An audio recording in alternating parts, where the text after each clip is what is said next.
The king of paperwork and overtime found himself in his favorite VR game, and his hard-earned craftsman skills came with him. In a world of battles and quests, he chooses to build, cook, and create, living a slow, warm life where every day feels like a small adventure. No sword, no spells, just a hammer and imagination. While heroes slay monsters, he crafts his new life. Can peace in a fantasy world be the ultimate reward? Let's find out. This story begins with the protagonist named Miyabi having a flashback. When he was little, he had a dream. Even as a child, he was fascinated by architecture. Then he came across a game where he could make his dream come true. He began to design and build until he finally built the building of his dreams. He built it perfect. When the protagonist logged into the system, it informed him that thanks to him, another family had been created. The protagonist happily exclaimed, "Today too?" Such scenes have become an everyday occurrence for him. This is the concept of turning dreams into reality, so to speak, a dream world. This VR world has become quite popular in Japan. Even an avid user would enjoy the exciting battles, but the possibilities in this world are not limited to battles. Here you can create objects and architectural objects. Many craftsmen around the world were fascinated by this stunning freedom of action. The protagonist devoted all his free time to this business. He was one of them, and when he finally built the building of his dreams, it became a great nest for lovers. At first, seeing these couples was sheer irritation for him. He wanted to shout at them all. How long have they been doing this? However, after a little time, he got used to it. In life, he is just an employee of the company. Isn't it amazing that someone like him can create something here that can make many other people happy? Grateful lovers often told him they hoped that he would also find a beautiful wife. They thanked him for his work. The protagonist thought contentedly, "Isn't this something to be proud of?" He wished everyone happiness. Suddenly, he received a notification about a message. The protagonist thought, "A new letter?" This did not look like information about another marriage. Having looked at the sender, he was surprised. Is it from the management? But it is too early to announce the results of the event. The management thanked him for the wonderful architecture, thanks to which so many people found their love. The management thanked him for bringing people together. The protagonist thought with confusion, was he assigned the role of Cupid? Is it normal when he is praised? Then, the management wrote that they would like to invite him to a special server as a sign of their sincere gratitude. The protagonist was amazed. A dedicated server? They needed his data. They asked him if he agreed to it. MC noted that if he could do crafting there, then of course he agreed. He pressed the button indicating agreement and suddenly felt like he was falling somewhere. After a while, he heard the voice of a girl who introduced herself to him as his goddess of love. She wished him luck. When the protagonist opened his eyes, he saw that he was in some kind of forest. The protagonist scratched the back of his head and thought, it seems he lost consciousness. What is this strange entrance to the server? Suddenly he heard some noise and noted in surprise, what is it? Someone told him not to move. Let him leave this load to them. The protagonist saw a group of armed men and thought in surprise, are they robbers? Do they even exist in the dream world? Maybe this is some new update, but if so, it looked very realistic. There was a cart on the road, and it was the one the bandits were waiting for. The protagonist suddenly saw Liz, who was peeking out from behind the cart. The girl came out from behind and turned her attention to the protagonist. The protagonist thought in surprise. She looked at him, and he had a feeling that this was the beginning of some quest. What should he do in such a situation? Perhaps he should distract them. If so, then why is he sitting under a tree? MC jumped out of his hiding place and shouted to the bandits, what are they doing here? The main bandit looked at him intently and said to his friends, it seems like someone is looking for trouble here. Let them kill everyone here. The protagonist thought in confusion. Maybe he made a mistake. At that moment, Liz used her magic skill, and large stones began to fall from the sky. She smiled at the protagonist and thanked him for his help. The stones exploded as they fell, destroying the bandits. The fire slightly touched the protagonist. He exclaimed in bewilderment from this, and thought in amazement, was that pain? He could not believe it. No matter how real the game seemed, it was still a game. It could not cause harm. Something was wrong here. The protagonist looked around, saw real mountains and forests, and thought that this was more like the real world. Liz shook her hands and said, that's all. All the bandits were sitting on the ground, tightly tied with ropes. The girl looked at the protagonist and told him, in her opinion, they should hand them over to the city. She caught herself and continued that she had not even introduced herself to him. Liz told him her name and said that she was sorry that she dragged him into all this. The protagonist smiled at her, assured the girl that everything was fine, and also told her his name. He exclaimed with admiration, it was such an interesting fight. He participated in one for the first time. Liz laughed and noted, is that so? Suddenly she became serious and asked him in bewilderment, what did he say? Was this his first fight? The protagonist confirmed that it was. She asked him in surprise, is he an adventurer or is he an ordinary person? Liz looked guilty. She apologized to him. The protagonist was surprised. What was she apologizing for? The girl answered him embarrassedly. She thought he had combat experience. He just looked like a good adventurer. Her assessment showed that his appearance, including the top and bottom of his clothes, showed 5 stars, but his shoes showed only 2 stars. The resemblance to the adventurer also showed the same indicators by clothes. The protagonist was embarrassed and asked her for forgiveness for misleading her. Liz asked him if he was heading to Angoulême. If they were on the same path, they could go there together. MC exclaimed, "Is that true?" She would help him so much, otherwise he was a little lost. He asked if he could delay her a little. He needed to finish something. Liz answered him, if only for a little while, and she asked him not to go far. The protagonist thanked her and said that he would be back soon. Having moved to a safe distance, the protagonist collected stones and dry branches and thought that this would be enough. No matter how much he tried, he could not take off his VR helmet. He no longer had any doubts that he had ended up in another world. Liz, looking at his preparations, wondered what he was doing there. The protagonist noted that he needed to be careful not to arouse suspicion. Before he lost consciousness, he read the letter that had come to him. It thanked him for bringing people together. It also said that thanks to his architecture, so many people had found their love. They wanted to take him to a special server as a sign of sincere gratitude,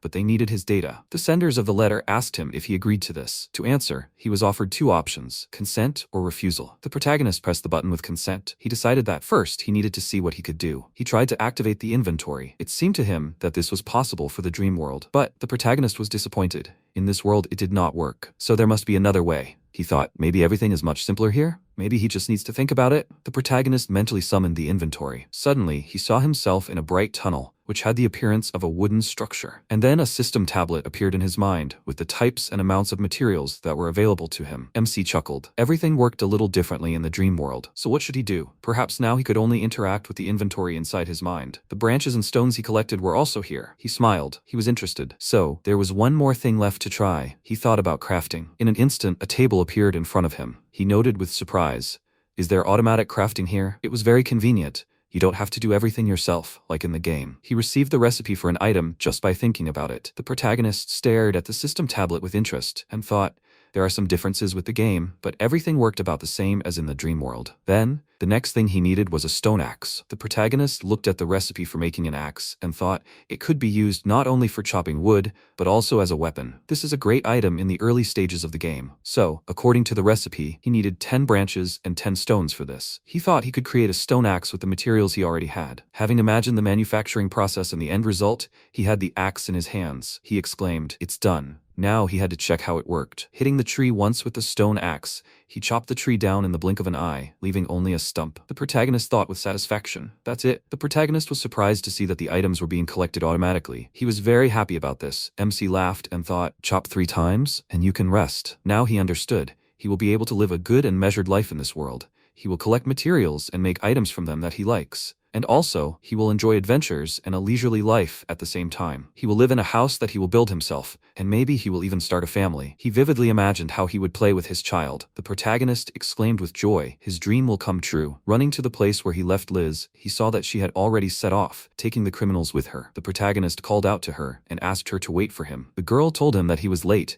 and she did not wait for him any longer. Suddenly she saw something in his hands and exclaimed in surprise, "What kind of stone axe is that? And why is he smiling like that?" The protagonist wanted to tell her everything, but he understood that he needed to be more careful. So he told her he thought that the axe could become his weapon. Liz said that she was already scared. She noted that he did not have anything with him. Where did he get it from? The protagonist thought that she was looking at him strangely. He told her that he simply collected branches with stones and made it. The girl asked him again in amazement, "Made it?" She understands that he's a craftsman. She knew that no one would set out on a journey empty-handed, so he can use the inventory and so on. The surprised protagonist asked her, "Can't she use the inventory?" She told him that it was because she was a mage. One adventurer remarked that since he was doing such work, he should hire at least one escort. The second adventurer said that perhaps he simply did not have the money for it. Liz looked at them reproachfully and told them how rude it was to speak like that to a person they had just met. The protagonist answered her conciliatorily that everything was fine. She should not be angry with them. In his opinion, they were quite normal people, just a little rude. He thought that perhaps artisans were not in great demand in this world. The first adventurer sheepishly asked the protagonist for forgiveness and expressed the hope that he was not offended. The protagonist smiled businesslike and assured him that everything was fine. He had nothing to worry about. They were about to move on. Liz offered MC to put his luggage in the cart, to which he happily agreed. She spoke, "And now, let's go." Her second assistant led them along the map, showing them the way. Along the way, they encountered goblins who were going to attack their cart, in which the woman they were accompanying was. Liz and her allies quickly dealt with the monsters and calmed the poor woman down. After walking a little more, Liz admiringly told everyone, "Let them just look at this." Angoulême was spread out before them, as if on the palm of their hand. After some time, the travelers approached the city. The protagonist was surprised to note how large the gates were. There were guards standing near the gates. Their very appearance caused trepidation. The protagonist thought, after all, this is a big city, and the guard here is serious. When the travelers approached the gates, a whole squad of guards lined up in front of them. The protagonist shouted to them in panic. They didn't do anything special, right? Liz looked at him in surprise and told him to calm down. This is a normal procedure. She added that it wasn't that easy to catch these bandits they were bringing here. The head knight stepped forward and said that he was the commander of the Angelum soldiers and that he needed the leader of this squad named Liz. The protagonist thought shamefacedly, so they had come to hand over the bandits. Well, here was Liz. She was a veteran. The girl stepped forward and told the commander that she was the one he was asking for. The commander asked her permission to check her seeker card. Liz handed him the document. The commander asked her if she was a C-rank adventurer, the leader of a squad of 6, right? Their second warrior said that she was not an adventurer. The protagonist turned to her in surprise. The leader? He immediately corrected himself. Or rather, Liz? The adventurer said that it was true. She was their leader. The girl told him not to be so surprised. Nothing could be done about it. According to the unspoken rule among adventurers, the leader is the one with the higher rank. The second adventurer confirmed that she was helping them a lot. The first adventurer added that she was a master at finding their enemies. He asked her for forgiveness. He was surprised when he found out that the leader was a girl. However, if even adult adventurers obeyed her, then she was simply amazing. Liz was embarrassed and remarked, "That's how it was." The protagonist noted that she was so shy. The commander told her that they would then take these bandits away, and they would be able to receive the reward for their capture at the guild. Liz told him that she understood him. A woman they had saved along the way approached them and thanked them for saving her. Liz told her that now she could safely sell her goods wholesale. They had delivered her safe and sound. The adventurers said that they would go too then. It seemed that everything would be fine with the two of them. Liz and the protagonist said goodbye to the adventurers. MC turned to the girl. He asked her if he could ask her something. She was surprised. What was it? The protagonist answered her that he needed an ID to get into the city. She noted that this was true, but let him not tell her that he lost it. Maybe he has it in his inventory? The protagonist admitted to her that he did not have a document at all. Liz was surprised by this, but said that then he would have to pay for it. It would cost 5 bronze coins. The protagonist noted in bewilderment that he had no money. She looked at him in amazement. What did this mean? The protagonist told her that he was a unique case. He had no money, no ID. The girl's appearance did not bode well for him. He rushed to the guard and asked him for help until he was hit on the head with something heavy. The protagonist added that if he, as a guard, allowed Liz to do this, Angelum would become a lawless zone. Liz cooled her ardor and said that she would not touch him. After some time, he was given a temporary permit for 3 days. He was told that if he wanted to stay for a long time, he would need to apply for an ID card at the Adventurers Guild. When the allies entered the city, the protagonist thanked Liz for her help and for the money for expenses. The girl told him that she simply lent it to him. He would return it to her as soon as he could. She added that she would make him comply with all the conditions. The protagonist noted that he understood her. He thought Liz gave him 2 conditions. The first was that he needed to register with the Adventurers Guild. It seemed that then he would be able to form a team, and the guild would know about its location. The whole point was to prevent his escape. He needed to gather crafting materials as soon as possible and register with the guild. Her second condition was that he work for her for a while. Walking through the city, he admired the blacksmith they passed by. When Liz voiced her request to him, she also asked him to help her with her luggage. The protagonist would like to look around the city. He fell behind her. Looking around, the girl called out to him. The protagonist apologized to her, explaining that he was looking at the shops. He thought that battles would be difficult, but if he took a position, he thought that something would work out. In his thoughts, he did not notice how a hereditary blacksmith named Weiss looked at him carefully. When Liz led him to some building, the protagonist noted with surprise, was it an inn? But didn't they need to go to the Adventurers Guild? The protagonist looked around, the hotel, the lobby, and the reception. Liz told him, the first rule of an adventurer is to take care of a place to stay. Cheap hotels fill up quickly, so she had to act quickly, and her luggage was too heavy. The receptionist told him the amount of 5 silver coins per night. The protagonist caught himself. Ah, yes, of course. He paid her the required amount, and thought it was good that he borrowed some money after all. MC noted, 5 silver coins. 1 gold coin is equal to 10 silver ones. Staying at a business hotel cost 5,000 yen, but 1 gold coin is equal to 1 million yen. 5 copper coins for entering the city. 2 gold coins for expenses and accommodation. Now he has a debt to a girl who is younger than him. Despite the fact that she is an adventurer, she is still a thorn in his finger. However, he must return the favor for all the help that she gives him. After some time, they came to the Adventurers Guild. Entering, the protagonist was surprised. Among the adventurers were beastmen, elves, and many other races. Liz, observing his reaction, noted that the Adventurers Guild was the same in all the cities. Was he seeing it for the first time? He thought shyly that he knew them from games. Out loud, he said that he had lived in the countryside for a long time, so he had not had the opportunity to get to know the cities. The protagonist continued that everything was fine and that she should not worry about him. Liz then suggested that he approach Eleanor to report to her about the escort order. When they approached Eleanor, the girl noted that it was getting chilly, so they should be more careful with their health. She greeted Liz and thanked her for her hard work and escort. Liz shyly thanked her for such words and care. The protagonist was surprised, looking at Eleanor. What a beautiful girl. Finally, she noticed the protagonist and asked, "Who is this young man next to her?" The protagonist happily introduced himself to her and added that he came here to register as an adventurer and help Liz. He bowed to her like a true gentleman and said that he was very glad to meet them. Eleanor thanked him for caring so much about Liz. She told him her name and noted that she is an employee of the Adventurers Guild. She is very glad to meet him as well. The protagonist was embarrassed from talking to her. Liz quietly teased him. Was it her imagination? Or did his nose grow a little? He told her that this is just the basics of greeting. When they first met each other, they had no time to introduce themselves, right? Eleanor turned to the protagonist's companion and told her that she will take her adventurer card. Let her wait while she checks the status of the request. Eleanor looked at him and said, as for him, he will need to fill out a form. She handed him a registration application form. He took the form and muttered, "Okay, adventurer registration." He looked at the document and realized that he had never seen such letters. However, he understood everything. Is this the effect of being transferred to another world? The protagonist analyzed. There are a total of 7 steps in the adventurer rank system. They increase by leveling up. Beginner adventurers had ranks F, E, D. The middle category belonged to ranks B, C, and the top category had rank A or S. It fluctuates depending on the contribution of requests and guilds. The adventurer card can also be used to confirm identity. It can also be used to deposit money, just like in a bank. It is unrealistic to carry all your money with you, otherwise you can get a commission. He understood that you also need to be polite. You need to understand the importance of cooperation. And all this is written in the rules? It seems that adventurers are not very human. Liz looked at him with surprise and said that he needs to read everything carefully. He told her that he had already done so. The protagonist remembered how, when hiring in his past life,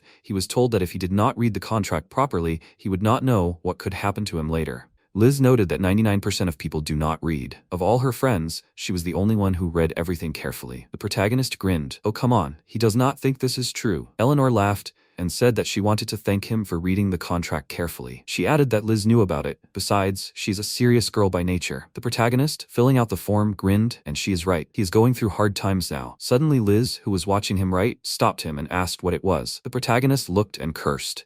He wrote his name in Japanese without thinking. That was it. He was going to die now. Liz told him that in the specialty column, he needed to write assistant. The protagonist breathed a sigh of relief. Was he spared? Liz pointed out that long-term requests and escorts make it difficult to maintain weapons and armor, don't they? Currently, assistants are only hired on a temporary basis. The protagonist thought it was good that it was not about him using Japanese. He asked her, so he would be at the back of the group? Liz told him that it was. She added that it wasn't that he wouldn't be participating in the battle. He would be collecting water and cooking. Thanks to this, the camp guards would be less burdened. The protagonist asked her if it wasn't too easy when everyone else was fighting. The girl objected. It wasn't true. The longer the order, the more they will need it. Even adventurers can't live without a certain comfort zone, so assistants are so necessary. The protagonist thought, in other words, his job will be to help others complete orders. Thanks to him, they will be able to relax, and this plays an important role in relieving stress at work. He said that she understood everything. Then, he will register as an assistant. Liz noted, then that's all she wanted to talk about today. She added that she gave Eleanor the documents to join the group. Can he do the rest? She was too tired from this escort order, so she will go to bed. The girl apologized to him for not being able to be there. The protagonist assured her that everything is fine. He also has his own things to do. She smiled at him and said that then he should try harder. Eleanor gave him an adventurer card. She asked him if he had a temporary permit. The protagonist asked her to wait a second. He activated the inventory, and laughing, he handed the girl a temporary permit. She was surprised to see that he was indeed an artisan. The protagonist asked her with a smile. It was unusual for an artisan to register as an adventurer, right? Eleanor chuckled and noted that one could say so. She added that there were many people who were registered in commercial and production guilds. For example, the Adventurers Guild deals with escorting or hunting monsters. It usually includes swordsmen and magicians. The Trade Guild deals with the distribution of goods and land management. These are mainly merchants. The Production Guild deals with the production of goods, architecture, construction, and repair of roads. It includes blacksmiths and artisans. The protagonist was surprised. So there is a Production Guild here? Eleanor, meanwhile, continued. It's not just that. Often they are not taken because they are not very strong physically. The protagonist noted, it did not sound very encouraging, but he will cope. The girl said, recently, members of the Production Guild are increasingly engaged in orders for escorts. She expressed hope that everything will go well. Eleanor asked him, did he know that time does not pass in the inventory? The protagonist stretched out in surprise. What? If he can bring the monster's meat and valuable parts in inventory, he can easily increase its purchase price, so he should keep it in mind while collecting. The protagonist thought, The inventory will significantly simplify his life. He will not have to worry about the condition and safety of materials. In addition, he can always sell fresh meat to adventurers. Therefore, the inspired protagonist answered Eleanor that he will try. He will do everything to pay off his debt to Liz as soon as possible. In order to start crafting, he first needs to gather materials. Now he can kill 2 birds with 1 stone. It's much better than spending time in the production guild, where his interests are unlikely to be satisfied. He should spend some time in the Adventurers Guild. He asked Eleanor where he could gather more materials. The girl told him that the Eastern District is relatively safe. The protagonist thought he will work even without orders. After he prepared the materials in the place indicated by Eleanor, he returned to the city. Here he was surprised. He could not understand where his inn was. For the protagonist, all the houses were absolutely the same, and he could not get his bearings where everything was. He exclaimed in despair, "How many times has he circled this street already? Wherever he goes, everything is the same. This is too much for a simple Japanese." The protagonist muttered. He let down his guard because he was with Liz. What was the name of that inn? The protagonist noticed that the sun was already setting. Probably Liz was worried about him. Suddenly he met a girl on his way and was surprised to think, a beast woman? MC saw a sword on her belt and assumed that she was an adventurer. He looked around, but he did not see any other people. The protagonist thought maybe he should ask her for help. He did not have much of a choice, so he approached Mel and asked her if she could tell him the way to the inn. She pointed her finger in a certain direction and told him that it was in that direction. The protagonist continued in confusion. He hadn't said what hotel he was staying at yet. She wasn't talking about her hotel, was she? Mel looked at him in surprise. The protagonist noted that she was confused. What was with that expression on her face? Maybe he shouldn't have asked her? He muttered that he had no one to rely on except her right now. The protagonist apologized to her for scaring her. He added that he wasn't some weird rogue. Here was his adventurer card. Mel looked at his card and chuckled in surprise. An adventurer? Then, Mel told him that she was an adventurer too. The protagonist exclaimed, "What a coincidence." When he looked at her card, his surprise knew no bounds. Mel was a B-rank adventurer? This little girl was higher in rank than Liz? Was she really that strong? The protagonist looked at her carefully. Mel looked like a complete child with a naive look. He introduced himself to her, told her that he was an F rank, and that he was currently a lost adventurer. The girl told him her name, and told him that she would help him. The protagonist thanked her with a smile. He thought that it was true, of course, but it hurt when they said it so directly. Mel asked him for a hint on which inn he needed. The protagonist answered her after some thought. He remembered being near the East Gate. He did not remember the details, because he was talking to an adventurer he knew. Mel asked him directly, was this a girl he knew? The protagonist said in surprise that it was. She was about his age. He wanted to add something else, but Mel told him that she would show him where he needed to go. MC, confused, followed her, and very soon she showed him the building and told him that it was here. Was she right? The protagonist was simply amazed. He exclaimed in surprise that this was simply amazing. But how did she figure that out? Mel noted that she simply thought about it for a bit. She added, an inn where girls can safely stay. There is no other place near the East Gate. Since alcohol is prohibited, even low ranks can safely stay. The protagonist asked again in surprise, low ranks? Did Liz really think about his safety? He told her that, in any case, thank her very much. She simply saved him. Mel wished him luck, addressing him by rank. The protagonist smiled and noted that his name was Miyabi. Mel obediently wished him luck, as Miyabi. He thought that she definitely forgot his name just now. The protagonist told her that he wanted to thank her. He asked her if she could wait a little. Mel repeated in amazement, thank her? Then, she will wait for him. The protagonist thought about whether he wanted to thank her with money. But he didn't have that. He decided to do some crafting and make something that would make her happy. He had managed to collect a lot of trees in the forest, so he easily chose the log he needed. The protagonist activated the decomposition of the material. This was an additional function of the extended inventory. The material in the extended inventory can be decomposed automatically. Mel watched his actions in surprise. The protagonist made a block out of the log. Now he needed to work with magic. He used the handcraft skill, and the material quickly swirled in front of him, taking on a certain shape. The protagonist thought, habits and feelings are what are important when magically processing material. It was easy for him because he always did such detailed processing. Finally, wiping the sweat from his forehead, he exclaimed that he had succeeded. He gave Mel a toy wooden cat. The protagonist noticed. It was a trifle, of course, but that was all he could thank her with. MC was surprised to see Mel stroking this toy cat with affection on her face. He noticed. It seemed she liked it. He thought he had created many wonderful things in the game. However, they all remained only virtual data. MC looked at the happy Mel and chuckled. It was nice for him to give such emotions. The next morning,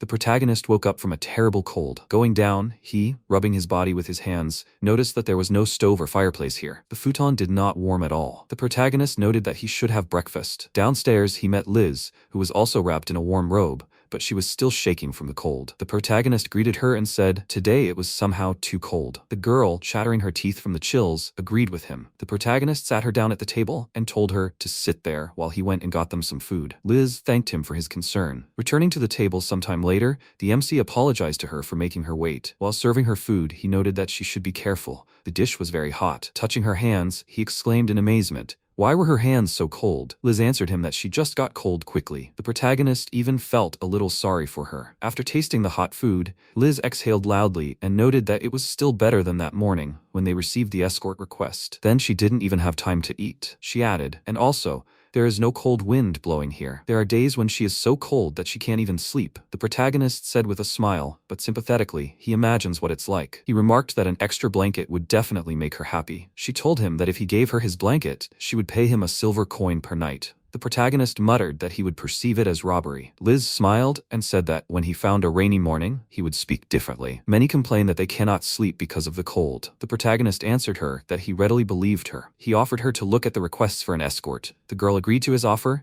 and after a while, they came to the guild. The protagonist, seeing a large stand with sheets, asked her in surprise what it was. She answered him that it was a notice board. Requests submitted to the Adventurers Guild are also posted here. Therefore, orders from D ranks can be found here. He told her that everything is clear to him now. The protagonist noticed that the secretary was posting new announcements on a separate board, and adventurers were watching her from around the corner. As soon as the secretary left, they rushed to the board in a crowd, pushing each other. The protagonist asked Liz in surprise, what was this? The girl explained to him that this was a board with EF rank orders. They were fighting for the highest paying orders. The protagonist looked in bewilderment at the knocked-down man lying near the board. He was abandoned, left lying on the floor. Somehow getting up, the adventurer looked at the empty board and wandered past the protagonist, lamenting that even the additional orders were taken. The protagonist thought in surprise, wow, this is what it means to be an adventurer without a team. Does that mean he will become the same? He looked at his companion and mentally asked her not to abandon him. Liz, meanwhile, regretfully noted that this was terrible. Now the request forms were all mixed up, and it was hard to figure out what was required of them. The protagonist saw that she was sorting through the requests and attaching them according to rank. He joined in to help her and said that she was really amazing. The girl was surprised. Where did he get that from? The protagonist was embarrassed by his own confession, and changing the topic, he asked her what about the orders. She told him that it would take some time, so they should start right away. The protagonist didn't immediately notice that some adventurer was just staring at them. He noticed him after the adventurer muttered, what kind of orders were those? At this time, Liz said that she had found a request for the pacification of ground sheep. She continued, the reward for it is decent, but no one took the order. Did no one notice it? The protagonist looked suspiciously at the adventurer, who was standing in place. Liz read the application text. 3 ground sheep were spotted on the western plain. Several accidents on the roads were caused by them. The people who submitted this request asked to deal with them as soon as possible. She noticed that's what it was. The protagonist noticed her thoughtfulness and despondency. He asked her if she was okay. The task didn't seem that difficult. She told him that she was okay. She was just a little depressed. It would pass. He had nothing to worry about. The protagonist asked her, is this free, right? She thoughtfully noted that it was. When they arrived at the counter, an adventurer was standing next to it, who had come to register his order. The protagonist noticed how unfriendly Liz looked at him. Suddenly a guess dawned on him. Liz is a fan of Eleanor. Liz turned to him and irritably told him not to say it out loud. Suddenly, it was as if she burst out. She pressed her hands against his chest and quickly began to say that she was not a fan or something like that. And she doesn't miss her or anything. She means that it doesn't matter what clothes she wears. She always looks mature, put together, and her hair smells so nice, and it's just a pleasure to talk to her. She doesn't mean anything like that. She just can't help but admire her when her hair flutters in the wind. And she would also like to have her with her always. The protagonist answered her in amazement that this is the wish of some middle-aged man. The girl exclaimed that this is not true. She just wants to be her younger sister, who is always seen off by a caring older sister. The protagonist said, this is quite alarming. At this moment, their turn came. They approached the counter. Liz greeted Eleanor, and after giving her an order, she asked her if they could take this order. Eleanor said, finally, they have arrived. Taking the order, she wondered what was written there. After reading the application, Eleanor asked again in surprise, a campaign against ground sheep? This would be a rather labor-intensive order. It would not be easy for them. Having put a seal on it, the guild employee noted that she thought they knew it themselves. But the reward for this order was raised because the C-rank adventurers had previously failed to cope with them. The girl warned them to be careful with the ground sheep. She added that this was not such a harmless request as it might seem. The protagonist listened to her in surprise. Eleanor turned to him and said that this was his first order, so let him try there. The protagonist answered her that it would be so, he would not let her down. She smiled and expressed her hope that they would not be harmed. She wished them luck. The protagonist remembered Liz's words that she wanted Eleanor to always be by her side. So, that's what his ally was talking about. Now he understood her. When Eleanor gave him her kind words and smile, he was filled with motivation. Now he felt so light in his soul. Liz noted with irritation that he was so calm in front of her idol, although he absolutely does not know how to talk to people. She looked at his back and muttered, "Yes, in his soul, he is a 30-year-old man." The protagonist chuckled when he heard this. After all, he really is. Returning to the inn, the allies began to develop a plan to fulfill the request. Arriving in the Western Plains, they sat down by the stream to rest for a while. Liz noted that although he is a craftsman, he definitely has strength. They walked from Angelum itself and he is not tired at all. She is surprised by him. The protagonist was surprised to realize that he was not tired at all. He told the girl that it was all thanks to his skills. The protagonist told her that he had skills to increase physical strength and reduce fatigue. It was normal, because he had been working on it for a long time. Liz was surprised. "Wow, you won't find magicians with skills like his," she continued, although it was still harder to make magicians physically strong than those who were in the front ranks. The girl confessed to him.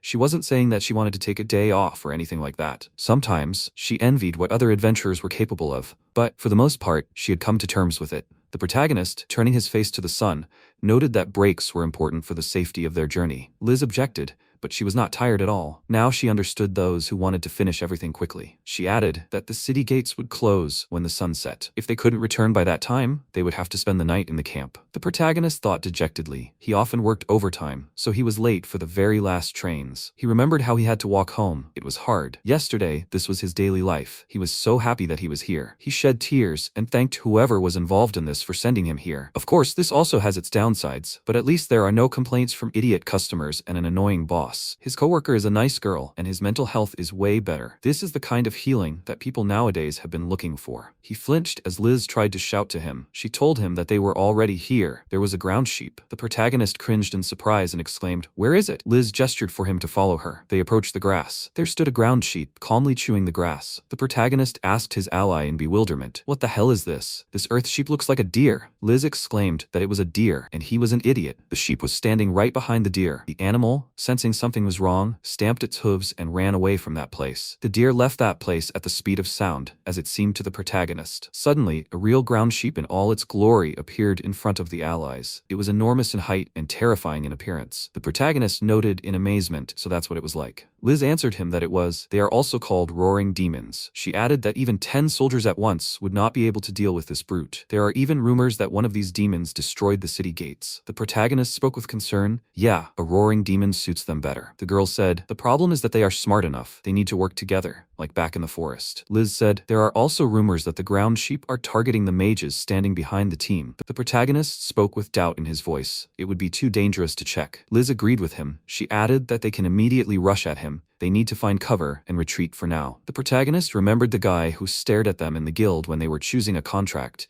and realized that this is why the people in the guild reacted like that to this request. Retreating, they came across a cartwheel. The protagonist said, if such a monster were wandering nearby, the road would definitely be blocked. He added that they needed to hurry. Liz looked at the place in the carriage. The protagonist asked her if anyone other than the adventurers were hurt. The girl told him that fortunately, no civilians were affected. Pointing to the carriage, she noted that of course, this was just an obstacle on the road, but there was a village nearby, and this road was their only connection to civilization. Liz added that they must not be in the best condition right now. Supplies had not arrived since those monsters appeared. The girl looked at the protagonist with concentration and said, in other words, they cannot fail. Even he, as an assistant, needs to be on guard. The protagonist understood her and said, then they will not postpone this matter. He asked her how they will observe those monsters. Maybe they will use magic, or they will throw stones at them. Liz told him that it is not that. They need to understand how they move. The protagonist asked her in surprise, is that all? Liz looked at him with a puzzled look. What's so hard to understand? Yes, they need to watch their movements. But that's no reason to relax. She continued that the monsters will attack them until they kill them. Considering the strength of these sheep, this task will be difficult even for a B rank. The protagonist asked her in bewilderment, will they attack them until they kill them? Then maybe they should just stop them? Liz asked him what he meant. The protagonist smirked and noted that something told him that they were not prepared for the unexpected. He turned to the inventory,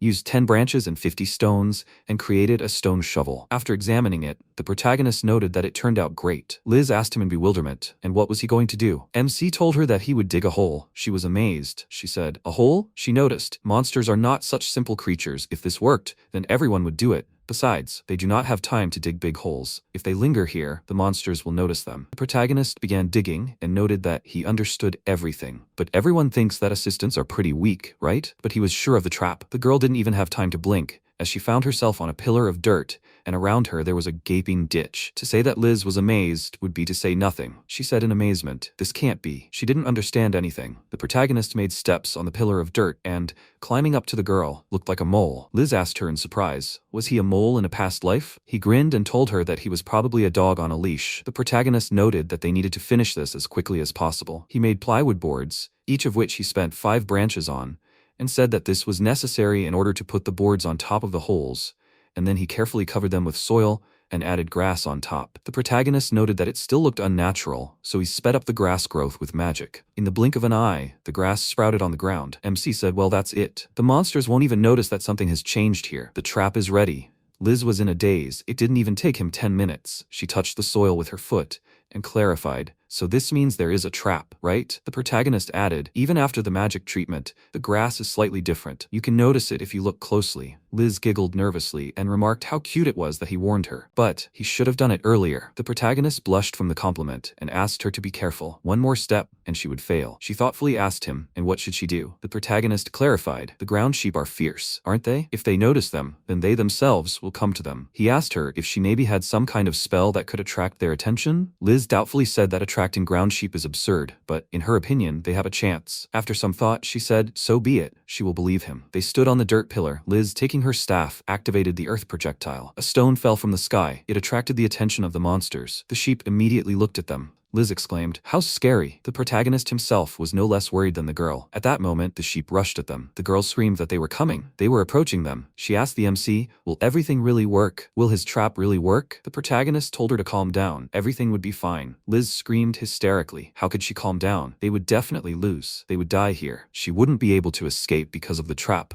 The monsters approached them, and the girl screamed. She turned to all the gods and asked them for forgiveness for messing with this protagonist. Let them help her somehow. The monster jumped. The allies screamed in fear and closed their eyes. Opening them, they saw that one individual was lying at the bottom of the trap. The protagonist rejoiced. She asked him to shut up. They wouldn't fall without noticing anything. The other sheep were also going to attack them. Liz asked the protagonist in fear. The sheep wouldn't know about the hole, would they? Although it's impossible, right? The protagonist answered her with a smile. A simple design. But the deeper the hole, the worse it is for the enemies. The rest of the sheep suffered the same fate. They were also trapped. The protagonist looked at the monsters and said, "Since they fell from such a height, they were definitely out of action." Liz was shaking with fear. The protagonist told her, "The sheep fell from such a height. Now they definitely won't be able to fight." She looked at the monsters and noted in bewilderment, "It can't be. It's just incredible." Thoughts swarmed in her head. Did he defeat these monsters so easily? Usually, even one of them took a lot of time. Where did he get such incredible craftsman skills? The girl looked at him carefully and thought, "Who is he?"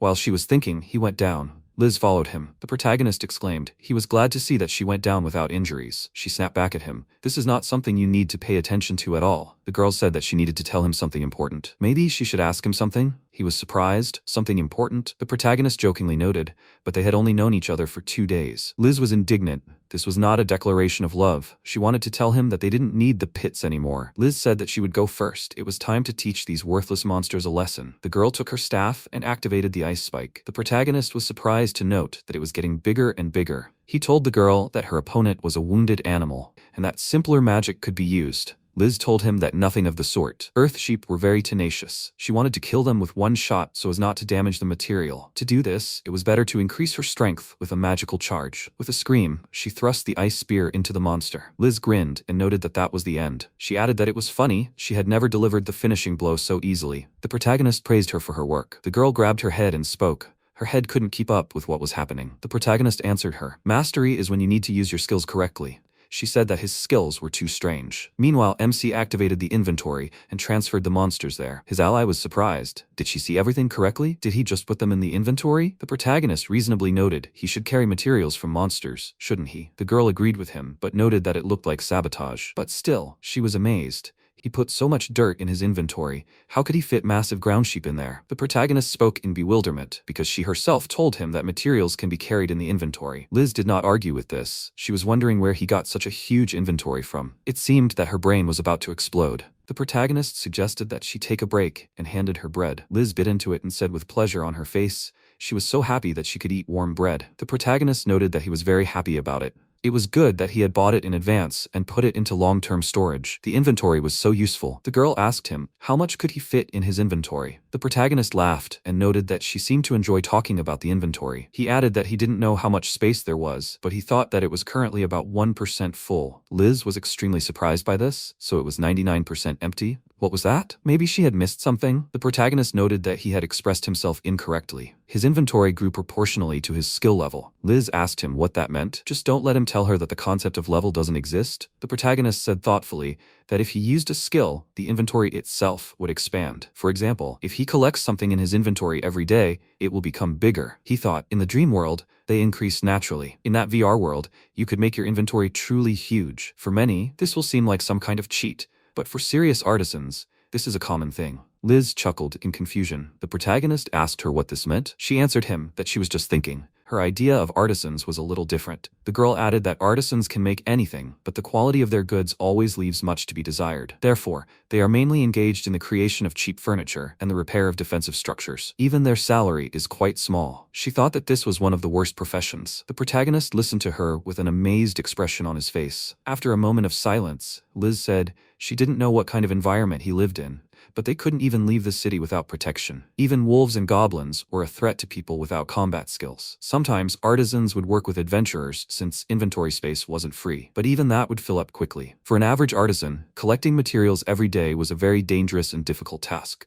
It was a revelation to the protagonist to hear this. He thought, in the dream world, he had been to many different places. Therefore, he had never had any difficulties when it came to collecting materials. He just had to avoid places where monsters lived. But the artisans of this world couldn't do that. They could only make cheap furniture and repair defensive structures. They had no way to improve their skills. He felt very sorry for them, but he didn't think he could somehow solve this problem. He was too busy with his own affairs. Out loud, he noted with a smile, any job has its difficulties. Earning money is not easy. He added, she herself recently complained that she constantly has to endure the cold during work. Liz said, yes, adventurers have a high mortality rate, but only a few of them gain wealth and fame, but they must keep trying. MC noted that she was really sad. He thought they should change the topic before it gets even weirder. The protagonist turned to her and told her that he needed her help. She asked him in surprise what was wrong. The protagonist, scratching the back of his head, said embarrassedly, he knows that he is already in debt, but he would like some wool from those sheep they destroyed. Liz answered him in surprise that he can take everything. From the very beginning, she planned to sell the main parts wholesale and just throw away the wool. The protagonist noted, so adventurers usually take only a part. He thanked her and thought that he would spend the time reviewing the material. MC noted, he never thought that he would be able to take home a whole ram, horns for medicine, claws and bones for weapons and armor, as well as whole pieces of meat. Liz smiled and said, perhaps this will be the most profitable job in recent times. Maybe the heavens rewarded her for her efforts. She would like to move to the hot spring inn right tomorrow. The protagonist grinned, so she wants to wash herself in a warm bath, and yesterday, cold was enough. Liz answered him embarrassedly, hot water is much more pleasant for the body. She was thinking about something of her own. The protagonist did not interfere with her thoughts. Finally, the girl raised her head, looked at him resolutely, and said that he would not be able to leave the team for some time. Even after he repaid all his debt, the protagonist was surprised by this, and thought that she wanted him to continue collecting materials from monsters for more profit. He certainly wished she would have spoken about it in a friendlier manner, but he would still be happy to continue being in a party with her anyway. Helping each other is an important part of a team. The protagonist shook her hand and exclaimed that he was happy to work with her too. On their way back to town, she apologized to him for being so calculating. The protagonist reassured her that she shouldn't worry about it. It was okay. When they entered the guild, Eleanor looked at them in surprise. She noted that as far as she remembered, she had approved their request this morning. Were they done already? Liz was making it up on the spot. They were just lucky that the monsters were walking separately. The protagonist whispered to her, why couldn't they just say that they had trapped them? Liz spoke irritably. She had an adventurer's pride. Eleanor looked at them thoughtfully, and then she said, they say that luck is also a kind of skill, so she is happy for them. She added that they should provide the materials as evidence. Liz embarrassedly answered her that they have not yet managed to sort out the materials. Can they borrow a room? The protagonist was surprised. What was she saying? When he realized her intentions, he chuckled. Right, she does not know. Earlier, he told her that he would sort out the materials, but she did not know that he had already done everything. Therefore, the protagonist noted that he had already finished sorting, and now he will pull out everything, both the claws and horns of their 3 bodies, and the flesh of 2. Liz looked at him in surprise. And when did he manage to do this? When the protagonist dumped all the goods, it brought a culture shock to everyone present in the guild, including Eleanor herself. There was so much of it all, and it was so big, that the protagonist apologized to everyone. It seemed like his materials were blocking the entire passage. He turned to Eleanor. He asked her, did she want him to take it all somewhere else? The guild employee was so surprised that she couldn't immediately answer him, that everything was fine. She would start assessing it immediately. She asked the allies to wait a little while until she finished. When she left, all the adventurers stopped holding back their emotions. They wondered, where did all this meat come from? They must be joking. What the hell is this? This is ground sheep meat. They need to move. They need to call someone from the warehouse. Their strength is not enough. Someone asked the allies how many dozens they brought. A frail-looking adventurer, drooling, lustfully noted, this is a whole ram? This is great. How is this possible? The protagonist, watching their excitement, asked Liz if mutton was really that popular here. She spoke thoughtfully. Where to start? She explained to him that the ground ram has quite tender and healthy meat. Most often, women liked it. Sometimes they even ate it raw. The girl continued. If you bring the meat within 3 hours after the ram was slaughtered, the guild would be able to freeze it. This meat even has its admirers. He said in bewilderment that now he understood. She turned to him embarrassedly and remarked that, regarding this meat, she would like to eat a piece, even if he didn't sell everything. The protagonist grinned. So she liked this meat too? This completely confused the girl, and she muttered that she wouldn't eat it raw. At that moment, Eleanor came out to them. She apologized for making them wait. The girl thanked them for taking the time to evaluate it. After putting the money down, she said that they would get 45 for the order. 60 gold for the horns and claws in good condition, 10 gold yen for the horns and nails in good condition. The meat would cost 85 gold. So in total, they had 200 gold. Liz and the protagonist were dumbfounded by this amount. They stared at the gold stacks of coins for a while. Then Liz told him that they would split it 7-3. The protagonist agreed with her. It would be fair. He would take his 30%. Liz exclaimed in confusion. Why would he get 30? She wanted to give him 70%. The protagonist objected to her. He certainly wasn't proud of it, but he was in debt. If he got 70%, he would definitely go broke. Liz asked him irritably, how many times was he going to pay her back? Let him just take his 70. He was very useful as a mole. The protagonist was indignant. Why was she talking about him in such a tone? Eleanor asked them. What mole were they talking about? They simultaneously answered her that she had misheard. They were not talking about any mole. Liz immediately told the protagonist. It was funny that he was denying it like that. He answered her perplexedly. He was just supporting her. He did not deserve such a big reward. She was in the vanguard, which means she risked more than he did, and so he will pay her back the whole debt. The girl answered him. Honestly, even with these 30%, she would get more than for their task and his debt combined. After some time, when they left the guild, the allies continued to argue how they would divide their reward. The protagonist, egging on his ally, asked her, maybe 6-4? She irritably suggested that he stop it. He jokingly noted, as if she was trying to get a discount from the merchant. Liz suggested that he split it in half. It would be equal. The protagonist protested. He did not think that he deserved such a reward. He was just supporting her. Liz looked at him with gratitude and said that everything was fine. It was her decision. The allies laughed and continued on their way. When they arrived at the Foraite Hotel, the receptionist told them that a night for one person would cost them 2 coins. This meant the sum of 20,000 yen. The allies shuddered at such a sum, but still paid. Liz, noticing the protagonist's confusion, pulled him along, reassuring him that it was nothing to worry about.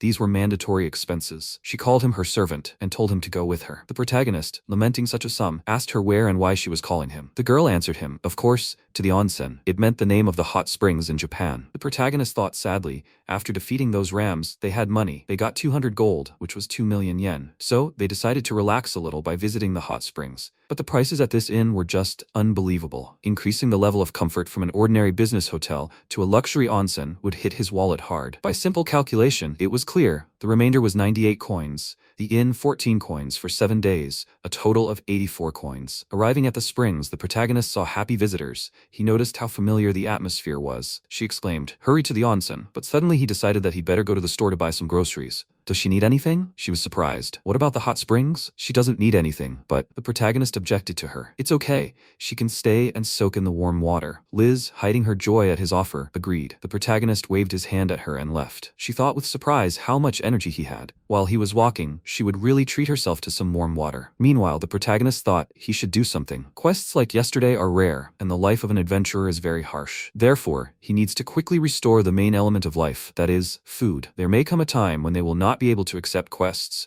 so while there is money, they need to stock up on food. It is very important to have supplies, because quests can drag on for a long time. Ground ram in a frying pan with vegetables in it. He did not even mention the hot and sweet sauce. Just salt will also be enough. Having shown the seller the amount of the planned purchase, he asked him how much it would cost. The seller looked at him skeptically and said that if he wants to indulge, then he should go somewhere else. The protagonist took out 10 gold and asked him, is this enough? The merchant seemed to have changed instantly. He exclaimed that this would be enough. and added that he would pack everything for him. The protagonist proudly noted that there was no need to do this. He would put everything in his inventory. The merchant was surprised. He could do this anyway. When the protagonist approached the counter with spices, he asked the merchant for salt and black pepper. The seller rudely said, "What does this brat need?" The protagonist noted that he would give him 1 gold coin, and this merchant seemed to have changed. He was ready to serve him at the highest level. The same thing happened when the protagonist approached the fabric shop. Finally, the protagonist looked over his purchases and thought with satisfaction. In general,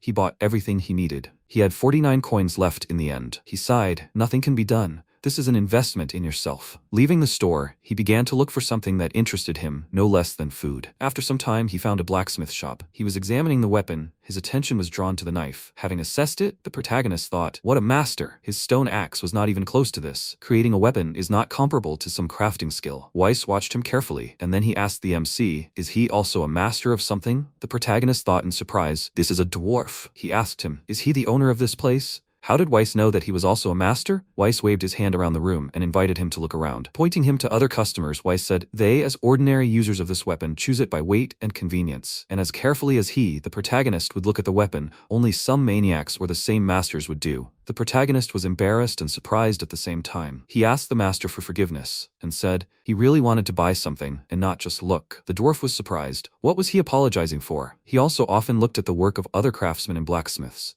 What was there to be embarrassed about? The protagonist thanked him and added that he would like to buy a knife for self-defense. Weiss looked at him carefully. The protagonist continued, and also, could he sell him iron ore? Weiss asked him in surprise, what was his name? MC introduced himself to him and added that he was an assistant craftsman. The dwarf thoughtfully noted, an adventurer craftsman then. After a short silence, the master introduced himself to him as Weiss, a hereditary blacksmith. He asked the protagonist, so he wanted to make a weapon? He really liked it. The master asked him to show him what he had done before. The protagonist was surprised. Before, but he had nothing. He thought for a split second. He did not want to create a weapon. He would like to make a device for cooking. He just wanted a furnace that worked on magic. According to his calculations, it would take him 20 units of iron ore and 20 pieces of cobblestone. Looking at the puzzled, frowning Weiss, the protagonist repeated, seriously, he just wants his furnace. The protagonist, seeing the reaction of the blacksmith, noted that in his opinion, even the atmosphere had changed. Weiss pointed with interest at the thing hanging on the protagonist's belt and asked him if it was an axe. MC, giving him his weapon, said that although it was not very good, he tried. Weiss took it in his hands and began to carefully examine it. The protagonist, embarrassed, mentally expressed the hope that the master would not kick him out for such work. After all, he did it, being a craftsman. Finally, the dwarf said that it was interesting, and called the protagonist to follow him. While the blacksmith was leading him, the protagonist watched the other blacksmiths at work. Their work was simply boiling in their hands. Finally, Weiss said, here it is. The protagonist saw many boxes filled with the material he needed. He exclaimed in surprise, is this all ore? The blacksmith noticed. Was he surprised? MC admitted to him that he saw so much iron ore for the first time. He thought, but in games, you can't see real objects. Weiss said, okay, and took one box with ore. He said that this should be more than enough. The master put the box with the contents in front of the protagonist and told him that he wanted to share it with him, a novice blacksmith. The protagonist, not believing his luck, excitedly thanked Weiss. He asked him how much all this would cost him. The blacksmith laughed loudly and noted that he did not expect that the one who makes axes from stone will have money. Not to mention the adventurer, he understands that they don't have any money anyway. The protagonist, of course, would not mind saving, but he did not want to offend the blacksmith, so he firmly told him that he would pay him. The blacksmith told him not to worry about it so much, that he should not refuse while they offer. He looked at the protagonist with a piercing gaze and added that if he makes a weapon from this ore, then he should definitely show it to him. He is interested in what he will get. The protagonist thought, but first he will work on the furnace. And how can he tell the master this? In the end, after some thought, the protagonist answered him.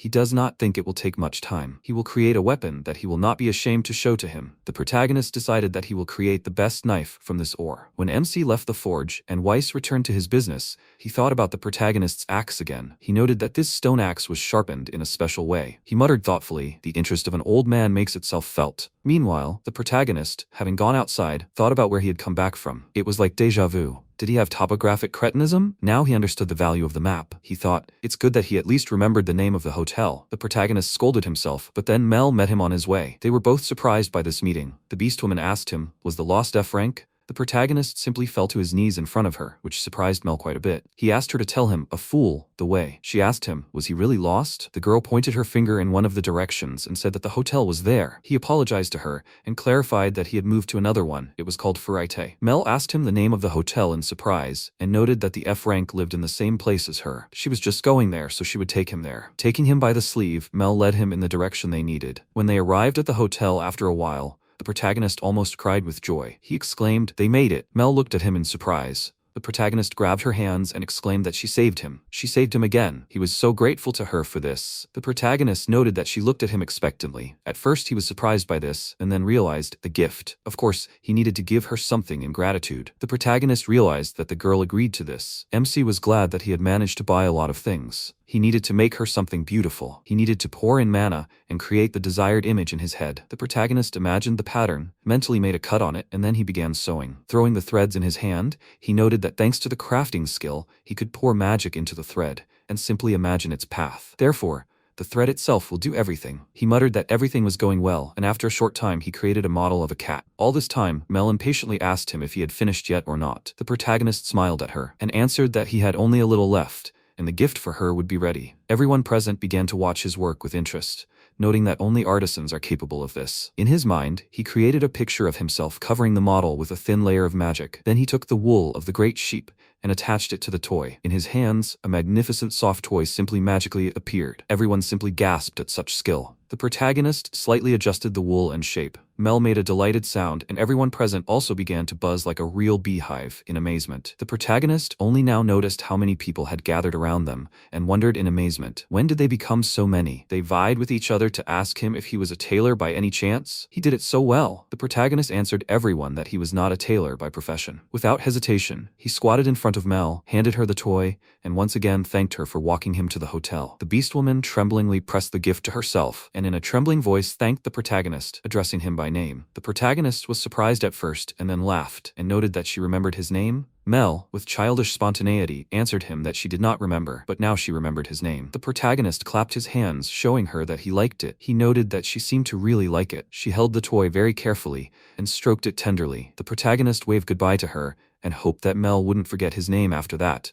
At that moment, Liz called out to him. She was happy to see him back. The protagonist greeted her. The girl asked him if someone had come. She heard someone's high-pitched voice. The protagonist answered her with confusion that there was nothing like that. She chuckled in bewilderment, but told him that she understood him. He asked her in amazement if she had been sitting in the hot springs all this time. She answered him with a satisfied smile that it was true. She had already been there 3 times. The girl added with a smile that the hot springs were too nice after all. She smiled so sweetly and looked so beautiful and happy that the protagonist couldn't help but admire her. Then he pulled himself up. He shouldn't fall in love with her. He was just a fool. The protagonist noted that she somehow didn't match her age. Liz suggested that he go there too. He was probably frozen solid outside. The protagonist seemed to see her for the first time. He thought, she looks so mature. The girl touched his cheek with her hand and noticed that he was indeed cold. She said, rest is also part of the job. Let him go to the hot springs. He will rest there. From Liz's touch, the protagonist shook as if from a chill. She anxiously asked him what was happening to him. The protagonist mentally cursed and swore at his indecent thoughts.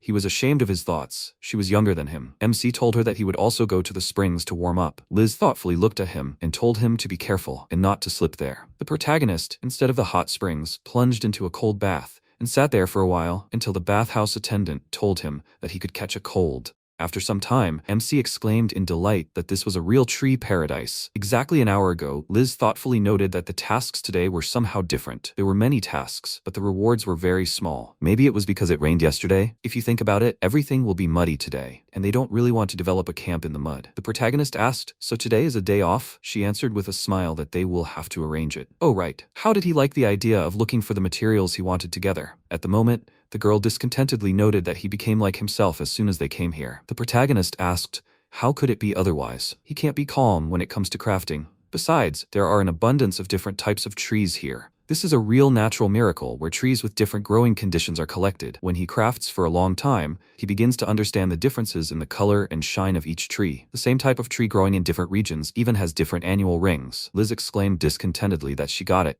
Let him do whatever he wants, but only somewhere around here, because the sound of a fallen tree can bring monsters running. MC cut down the tree and instantly collected it. She, in complete shock, said that she must have imagined it. He replied with a smile that she did not imagine it. He activated his skill for obtaining materials. Liz laughed and said that it was impossible. A tree cannot go into the inventory without even falling to the ground. It's good that she only foresaw it. She instantly changed her expression and discontentedly said that she would go explore the area. What if there are monsters nearby? The protagonist shouted that he believed in her. He continued to mine the tree when suddenly the axe broke. MC wondered what this meant, that this tree would not give in to a stone axe. If the durability of an item is lower than the durability of the material, then when it reaches 0, it will break. He would like to make an iron axe, but iron ore is expensive in these parts. Liz came up to him and said that they should go somewhere else after this tree. He asked in confusion why. There are still many trees here. She answered that many animals live in the forests. If he cuts down everything here, the ecosystem may suffer. Therefore, he needs to cut down little by little and in different forests. The protagonist agreed with her and thought that this was true.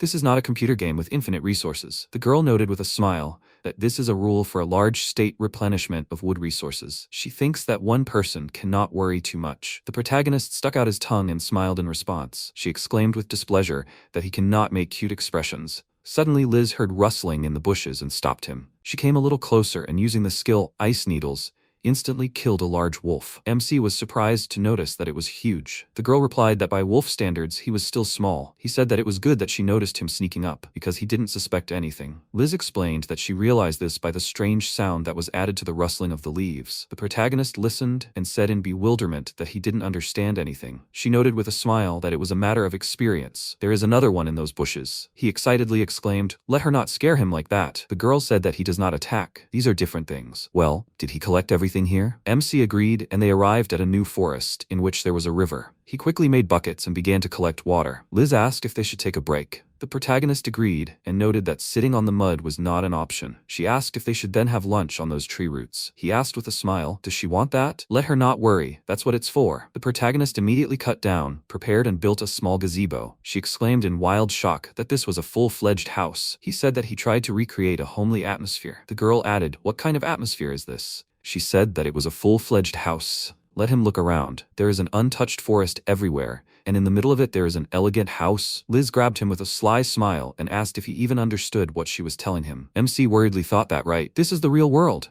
And why was he so careless about this? He brought a blanket and said with a smile that this should help. Otherwise she would get a chill. She exclaimed irritably that this is not it. She had no idea that craftsmen lacked common sense. She felt bad about it, but this warm pillow on the chair softened the pain a little. Because it's too nice here, she might not notice the monsters. The protagonist replied that he doesn't like to dine with monsters, so she should be more careful. He thought that he shouldn't sit like this any longer. It's time to start cooking. The protagonist created a stove and asked if she could make some fire. Seeing Liz wrapped in a blanket and warming herself, he thought that he would have to try it himself. MC took a piece of wood and used the magic gift fire, and then thought that magic flows through these circuits, which gives any attribute. However, an unfavorable effect can also occur. It all depends on the compatibility of the material and attribute. If you combine fire with wood, then, of course, it will catch fire. He set fire to a piece of wood, and putting it in the stove, thought that he used to use matches. But now, apparently, that's all. And now he needs to stand in front of the stove and open the crafting scheme. Instantly, many system windows appeared in front of him. The protagonist made grilled meat, bread, and black tea, and bringing it to the table, said with a smile, "Let her help herself." Liz noted with a smile that, apparently, she needs to turn off her consciousness here. She tried it and began to admire the taste. The protagonist also tried a piece and happily thought that this is very tender meat and without an unpleasant smell, and a pinch of salt perfectly expresses the meaty taste of each fiber. Even vegetables cannot weaken this taste. This is his first meat that he got himself. Liz tried the bread and admiringly said that this bread is very unusual. You can even feel the sweetness of the milk. MC noted that he crafted it himself. She exclaimed in surprise, "Really?" Then she suggests that from now on, bread should only be crafted because it tastes better than store-bought, and she will bring him flour. He happily exclaimed that in fact he has plenty of flour. He also has plenty of sugar and spices. Liz asked in surprise. He bought it in advance. After some time, it was already dark. The protagonist noted that they were a little late today. The girl said that she could see that he liked everything. He happily agreed and added that this was one of the best days, but it was all thanks to her. He couldn't have resisted the monsters alone,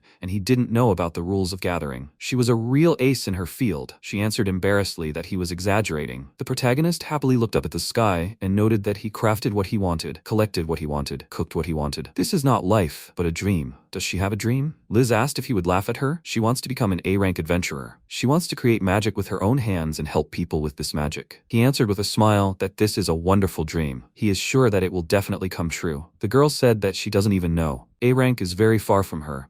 She cannot use magic above the average level. Although no, sometimes even average magic is difficult for her. It will be very difficult for someone like her to get an A rank. It can't be helped. Innate talent is very important for an adventurer. MC noted with a smile that he believed that she would reach the A rank. Let her look at all those adventurers. They are all covered in mud. They accepted the quest and ran after monsters through the muddy forest. With every step they took, mud splashed in all directions. Even the archer, who was supposed to cover them from afar, was covered in mud from head to toe. Having somehow completed the quest, they did not find the time to clean their equipment. They wanted to make it before the gate closed. Liz grinned and replied that this could not be. He agreed and added that he himself made up this story. They were on a quest, but they could have suffered greatly. On the other hand, there are those who accept any quest. They do not think about the strength of the team, the weather conditions, and the state of the roads. How can you not trust them? There are even adventurers who lend money to those in trouble. Liz exclaimed in displeasure, and whose fault was it? The protagonist laughed and said with a smile that he did not think that using mid-level magic somehow affected her dream. He thought that strength is an important quality, but not the only one. It is enough to simply believe in people for their dreams to come true. Liz saw adventurers swimming and ran to them. After some time,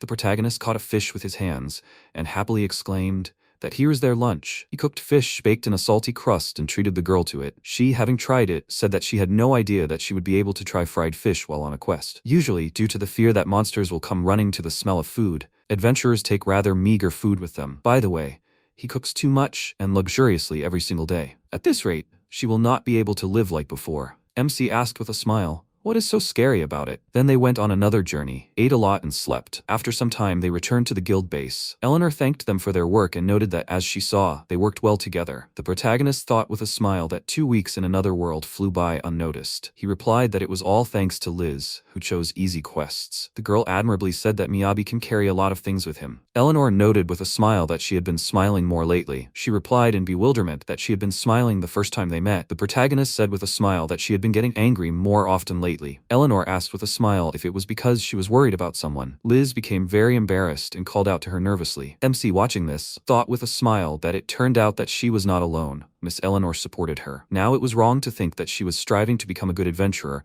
only because of her enthusiasm. Eleanor, holding the documents in her hands, said that recently the orders for collecting materials had noticeably increased. Do they want to take on a new task? Liz replied that they would think about it. The protagonist thought that it was obvious that this task was beyond their capabilities. This suited him best. Of course, he understood everything. It was hard to complete the task while protecting the assistant. She is very concerned that he does not get hurt, but he knows what she wants, so he wants to help her, and he does not want to become an obstacle on her way to realizing that dream. Liz asked with a smile, what will he do next? After completing the task, aren't they free now? He answered thoughtfully that he will practice magic then. She said that everything is clear to her. She will also learn some magic spells. The protagonist said that she is truly diligent. Why don't she get some rest? The girl answered discontentedly, who would talk? He replied with a serious face that for him magic is a hobby. Liz answered with the same seriousness that for her too, almost. MC laughed and thought that today they will do what they can. After some time, he used the magic gift, flame on a piece of wood. After failure, noted that no one promised that it would be easy. The protagonist thought that magical gifting, even in this world, is one of the most complex systems. There must be compatibility between materials and attributes. If it is compatible, then the magic will work.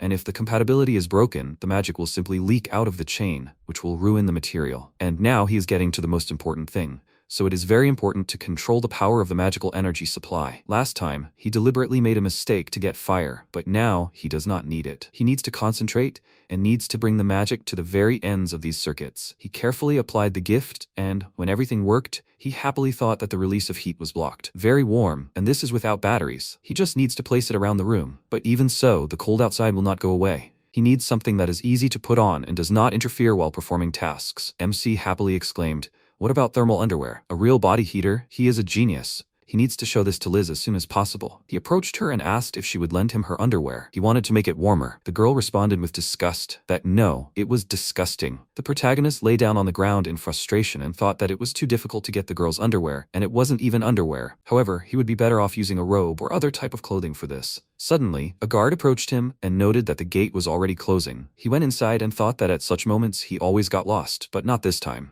After all, he learns from his mistakes. MC took out a city map and happily thought, well, this is the Eastern Gate, so there is an inn here. He should also drop by Mel's. After some time, he met the girl herself and noted with a smile that he was not lost. She should not be too surprised. The protagonist asked where she was going at such a time. Maybe she had another mission. The girl replied that she wanted to have her weapon repaired. It was a little dented. He took it and asked in confusion, a little? The weapon's durability was almost zero, and its magical properties were almost exhausted. Mel replied that this was unreliable magic. The protagonist asked in confusion how she would know. He would also like to have his weapon repaired, but he didn't even know where to go. Suddenly, Weiss let out a loud scream that she was at it again. He told her to bring the weapon before it broke completely. The man noticed him. Oh, he is the one from before. MC introduced himself and said that he hadn't made his weapon yet. He wanted him to look at his sword. The master asked, did they know each other? Mel agreed and he hit her again, shouting that it was for the sword. Sometime later, in the forge itself, Weiss said that he had a lot of orders, so she would have to wait. The girl replied that she wanted it now. He noted that she wanted a lot. He thinks that his crafting level has increased, so can he use the material synthesis? The protagonist was completely shocked, wondering if Mr. Weiss himself wanted to ask him to restore it. No, he couldn't. The material could go to waste. He excitedly noted that the sword was probably made of an expensive material. Why would they take such a risk? The protagonist nervously thought that he didn't want to cause inconvenience. Weiss replied that he might not have such a unique opportunity anymore, and the best quality of craftsman is the control of magical energy. Everything is fine. Her sword wears out quickly, but she has money for a new one. He happily asked if she would let him fix her sword. Mel asked with a calm face what he wanted as a gift. The blacksmith pointed to the dragon's fang and noted that it was the material of her sword. Let him show him his skills. The protagonist excitedly thought that this was very strong psychological pressure. He took the sword and thought that the algorithm was similar to a magical gift. The protagonist ran the fang along the blade, when suddenly the patterns opened on the sword,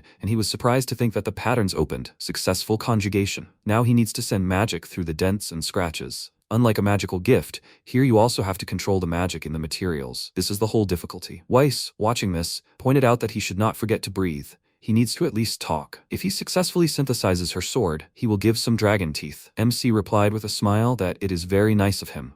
Mel wished him luck and said that they should only move forward. After some time, he finished repairing the weapon. The blacksmith gave the sword to the girl and asked, how is it? The protagonist with a tired look said that they should look at it before evaluating the sword. He gave it 100 times more than he planned. Weiss agreed and noted that, in general, synthesis with high-quality material is not part of the craftsman's job. He replied that he said that craftsmen are more experienced in this matter. The man laughed, and having given the fangs, said that this is what he promised. The protagonist excitedly exclaimed that he cannot take them. There are too many fangs. Besides, he has already spent one fang on the sword. Weiss replied with a smile that usually 4 fangs are needed for this sword. After some time, MC returned to Liz, went to bed and said that he was very tired today. In the morning, they went outside and he noticed that his whole body ached. She replied that of course it would be so. After all, he fell asleep right in the hallway. They went to the board with tasks and began to choose a mission. The girl took one sheet of paper and asked how he liked it. The protagonist thought that it was again collecting materials. He pointed to another and asked what she thought about it. This was a task to explore the Jasper Forest. Liz asked excitedly, is this a study? These tasks can affect the ranking of other tasks, and to be honest, she has never taken on something like this before. She thinks that it is too early for them. What if a dangerous monster jumps out from somewhere? MC asked with a smile, is this all because of him? Seeing the expression on her face, he thought that it must be so. Liz said that during the task with the great sheep, she was very careful and prepared for anything. At least everything ended well. Perhaps because of this, but he is very good at collecting missions, and there are many bonuses from these missions. He thought with a smile that this is certainly true. The protagonist happily said,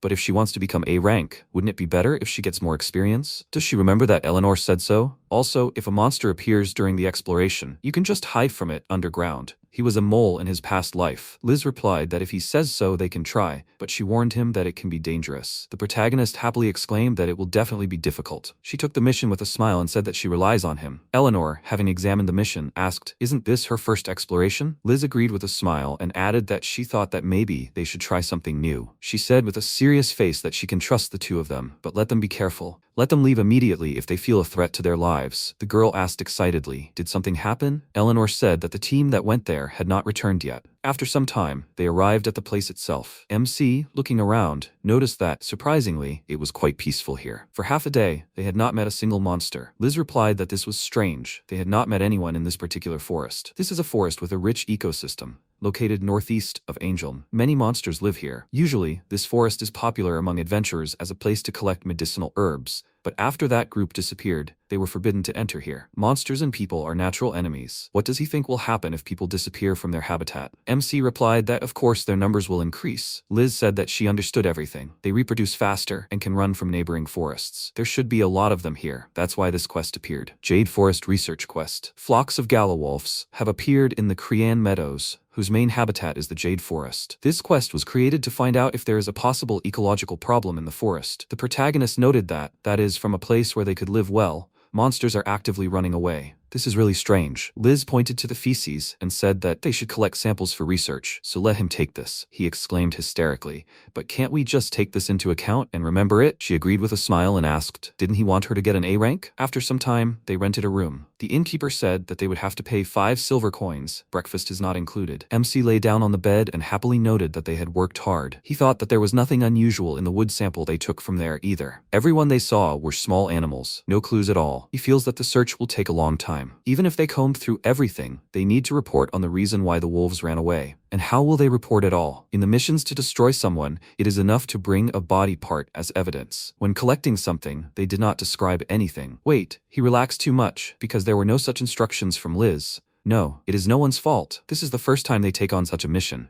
There will always be mistakes. They are a team after all. The night passed slowly. He needs paper, a pencil, and the map that Liz gave. If you boil animal bones into glue and add wood, you get paper. Wood and charcoal are a pencil, and pigments can be taken from flowers. Paperwork and overtime is a piece of cake for him. This time, surprisingly, he wants to do it. The protagonist began to dig into the information and thought that he remembered those times. He did not think that he would ever need it. It turns out that an adventurer needs to be able to do a lot of things. In the morning, he gave the collected information to the girl. Liz asked in confusion, what was it? He answered with a smile that he had prepared the results of their investigation yesterday before going to bed.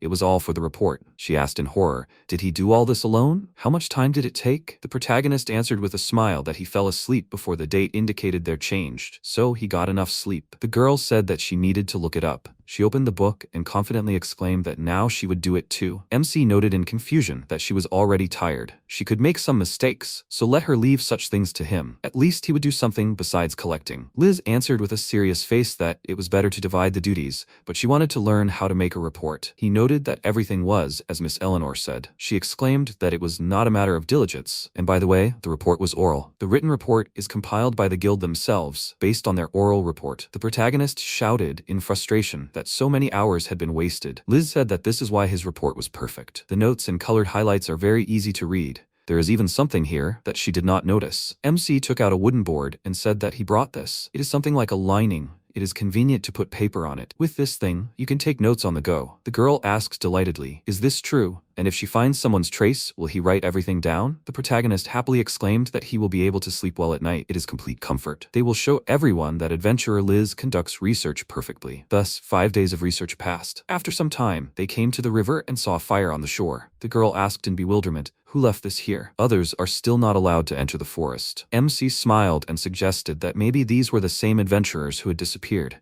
They might have settled somewhere nearby. She excitedly replied that she didn't know. She didn't think they could have just left the embers of the fire and left. To prevent a fire, it had to be put out with water and buried, so they didn't have time for that. Something might have happened. Let him watch from afar for now. The protagonist agreed, and added that it was time for him to craft something then. He thought that to make bushes, he would need to fasten fallen leaves with magic and attach branches. A moment later, he quickly made a camouflaged hut. The protagonist smiled and pointed to the pillow, and said that he had made this pillow from goat wool. Now they could secretly observe the other side with all the comforts. Liz noted that she was scaring herself by no longer being surprised. He said to let her be surprised at least a little. After that, they began to watch the fire. When it was already dark, MC fell asleep. The girl woke him up and said that someone was approaching. Suddenly, a huge black orc appeared behind them. The protagonist excitedly said that it was a C-rank monster. He thought that these animal trails belonged to another animal. Liz took her staff and noted that it was good that she did not skimp on magic to mask the smell. They do not seem to live in this forest. He asked in confusion, was it their fault that the other monsters migrated? The girl answered that she could not say for sure, but it was most likely so. Black orcs are a mutant species, which is why they have a large mass and are social. Perhaps there is a nest of them in the forest. They need to inform the guild.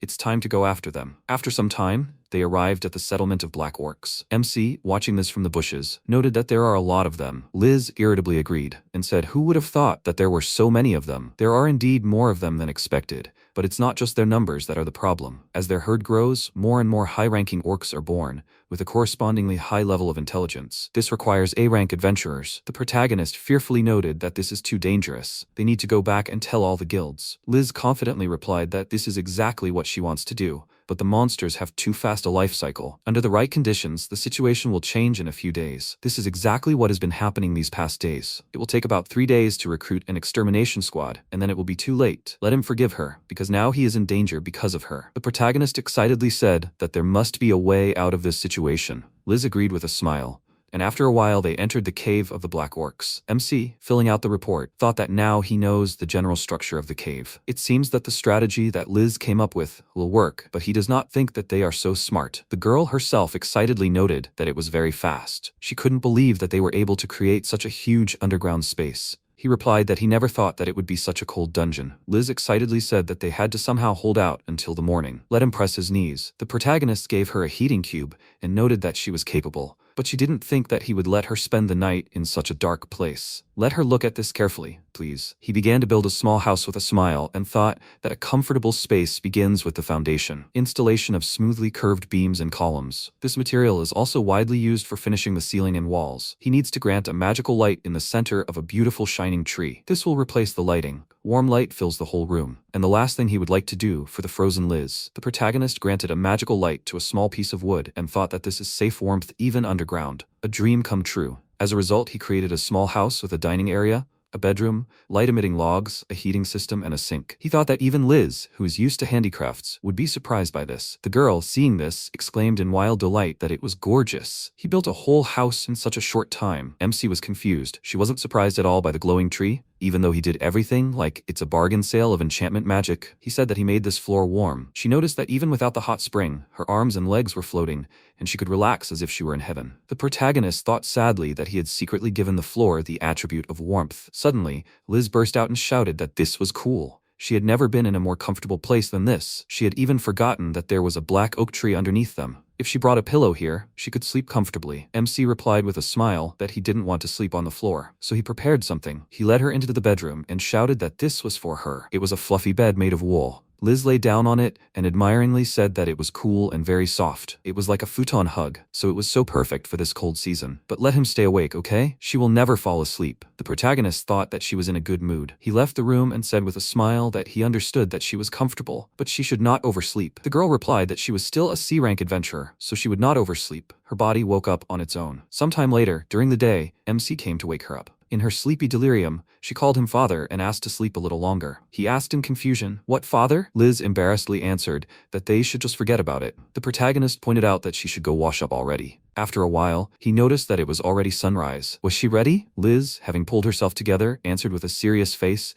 that now that she had slept enough, it was time for them to start. At this time, one of the Black Orcs went on night shift and came out of the cave into the street. Seeing Liz, he furiously screamed in his language that it was her. She used the skill Icy Rain and attacked him. The monster immediately rushed to attack and tried to strike. She dodged and jumped towards the protagonist. He happily noted that she did a great job, but next time she should be more careful with the retreat time. The protagonist thought that the tactic suggested by Liz worked perfectly. Codename, the mole tactic. He remembered how the girls said that, given their difference in strength, a frontal attack was not an option. If they just came out like that, they would be overwhelmed by numbers. In addition, she needed time to accumulate mana for the next attack. Even a few seconds of hesitation could be fatal for them. They needed to somehow get rid of this weak point. They would place many escape routes around the area, so they could avoid direct contact. They would attack the enemy with long-range magic and hide. That way, the orcs would not be able to figure out where she came from. They would take advantage of their confusion, and she would attack from behind and then finish them off with strong magic. They would do this several times and get rid of the disparity in strength. Then, they would be able to win. That was the plan. But what if a higher-level monster appeared and there was nowhere to run? In that case, they would need to study the entire structure of the cave. That way they would have escape routes. MC replied that there was only one exit from the cave. It would be bad if they got stuck there. They needed to dig more paths or find another exit. Liz said that even though she was the one who came up with the plan, Miyabi's ideas were sometimes crazy. He asked, would they start tonight? She excitedly replied, no, they would start at dawn. She has been using a smell mask quite some time, so she wouldn't have enough mana for the black orcs. If only it were endless, huh? Currently, 5 orcs had already run out into the street, furiously looking for her. Liz wondered if this was the 5th one. If they act carefully, they can avoid the high-level monsters. At this time, the orcs were trying to find them by destroying everything around them. Liz called out to him and asked if she could ask a strange question. She heard that the black orc meat is very tasty. If they kill a lot, they will get a lot of meat, right? Even if they sell most of it, there will still be some left for them. Well, then, should they kill them all? MC asked in confusion. Do they have enough strength? The girl answered with a smile that using such a powerful magic as an ice spear requires a lot of mana. It is only enough for 5. Then they will prepare traps. After a while, she crawled out of the hole and killed one of the orcs. The monsters ran after her furiously, but suddenly they stepped on the trap and fell through. Liz asked if he put everything in the inventory. The protagonist agreed, and holding the sword in his hands, added that he didn't seem to have forgotten anything. But this sword was carried by one of the orcs. Apparently it belonged to one of the missing. She took the sword with a smile and said that it was good. It was a pity that the owner of this sword died, but the sword itself remained. They could take this to the missing person's loved ones. The protagonist replied that it was a great idea, so they would do so. Liz happily said that they needed to finish the rest of the investigation and that they would be heading back. The protagonist thought that he knew what had happened to these people. It wasn't his fault, and certainly not Liz's fault. They were just unlucky. He tries to forget that this has anything to do with him, but he can't get rid of the obsessive thoughts. How can he clear his mind? After some time, they returned to the guild building. Liz happily noted that when she came here, she felt at home. They hadn't been here for quite a while. They came to give Eleanor the report she had asked for. The girl, seeing them, happily said that she was worried because they were late. Liz explained that they were being careful. That's all. She said with a smile that she was glad to hear that they were okay. Could she see the report? The MC said with a serious face that, as written in the report, black orcs settled near the lake near the forest. Also, the bones of a Galawolf were found in the vicinity of the settlement. Here is a written report of their investigation. Eleanor asked again in surprise. A written report? That was very kind of them, but the guild had already made a report. Could she see it? She opened the book and asked if he did it alone. The protagonist answered with a smile that it was not so. His responsibility was the vegetation and the terrain, and everything related to the demons fell on the shoulders of the smart Liz. The girl herself said embarrassedly that she did not think it helped at all. Eleanor was shocked to see that just the 2 of them had made such a competent report in just 10 days. Even the masters would have taken a month. That was very fast. MC replied with a smile that they had tried. The entire settlement of black orcs was described here. She exclaimed in shock. As many as 11 dark orcs? Even a B-rank adventurer, no, even an A-rank adventurer, would have a hard time. He stopped her excitedly and replied that they had simply killed them all. Had they done something wrong? Liz smiled excitedly and asked if they could be counted as ordinary orcs, right? The worker thought about it. Definitely not. Another said that they had confused them with other monsters. The last one said, isn't this already a false report? She said that she was an expert on all the basic demons. What rank did she think an adventurer had to be to defeat at least one dark orc? Liz replied that they needed a C-rank adventurer. Eleanor agreed and added that she alone would be enough. But when there were 11 of them, that was a completely different story. She would use a group of C-rank adventurers as an example. Even with 2 supports, they wouldn't have been able to complete the task. The other adventurers, listening to all this, assumed that maybe they had mixed up the monsters. They were probably exaggerating their merits to earn more. There were only 2 of them. Liz called out to the main character with incredible anger and said that everything was fine. They would sell the meat wholesale. He pulled all the carcasses out of the inventory right onto the table, causing it to start to break. At that moment, a loudspeaker in the room announced that the meat prince had arrived. 3 men ran inside and shouted, "What is this wall of meat?" The adventurer replied that they said it was dark orc meat. Let them, please, check the veracity of this fact. They examined the meat and said that it was definitely it. Excellent quality. Another man remarked that his gut was telling him that the meat tasted great. There was no doubt that the meat prince brought it. At this time,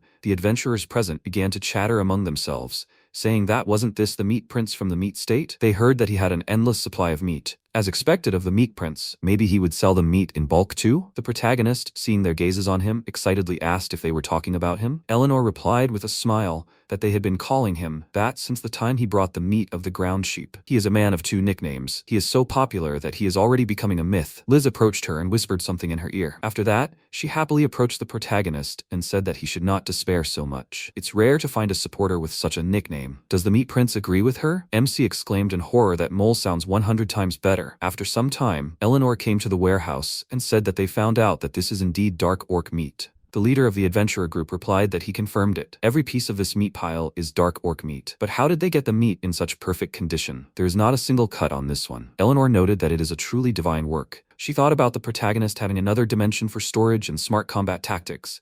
And even in reports, he is good, no worse than the royal bureaucrats. Who is he anyway? Even the employees say so. She was able to keep the ground sheep case unnoticed, but this time they will not be able to cover them up. After some time, Eleanor came to them and asked, "Do you two have time?" MC asked, "What is it?" She explained that the people from above wanted to discuss their report with them. They were invited by the guild master. They were scared and wondered what they could have done. They went inside and sat on the sofa. The protagonist remembers Liz saying that she is very excited for the Black Orc barbecue, and their meat is first class. They can get rich. He noticed that she really loves money, and his wallet is empty. He also wants to get rich in the blink of an eye. The girl noticed that he spends money surprisingly quickly. Why don't they save up this time? At this point, the MCs were horrified and thought that they were just supposed to get the reward, and that's it. What could they have done? Zion, the Adventurers Guild Master, introduced himself and said that they would get down to business right away. Regarding Liz and her research in the Emerald Forest, described in the report, did she receive help from fellow adventurers or others? The protagonist was puzzled, thinking that he suspected them of dishonest work. The girl excitedly answered that no, she did not receive help. Only they participated in the battles. He looked at Eleanor in confusion and thought that Liz would not do such a thing. Everything is clear to him. They created a big fuss throughout the guild. Even Eleanor is puzzled. In addition, he only knows them from their reports. Their success does not correspond to their rank. It is not surprising that he has questions for them. Zion, with a serious face, said that investigation requests are very important for the guild, more important than questions about defense, assistance, and other tasks. This is intended for ranks of level C and above. MC thought that he wants proof that no one helped them. But what kind of proof exactly? The man sternly pointed out that they should not dare to lie to him. Liz took out her sword with a serious face and replied that they had the items they had given to the guild, and this was found in the orc settlement. She swears by the sword of the fallen warrior. Zion took it and immediately said that he believed them. They could go. Let Eleanor check the details of the missing people. He wanted to return the items to their owners. The girl agreed and asked, "Is there anything else?" He wondered if they disagreed. He took into account the report, the guild's file, and what they told him. He has no objections to Liz because she is responsible and competent, but they are usually careful in this matter. 98.2%, that's her stats. MC wondered in surprise. What did he do so that they could see Liz's adventurer profile? Zion explained that she's been highly rated by customers and guild representatives from the beginning until now. The freshness of the meat and the rest is proven. Buying from other sources is unlikely. Besides, you can't make a report of that level without going into the forest. Proving that they're lying is harder than proving that they're not lying. Liz replied that she made her decision based on what she could verify. Zion pointed to the report and said that these pages explained everything in detail. And here was a letter of thanks from her client. He believed that her achievements were well-deserved, but attacking the Black Orcs was reckless. The girl replied that if it had been just her, she wouldn't have even thought about it, but Miyabi was with her. The guild master said that meant he was the vanguard. Liz was in charge of the attack, right? But she said he was an assistant. The girl explained that everyone had their own job. The protagonist excitedly replied that she was the core of the group. Liz became angry and said that Miyabi had definitely killed two of them. He nervously explained that he was only doing his job as an assistant. Zion asked in confusion what was going on. The girl shut him up and confidently said that the protagonist could not objectively evaluate himself. Let him allow her to say it directly. Miyabi is a walking warehouse. In addition to black oak meat, he can dig large holes in a matter of minutes, under the guise of a support and store soil. Not only does he keep food fresh, but he can dig large holes in a matter of minutes. He also has a huge amount of wood, and his warehouse is probably larger than the warehouse of the production guild. Even Angelum can envy this. Zion asked with a thoughtful look, "So other things can be stored there?" Liz replied that he heard her correctly. She thought that he did not listen to her at all. The man turned to Eleanor and asked if this was not a special storage for meat. She replied that people said so. The protagonist excitedly apologized and said that his expanded storage also contained other materials. The guildmaster immediately replied that this was impossible. Okay, they need to take out all the materials he doesn't need and take them to Eleanor's warehouse. After a while, Liz came out of the office and thanked him, saying that she was glad to know that he believed her. Zion replied that she never gave him any reason to doubt her, so she took the staff. He missed her father a little. She asked, did he know him? The man put his hand on her shoulder and said that like father, like daughter, she was a very serious girl, and she had grown a lot. At this time, while in the warehouse, MC noticed that this was a fairly large place. Eleanor replied that it was not as big as the guild's production warehouse. He may not know this, but the main income of an adventurer is custom work. Everything she collected here was just an added bonus. He asked if she was an adventurer too. The girl said that she started working here when her team broke up. It has been 3 years since then. She has been an adventurer for a long time, so she knows how difficult it is to obtain these materials. The root of the tusk is easy to damage, right? Does he have a talent for it? The protagonist excitedly replied that he has nothing like that. It is just sleight of hand. He thought that he can't tell her about his skills. MC said that since Liz is not here,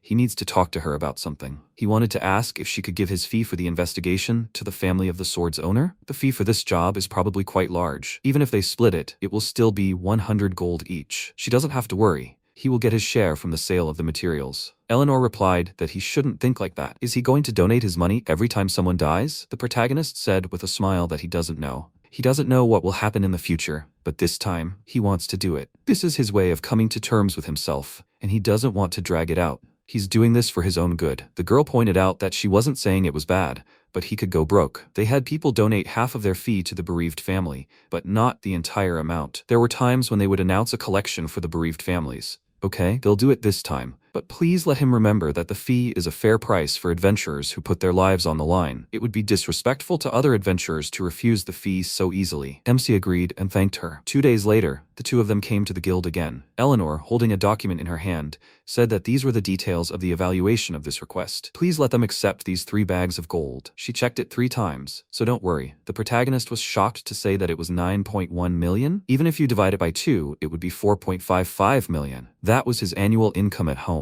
Eleanor pointed out that he said that they would split the fee themselves, and she would accept their decision. He thanked her and thought that the commission fee would be deducted as a visit fee. He hoped that this would help at least a little. The girl added that they had also decided to promote Miyabi's adventurer rank. Now he was a D-rank adventurer. The protagonist spat out the drink in shock. Liz exclaimed that it was all dirty. He apologized excitedly and explained that he was just very surprised. Why D-rank and not E? Eleanor replied that it was unusual for an assistant to be promoted by 2 ranks at once, but this promotion was based on contributions to the guild and expectations for the future. This is the desire of the guild master. Besides, the information that he was only an F rank caused a lot of unnecessary quarrels. The two of them had earned more money than the average B rank adventurer. MC thought that this would definitely cause a public reaction. He thanked her with a smile. Eleanor pointed out that it would be better for the guild and for the guild itself if he remained their supporter. The protagonist thought that he thought she was lying, but he was still pleased. They approached the exit and he said that he would count on her then. The girl called out to Liz and said that she wanted to confirm something. She would donate half of her salary as always.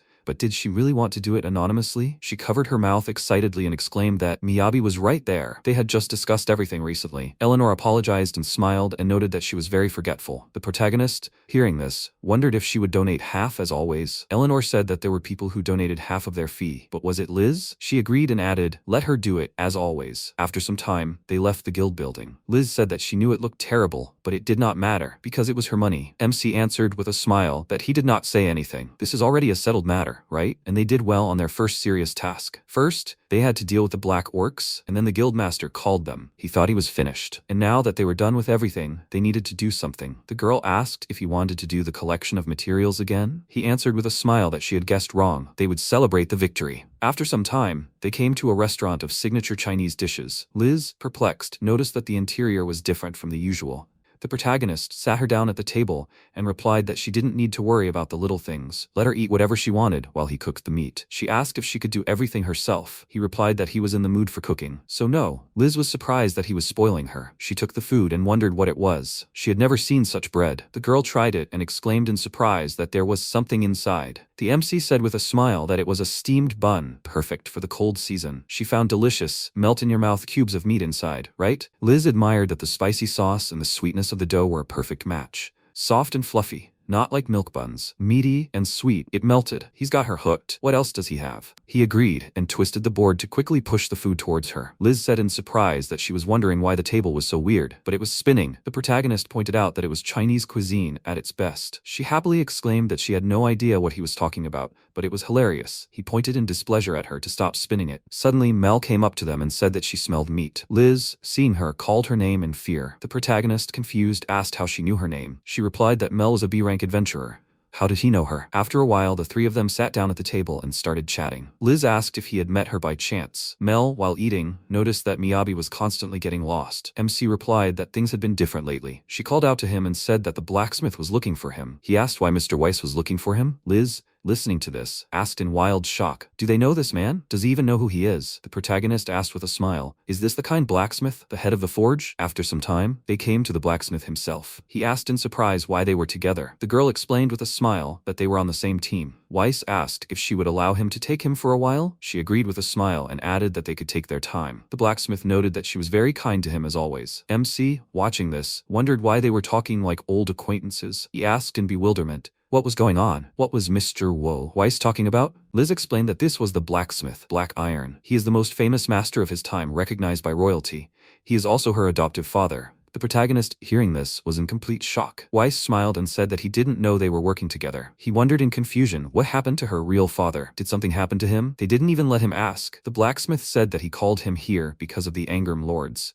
They entrusted him with the reconstruction of the residence of Duke Berdini. Why shouldn't he have a hand in it? Liz exclaimed in wild shock. Is this the same lord? MC excitedly noted that he was just a guy from the street. It was too much responsibility. Weiss replied that he was entrusted with the selection of workers. The girl exclaimed in surprise that it was great that he was offered this job. He could have connections. He shouted in horror that she already had ulterior motives. She said that she ordered him, as the leader of their team, to put all his efforts into this. The protagonist calmed down and answered with a stone face that he would do his best. After some time, they arrived in the western district of Angoulême. He thought that beyond the gentle rise there was the aristocratic district, and in the center of the city was the palace of Duke Berdini. They arrived at the palace itself. The protagonist was surprised to think that here they were. He looked at the others and thought that everyone had brought a change of clothes. Maybe he should have too? He was called at the very last moment, so he does not think that they will expect anything from him. But this is a good chance to see professionals at work. It is not every day that you can see the mansion of an aristocrat. He can't wait to get started. MC began to walk along the palace grounds and, seeing a plant, noticed that everything looked wilted. Duke Trenz Verdini approached him and explained with a smile that it was a shepherd's rose. This is a type of flower that has many petals. The homeland of this plant is countries with a warm climate. In the north of Angoulême, it completely disappeared because there was no suitable environment. He wondered in complete bewilderment, who is this? Weiss noticed him and remarked that he was too early. Trenz replied that it was not very polite to sit in the room when an old friend had come to see him. The protagonist thought that it was a duke. After some time in the palace, Liz remarked that he did not know anything about this place at all. She did not want him to embarrass himself in front of the Lord, so she would teach him. Well, he had at least heard of the Lord of Angoulême, right? The protagonist replied that he seemed to have, but he was not sure if they were thinking of the same person. The girl explained that Marquise Berdini was one of the 5 great marquises of the Kingdom of Fortia, a great noble family that ruled the northern territory of Angoulême. The current Marquis, Trenz, is known for being one of the most influential and successful of all the successive heads of the family. He also graduated from the Royal School of Magic with the highest rank of noble. He was surprised to note that he was smart. Liz added that in Angoulême,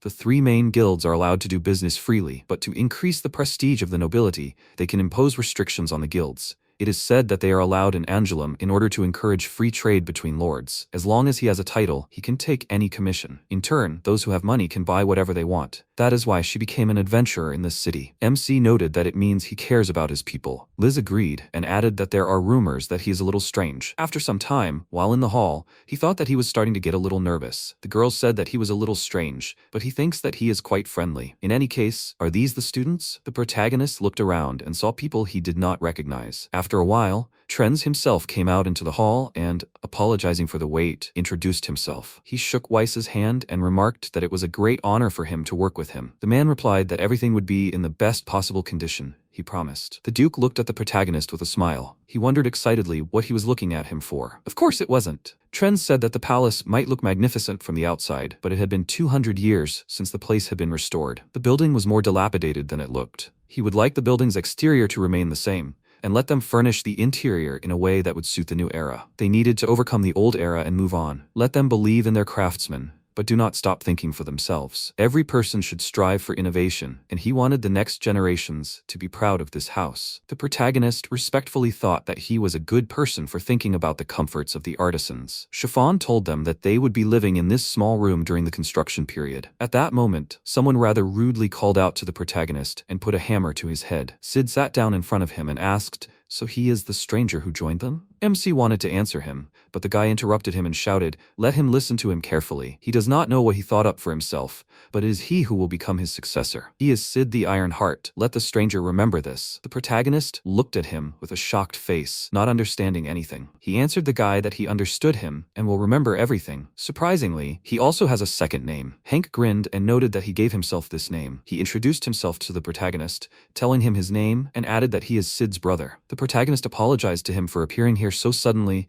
and said that he will try not to interfere with them. Hank laughed and noted that no one will complain about the leader's decision. Weiss shouted to his workers to get ready. Now is not the time to relax. They will work together with their comrades. He gave them the plans in advance and will go around to each one as a leader. The workers answered him in unison that they will do everything. He ordered everyone to get to work. Everyone began to carry out the order. MC thought with a smile that he also needed to try. He asked the blacksmith how he could help. Weiss handed him a pen and paper and told him to take it. He was surprised and asked what this meant. The blacksmith told him that they did not have the plans for this part, so he would have to do it himself. The protagonist was surprised himself. He answered that yes, he had to repeat this. The protagonist was indignant. How did he think they would build something without plans? Weiss embarrassedly told him that they simply could not come up with a nice design for this part, so he decided to entrust it to him. The protagonist exclaimed in annoyance, "He gotta start construction right now?" He thought this man was trying to get him into trouble. Weiss noted, "So from today on he is responsible for this man and for the big bathhouse." Karen came out from behind the blacksmith and asked the protagonist to take care of him. The protagonist was completely shocked by this. He thought, will everything be okay with them? The blacksmith left and MC thought, what's wrong with him? He took on the responsibility and ran away. He looked at Karen and noticed that this guy seemed like a good guy. He looks like an owl,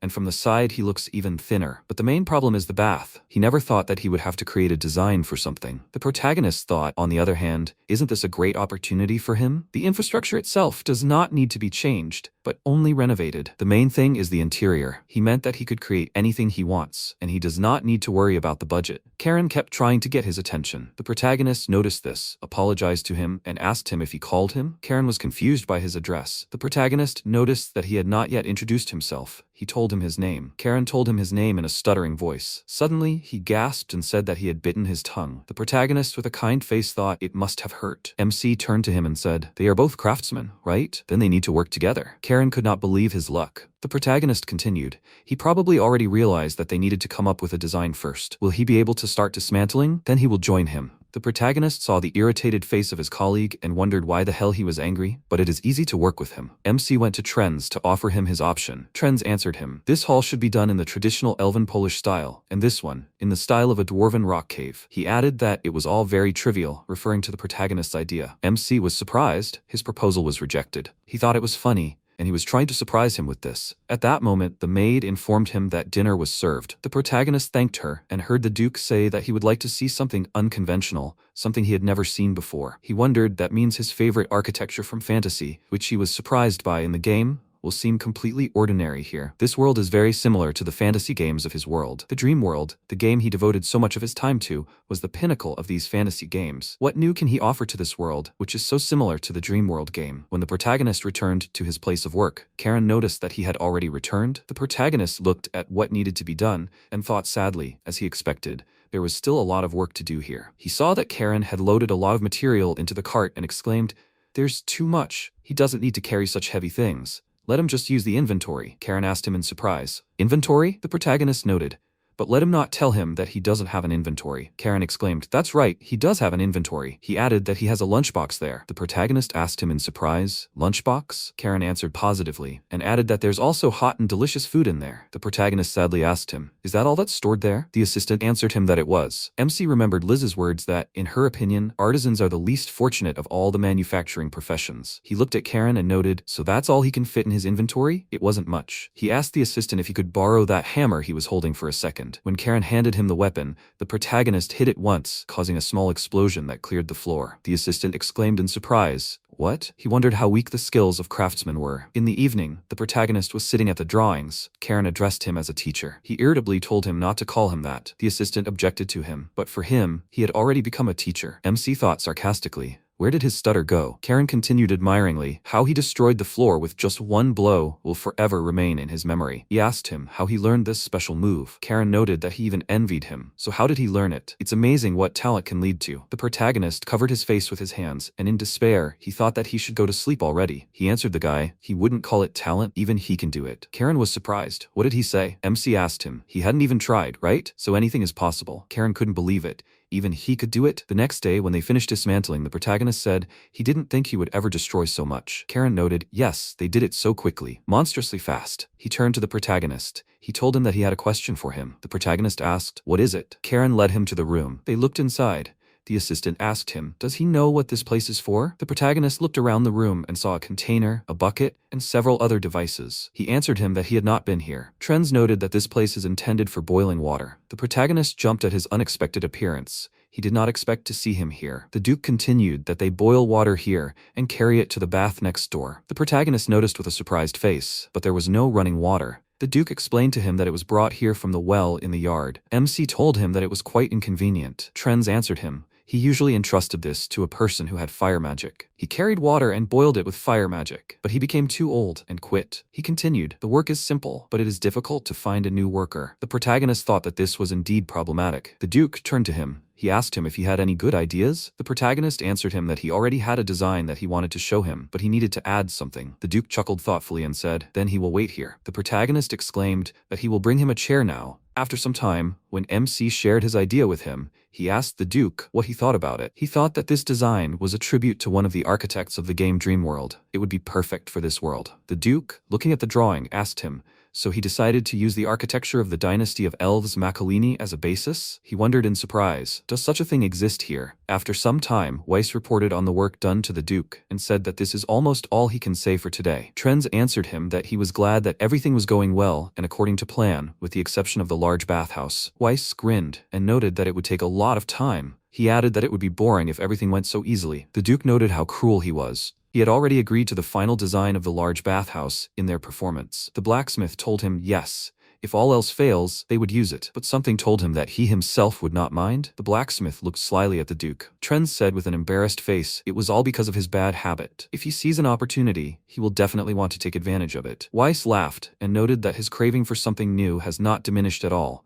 He does not change. The blacksmith added, the same thing happens to him. Even the client's desires sometimes cannot stop him. Although they call him a master, he is still a beginner who wants to see where this young man's talent will lead. The Duke noted humorously, they seem a little self-confident, but since Master Weiss has his eye on them, he will wait. Meanwhile, the protagonist was sitting at the drawings, thinking that he had several interesting ideas. Karen watched him work in surprise. Meanwhile, Eleanor was sitting in the park reading a book. Liz ran up to her and apologized for keeping her waiting. Eleanor said it was fine, since she had just come over a few minutes ago. The cute outfit suited her very well. Liz happily thanked her. She had spent a lot of money on it. It had been a long time since they had seen each other, so she decided to wear something other than her adventurer clothes, because she usually didn't buy things like that. But since Miyabi was with her now, she thought it would be fine. She thought that using someone else's spatial storage as a wardrobe wasn't very good. Eleanor asked in surprise, really? Liz pointed out that since Miyabi didn't mind, it was fine. Eleanor said that since we were talking about him, he hadn't been seen at the Adventurers Guild for a long time. Eleanor exclaimed, she meant that. After all, he was going to take part in the renovation of the Duke's mansion. According to the protagonist, for the third day in a row, they continue to bring him projects,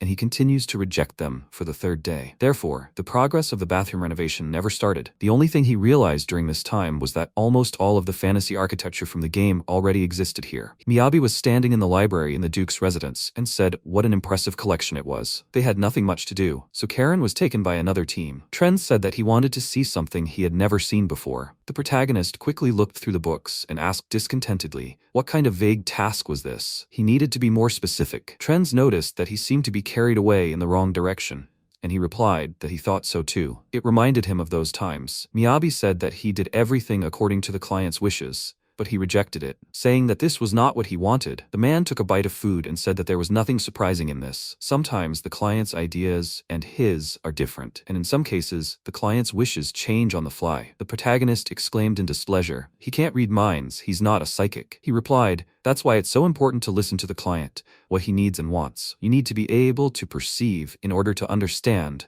what your customer has in mind. Miyabi thought, think like his customer? He gets lost when he starts thinking about it, and there's so much luxury everywhere that his head is spinning. He noticed something below and thought, Maybe if he looks from the outside, he'll be able to understand it. The protagonist started going down the stairs, when suddenly, Alicia called out to him and said that there were no areas designated for renovation. Miyabi said confusedly that he was a little lost, and she apologized, but going beyond the area being renovated was prohibited. The protagonist started going up the stairs, and Alicia asked where he was going. He answered, to the bathroom. She said that this room was in the next building, and she would take him there. Miyabi smiled and said, she's probably really busy, so she might as well just tell him where to go. Alicia insisted, displeased, that she take him herself. He followed her and thought, what's going on? Miyabi smiled and said that he was a member of the construction team and was looking forward to the results. What a beautiful garden. So many roses. They bloom at this time of year, right? She agreed, and the protagonist began to lag behind her little by little. He thought how awkward. It felt like he was staying with a stranger's friend of a friend. He couldn't stand this silence when she was already seeing him off. Mel noticed them and grinned. The bear smelled so delicious. She had been deceiving him from the beginning. After all, no one would come to help. The protagonist called out to her and asked what she was doing here. She came up to him and said that he was everywhere. Miyabi noticed that these were his words. Chiffon called out to Mel and asked, who was this gentleman? Mel pointed at him and said she would introduce them. This was Miyabi, F rank, great at getting lost and recently D rank. He looked at her and thought, this is the girl who played with Mel. Expensive fabric, soft voice, graceful manners. Chiffon asked, is he an adventurer? She forgot to introduce herself, and her name is Chiffon. The protagonist smiled and thought, well, of course, she is Trenz's daughter. She found a playmate. He asked, what are they doing here? Chiffon said, nothing special. They were just playing with dolls. The protagonist asked suspiciously, what happened to that bear? She answered that they got carried away playing and accidentally dropped Mr. Bear in the mud. Mel noticed they were washing it and playing. Alicia said that they could have just called her. Chiffon smiled and asked her not to make such a face. She would at least like to do the washing herself. Mel looked at him questioningly and asked, what is he doing here? Got lost. Miyabi awkwardly replied that getting lost in the Lord's estate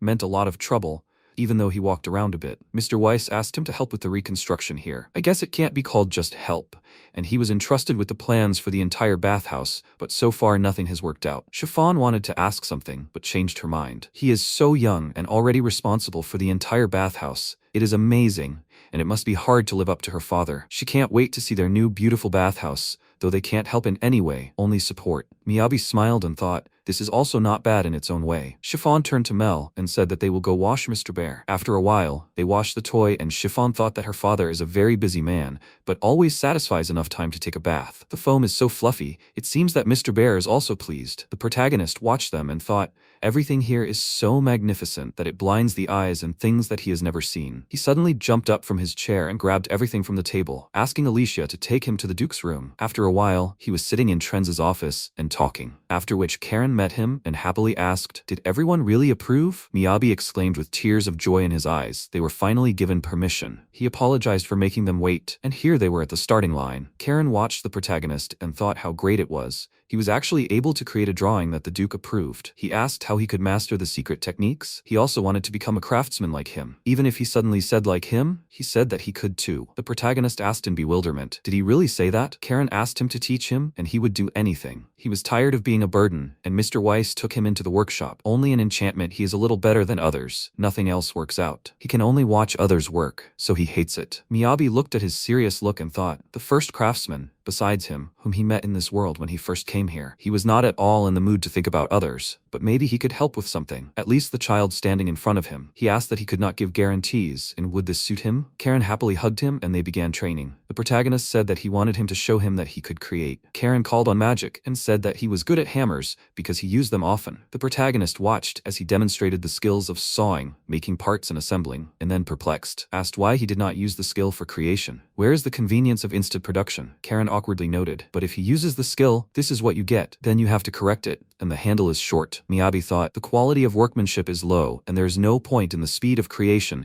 if in the end time is spent on corrections. Of course, there is a chance that his skill is special, but in addition to the inventory and support magic, most likely there is also a skill level. They just do not know about it, and also necessary for the construction of the bathhouse. Only one product is suitable. He used the skill pumping and said he thought of what to entrust him with. He should use the skill creation and make him 5,000 stone blocks of this size. Karen looked at this in surprise and said that he would not be able to create something of this quality and in such quantity.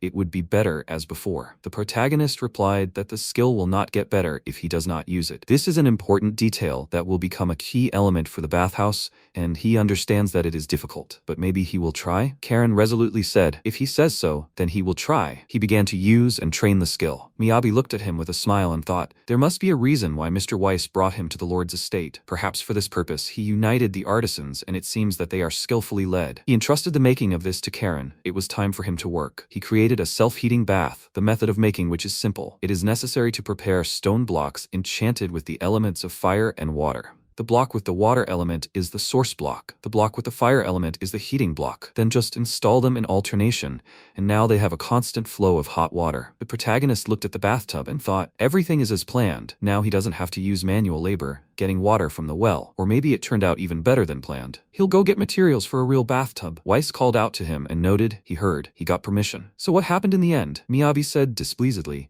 He asks about it so calmly and asked him to stop giving him such crazy orders. Weiss laughed. Crazy is just right for him. Did he use an enchantment to fill the bathtub with hot water? The protagonist noted he noticed that's what an expert means. Enchantments can create water, so he came up with a system that uses it. He thinks that such a brilliant idea can be bragged about. He said that he is just finished with a prototype. Does he want to see it? Weiss said that he had better go back quickly. Suddenly, Karen came running to them and said that there was an incident in the bathhouse. They ran there and saw that there was water everywhere. After a while, Alicia sighed heavily and began cleaning the bathhouse, then asked permission to leave. Miyabi apologized excitedly for causing them trouble. Weiss pointed out that even a child knew not to leave the water running. Karen noted that you can't leave without leaving everything unattended. The protagonist felt even more ashamed and began to apologize, as if a child was being scolded. Karen said, but still, it's somehow strange, because they always use a lot of water here, and how do they clean it up later? Weiss replied that this estate is 200 years old, and all the infrastructure is also ancient. He thinks, like in the past, they just take it away with magic. The protagonist noted that there are no running water here, but manual labor. Weiss asked, what is he talking about? He wants to do everything in such a way as not to strain himself unnecessarily. Karen exclaimed, he took into account the concern for others, as expected of a teacher. Weiss noted that if so,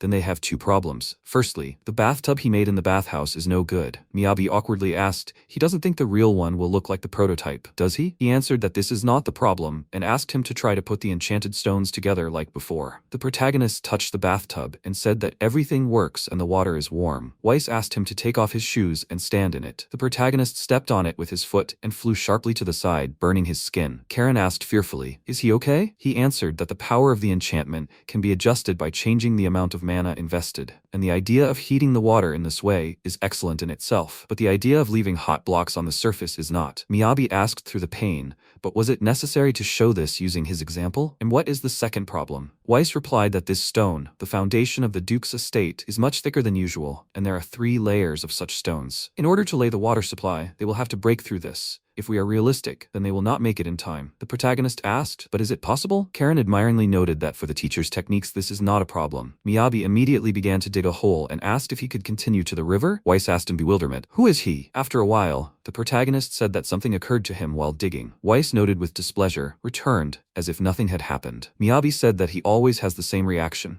It seems to him that if he was not surprised, then it turned out badly. Weiss displeasedly asked him not to anger him, and asked if something occurred to him. He answered that the water should be hot. They cannot reduce the temperature of the blocks. Then, how about heating it somewhere else? Water supply with a valve through the heating chamber and draining a little into the river. Weiss noted that he had never seen anything like this before. While the bath is not in use, the water goes into the river. The protagonist said upset, although he was sorry to waste it like that. He replied that for them, commoners, it was a luxury. Miyabi thought he had been living near hot springs for a long time, so he almost forgot that the first inn only had a basin of hot water. Is it worth draining hot water into the river at all? It can also harm the fish. Karen said that if you can't have hot water, then you can cool it down, for example, by blowing. The protagonist thought better of it and asked, then how about this? Meanwhile, Eleanor came to Zion and allowed her to enter. She apologized for bothering him. He had just returned. He asked where she was going all dressed up. Eleanor grinned and asked, on a date? Does he want her to brag? If she doesn't want to answer, then don't. She's difficult. Zion asked, displeased, why she was bothering him on his day off. Eleanor said that she heard something curious and was reporting it just in case. He asked, was there a problem? She agreed. An adventurer had taken on an order under the jurisdiction of the production guild without permission, or so they said. The worker asked, surprised, what were the two of them doing every day until late? Miyabi asked, was this what they were talking about? A test relief for tomorrow's work. He said that he would do it tomorrow, because not sleeping at night is bad for your health. The protagonist said that he would finish soon. It's just that the flower petals are not coming out properly. The worker noticed, but it seemed to him that everything was fine. The other workers began to take an interest in his work and gathered around him. Sid looked at this and said mockingly, they praised him, so he got arrogant. but in reality, he will think about it. He grabbed the knives and said contentedly that Mr. Sid would deal with this. He began to skillfully carve a figure on the stone, and, blowing off the dust, handed it to Miyabi, asking him to take a good look and remember. He looked at it and wondered in surprise, "What is this?" The worker exclaimed happily, as always, "Cool." The protagonist thought, "The petals look alive, as if this is not a stone at all, and how can you carve something like this?" Miyabi exclaimed in surprise, "Blacksmiths can do this too." Hank apologized. They just haven't seen such a reaction for a long time, but Sid is a sculptor. He snorted in displeasure, and the protagonist asked in bewilderment, "A sculptor? Isn't he from their workshop?" Hank noted, "He says workshop, but in fact it's a lot and usually in the boss's forge. There are both simple blacksmiths like him and eccentrics who want to become blacksmiths, despite the profession of a sculptor. For the chief, it doesn't really matter what their specialty is. He always says that there are no boundaries to the craft, so he takes everyone he sees potential in. He likes to repeat that raising young people is a hobby for him." Miyabi said that he wonders why there are so many young craftsmen here, although the order was made by the Duke himself. The worker noted that this is their best chance to prove themselves. He expects great things from everyone. Sid replied that this is exactly why they will never disgrace the black iron with their work. Suddenly, Karen screamed and he fell to the floor, bewildered, asking what happened. Karen asked him to look. He created this with his skill. The protagonist looked at it and asked, "Really?" He replied that he would try to create another one. The protagonist thought, he definitely created this with his skill. Karen happily said, "This is so great, and now he can create this in huge quantities." Miyabi praised him for his excellent work and asked him to enchant all this with the element of wind. Karen looked at him in bewilderment and the worker said that it was heartless. He asked in bewilderment, "Is it so difficult?" And then from his story he learned that it is believed that enchantment magic, which requires precise control of mana,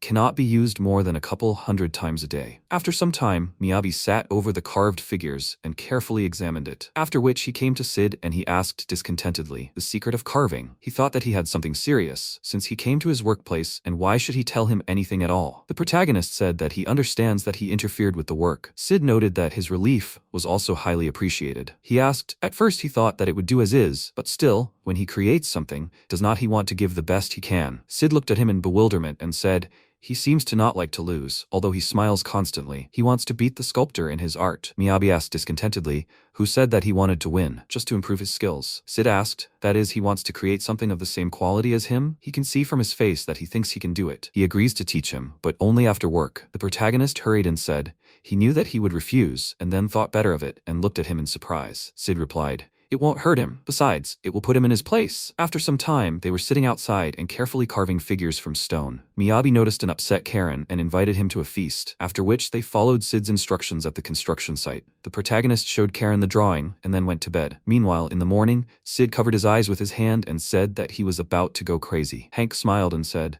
"Good job." The worker asked him, "Are they finished too?" He agreed. Everything is fine, but Sid said he will fix some things, but still, you don't see this often. The Duke himself conducts construction supervision, and only the protagonist's work remains. Weiss asked, "Is everything ready?" Miyabi exclaimed decisively, "Absolutely." Meanwhile, Trenz was examining the room. Karen grabbed the protagonist and whispered that his heart was about to jump out of his chest. He awkwardly asked him to be patient a little longer, but to be honest, he was also worried. He was still not used to criticism of his work. Trenz said that there were no problems with the locker room. Thanks to the flame enchantment, it was warm and cozy. Miyabi said that it was usually cold inside stone buildings, but here it was completely out of place. He always gets nervous when it comes to business, although he is confident in his work, but it would be rude of him. He suggested going to the bathhouse, not to live up to the expectations placed on him with his head held high. They entered the bathhouse and Trenz looked around in surprise. The protagonist asked permission to tell him something before he began his inspection. A new vision of relaxation, adding to the architecture and sculptures conveying 200 years of history. The warmth of the trees they created a space for relaxation. Behind the glass he sees a greenhouse garden, allowing you to enjoy the view of the foliage of flowers all year round. They created this bathhouse, making it difficult to relax. As he understood, air bubbles coming out of small stone blocks pleasantly massage his body, a total of about 5,000 cubes. By alternately using the latest model's sauna, which is now well reviewed even in the royal court, and the bath, he will be able to achieve a state of supreme pleasure, which the feet call bliss. Also, the conservative stone sculptures have completely transformed. They have prepared 4 types of hot springs and a greenhouse garden, which can be admired even in winter. Trenz smiled happily and said that there seemed to be problems with the sources. but they managed to handle everything. Miyabi awkwardly apologized for that incident. He said that there was something that would be difficult to check under the current conditions. Did they come up with anything? The protagonist smiled and asked him not to worry. He would be able to inspect everything. He signaled to the workers sitting on the roof of the bathhouse that they needed to pull the black cover off the decorative element. Trends watched everything carefully and thought that nothing unexpected could happen during the inspections, because he had already seen all of this on the drawing. So why did this natural piece touch him so much? Miyabi said that these were the statues that had previously stood in the bathhouse, and he said that he did not mind if they dismantled them, but these statues were beautiful. He thought that some kind of memory of this should be left. Trends thought about it. No unnecessary, useless decorations. The focus is entirely on the relaxation function, a new design idea based on nature, while paying homage to the previous architect. This is exactly the new style he was looking for. He thanked the protagonist, who looked at him in surprise. The protagonist thought that he had not taken this order seriously at first. He wanted to see how professionals worked and what noble estates looked like. He did not think that his talents were highly relied upon. He had met another craftsman for the first time and had made a friend who was very honest with himself, and other people who were willing to lend him a helping hand. Of course, there were some mistakes, but he had fun. Was he even worthy of such happiness? Miyabi smiled and said that he was glad that he had lived up to his expectations. Trends noted that it was time for a work inspection. He looked at him in bewilderment and thought that everything up to this point had just been a tour from the protagonist. He said that in that case, they would check the drawings. Trends replied that this was not necessary, because the best way to check if everything met his requirements was to take a bath. Miyabi wondered what they were even looking at. Weiss awkwardly said that he would bathe later. After a while, they watched Trends, and Miyabi noticed that he looked completely different now. Weiss said that no matter how much of a bath lover he was still the local lord. The protagonist asked if they really should be here. Was this a party to celebrate the completion of the reconstruction for the nobles? Sure, they had a hand in it, but they were still commoners. Weiss noted that they were invited, so there was no need to be modest. But it was still interesting that he came up with this with different baths. The protagonist said that such establishments were common in his homeland, which was where he took inspiration from. At first, he had to think hard, and this did not fit, and that did not fit. He thought he needed to come up with something extravagant, but he was wrong. The Duke's head contains more knowledge than the books of an entire library, and at every step of the estate there is a masterpiece of art. His eyes can no longer be surprised by any spectacle. So he thought that he was looking for thrills, but it was the opposite. Those words of Miss Chiffon about how he always spends enough time taking a bath. The Duke just needed a place where he can relax, so he created an artificial waterfall, the sound of which is calming, and left the atmosphere of a nobleman's residence, added wood to the decor, accepted by the eye. He thinks it would be easy to copy an ordinary Japanese bath, but then he would not be in the work. It seems that Sid said that he just does not know how to lose. He really learned a lot. Sid called out to the protagonist and said that this meat is just super and the omelette is so airy. Miyabi exclaimed in surprise. He has not eaten anything yet, and then began to eat. Weiss watched them and thought that he envied adventurers. Meanwhile, Chiffon greeted Trends. She had just seen off the last guests. He replied that Sir Shanbell loved to talk, and that it was impossible to escape from him. He thanked her for helping him with the reception of his guests. She said that winter was coming soon, and it was already night, and it was so warm here. It was all thanks to that craftsman, and it seemed that the heat was retained due to the fact that the steam from the bathhouse passed here through the pipes. You can even grow plants that survive only in a tropical climate. Trends noted that he had transplanted the sepia roses that they had almost withered, and it seemed that they liked it here very much. She thought that in the spring they would see beautiful flowers like his curls. I wonder if flowers from the capital could be planted here too? Trends asked what kind she would like. She laughed and remarked that it was a secret. He said that it was so difficult with children her age. Chiffon looked at the table in surprise and asked what this was. Trends replied that these were drawings and that it was quite interesting to look at. She pointed her finger at the drawing and asked what this line was that stretched to the city. Meanwhile, Liz pulled Miyabi by the hand and asked him to go faster. He said in fear that he was quite capable of walking on his own. She noticed, well, for some reason he was slow today. He asked in confusion, what did they expect? He only returned home yesterday. Liz noticed, but they would be late. The protagonist thought, would they be late? She exclaimed happily, they were almost there, and there were already a lot of people. The resident said that he heard that there was a special foot bath, and he saw an announcement that the opening was today. Trends asked, for feet? The protagonist noted that, due to the nature of the enchantment, the flow of hot water cannot be stopped, so they will drain it into the river, and before that, reduce the temperature by conducting it through a long pipe. He plans to use the best heat for the greenhouse, and if he allows it, he would like to open a special bath for commoners. Miyabi smiled and thought, right, the opening is today. Liz said happily.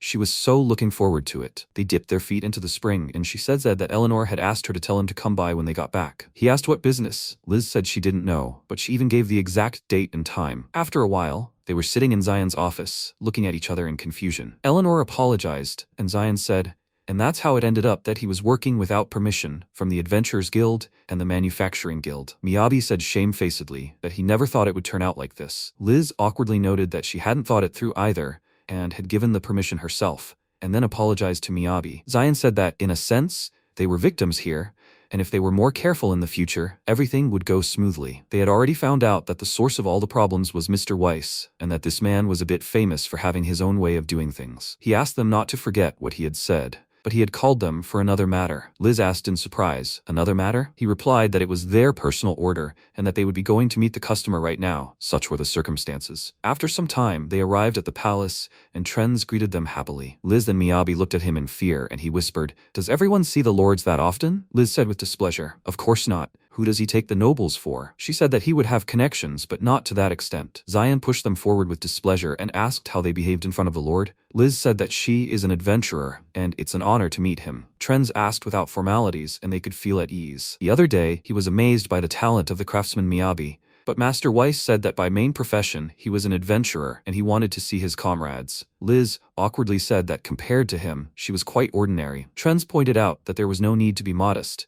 He had learned all about their achievements and could not deny their lack of experience in dealing with nobles, but he wanted to entrust them with guarding his daughter on the 600-kilometer journey from the capital. Miyabi thought in surprise that this was the perfect chance for Liz. Liz resolutely said that she would be honest with him and that it would not be enough for the escort and guard. There was a limit to what a mage and a craftsman could do. At least 2 more close combatants and 1 more ranged one were needed in addition to herself. She had little experience in selecting adventurers, so they would accept those hired by him. Trends pointed out that as he had heard, she was very considerate, so how could they handle such news? The selection of the performers had already been completed, and there was 1 group of A-rank adventurers and 1 B-rank adventurer. He thought that was enough. In other words, their presence was already redundant. The A-rank adventurer group, Radcliffe, and the B-rank adventurer Mel. The only thing required of them in this group was to show him that they could be useful. It was said that the goddess of fortune always had 1 strand of hair, and whether they could grab it or not depended on them. Liz wondered if they had been tasked with escorting and protecting the Duke's daughter, Chiffon, and their destination was the Royal Magic Academy in the capital. A squad of high-class bodyguards had already been selected,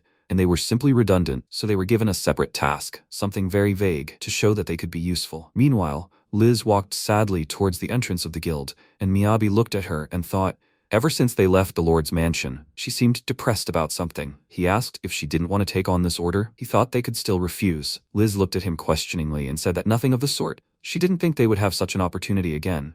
She was just worried about something. She noticed Eleanor and said that the guildmaster asked them to come to her. Eleanor greeted them.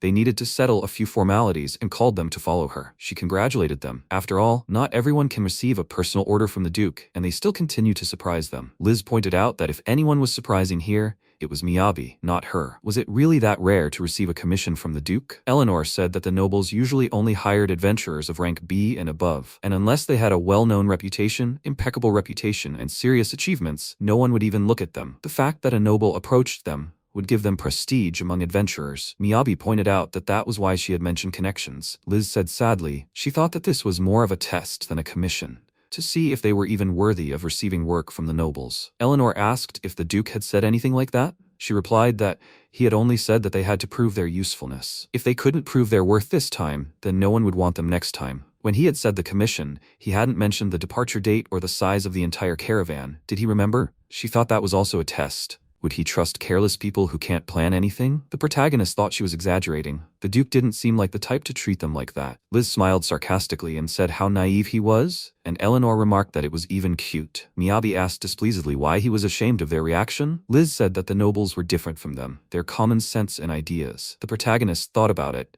He understood that they grew up in different conditions, but he didn't want to think about social stratification at all. Liz called out to him and noticed that there were other adventurers there. They looked at them in surprise, and she fearfully asked him not to move from the spot, then hid behind his back. The adventurers passed by, and the protagonist said in surprise, they just radiated power. She was all sweaty. What happened? Liz asked him to wait a bit in horror, when suddenly Laura heard her name. and at the same time they were behind her. She looked at the joyful Laura in fear, and she threw herself into her arms. Dora began to ask where she had been and how she had lived. Such a beautiful girl had grown up. Dora happily said, "What a mistake to think they almost lost their muse." He asked her not to be shy and hug in honor of the reunion. Tank removed his helmet from his head, and Liz apologized to Miyabi for not telling him right away. Radcliffe was her old acquaintance. "This is Laura, the healer, Tyson, the tank, and Dorda, the swordsman. They are Radcliffe, the very same group of A-rank adventurers with whom they will be working." Laura happily said that she was beautiful, and Miyabi thought, "But this generally sounds like the language of elves. What a dialect." Eleanor asked, "Did he notice? Miss Laura speaks a typical elven dialect." After a while, they found themselves in the lounge, and Dorda asked who this young man was. Eleanor said his name was Miyabi, and that he and Liz had formed a team where he played the role of support. They stared at him in confusion and asked in unison, "Support?" Laura asked him not to tell her that they were going as a couple. Eleanor noted that the group consisted of only them. Laura fell dramatically to the floor and exclaimed,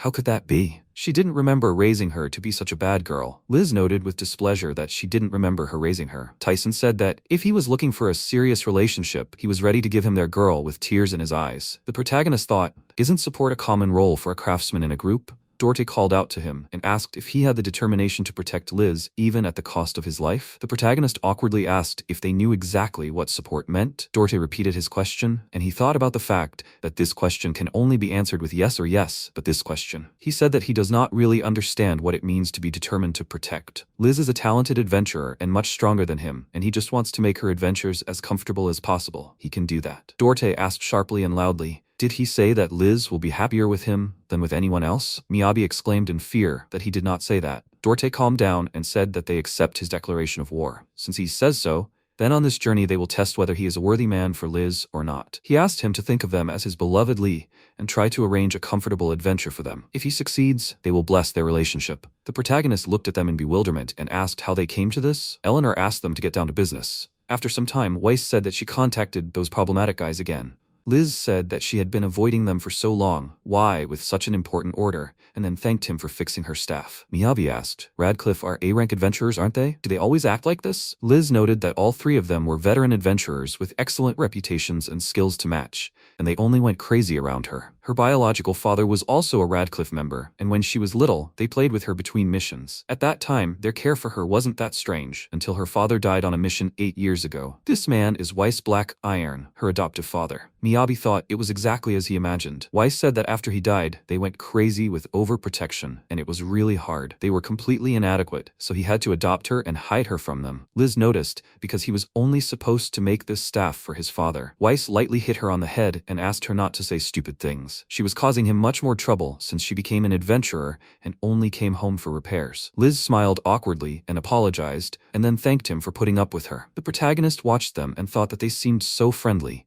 Although there was nothing strange about it, they were adoptive father and daughter, and yet there was some kind of wall between them. Weiss asked, "So what? Did she finally decide on the escort order? She wanted to travel with Radcliffe, right?" Lai replied that she would fulfill this order because it would be stupid to miss such a chance because of personal emotions. The only thing that could interfere with them, and then they told everything that happened at the meeting. Weiss thoughtfully asked, "A declaration of war? Is he a worthy man for Liz or not? So that's it. There's a 90% chance they think they're a couple." She exclaimed discontentedly, "Of course. If they don't resolve this misunderstanding, there'll definitely be more problems." Miyabi asked if she hadn't noticed. Then the problems had already started. And anyway, he just said that his role was support, didn't he? He had a feeling they weren't listening to him at all. Liz smiled and said, "He's naive. If they understood what they were being told, she wouldn't have run away from them." The protagonist said, "Then it turns out that they're cornered and something needs to be done about it." He thought about it and then happily pretended to have an idea. Liz noted discontentedly that he'd just come up with the worst idea possible. He asked discontentedly, "Why the worst right away?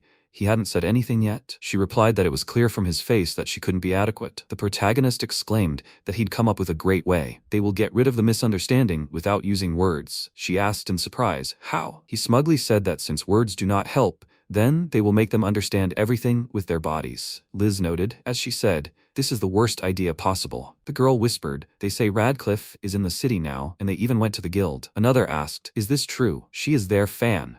It's a pity that she is on the second shift today. She could have seen them. Eleanor thought, a group of adventurers who stopped the rampage of monsters in the capital 8 years ago and became heroes overnight. There was no one who did not speak of them with respect. Laura, Tyson, and Dorte came to her and he asked if they could talk a little about Liz. Eleanor thought awkwardly. Did they turn into this? After a while, they were about to leave for another city. The protagonist called out to Mel and asked if this was all she had with her. Mel handed him her backpack and said that she was relying on him. Radcliffe arrived behind them. Dorte said that he had gone a bit overboard with the things.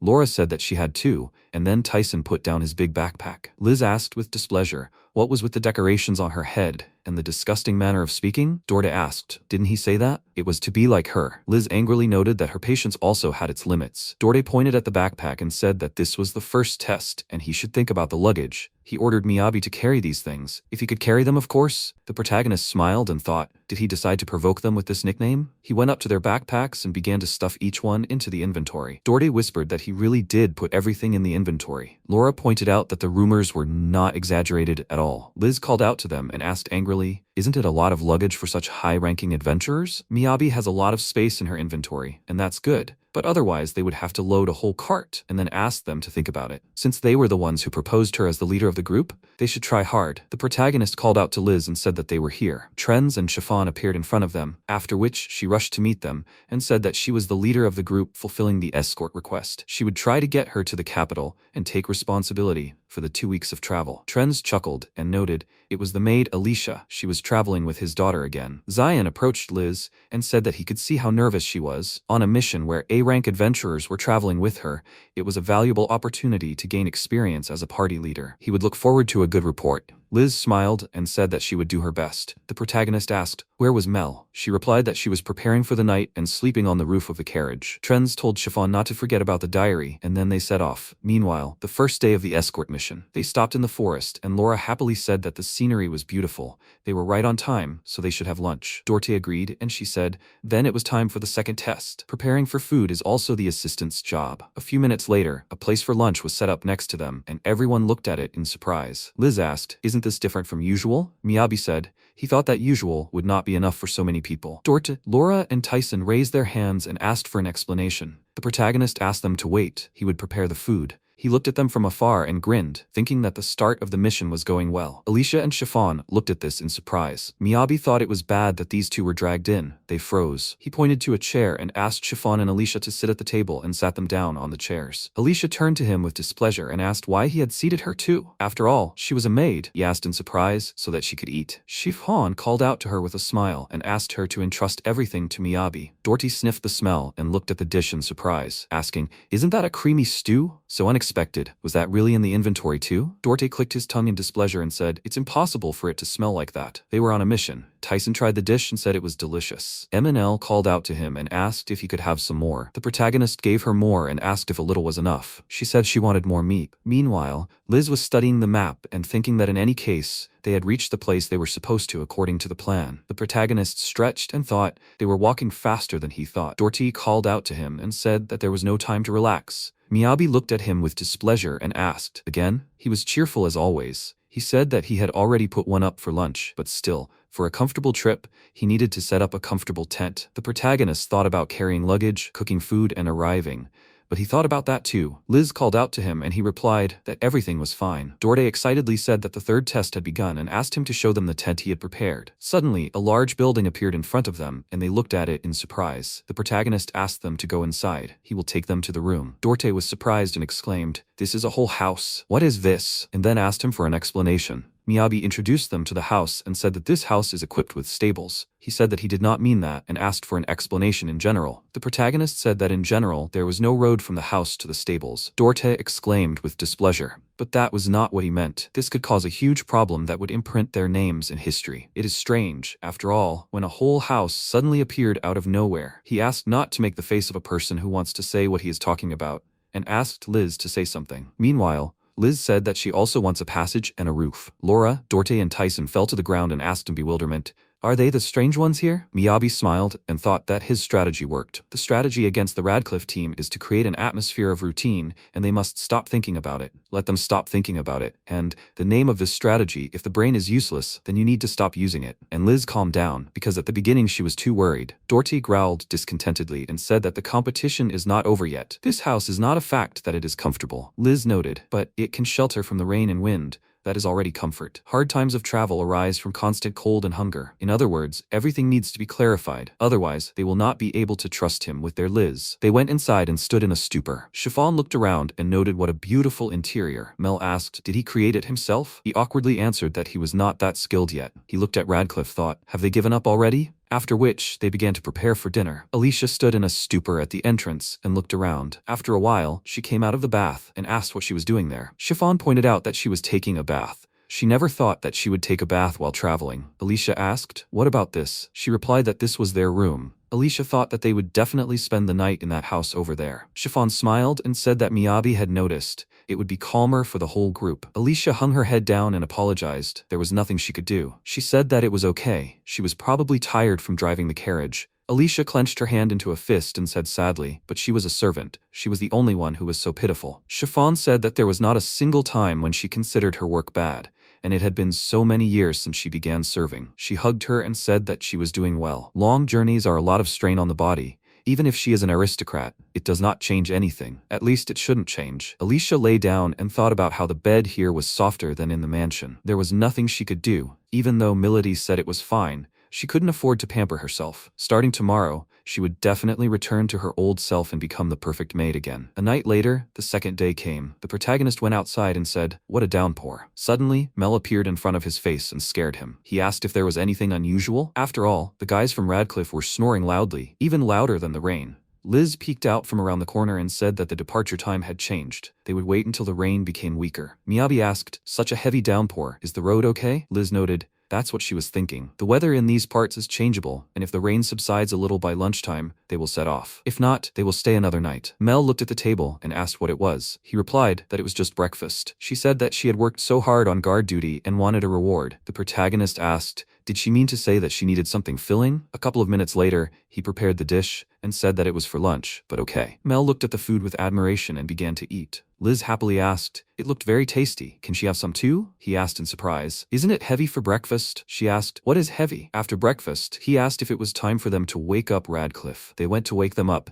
and started knocking on the door. Liz asked if he had overdone it with the house. He said that he really thought that they would oversleep, but not that much. Suddenly, the door behind them opened and Alicia appeared at the exit. The protagonist wished her good morning, and she asked what time it was. He replied that the rain was delaying their departure time, so it was fine. Radcliffe had overslept as well, so breakfast was waiting for them in the dining room. But first, should they change and tidy themselves up? Alicia looked at him with embarrassment and, remembering that she was in her pajamas and her hair was tangled from sleep, abruptly slammed the door. Liz said that it was a bad move, because maids care a lot about how they look. After a while, Alicia changed her clothes and apologized. She wanted to restore her honor after her recent disgrace and asked to be entrusted with cooking or some other chores. Miyabi said that fortunately, nothing terrible had happened, so everything was fine. Alicia noted that it was her remorse, and Chiffon grinned and noted that she had the strongest sense of responsibility in the world. They had caused them inconvenience and asked to be entrusted with something. Alicia tilted her head forward and asked to take care of her. The protagonist looked out the window and thought that the rain was not going to stop.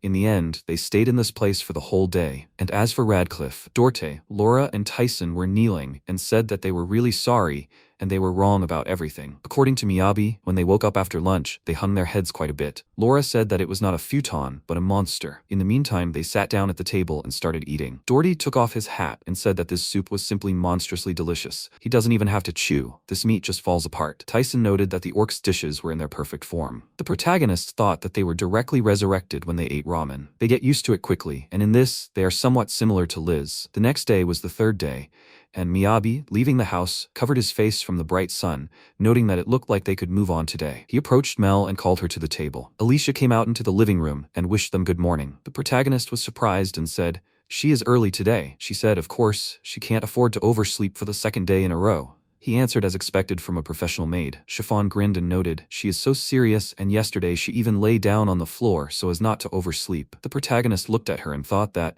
before she seemed much more stern, Alicia asked with displeasure. Should they not start preparing for breakfast? Miyabi smiled, but there's something cute about her. Meanwhile, in the palace, Georgie met Zion and exclaimed, "Wow, what people. An amazing meeting." He greeted him and thought he did not want to meet him for some time. They have not seen each other for a long time and once again apologized for the inconvenience caused by the repairs. Georgie exclaimed smugly, "Of course. It was a waste of time and effort." Zion thought that this craftsman was a poor workmanship to the core. He didn't even know the manners inherent to the guild members. It would even be good to put him on the blacklist. He said that he himself admitted that he was inattentive and then asked to be lenient, since he had already been severely scolded. Georgie snorted smugly and left. Unexpectedly, Trends appeared behind Zion and noted that no matter how he looked, Georgie still hated craftsmen. How quickly he came. He had something to show him. They entered the bathhouse and Zion began to look around in surprise, asking, "Is it him?" Trends grinned and asked happily, "Great, isn't it?" He remarked so suddenly that it was hard to believe, because such work would not lose even to professionals. Trends agreed and asked, "Doesn't he find this very curious? Even though he is a craftsman who can only produce low-grade goods, he was able to create something that can compare to the works of promising professionals, and he even has an inventory in another dimension,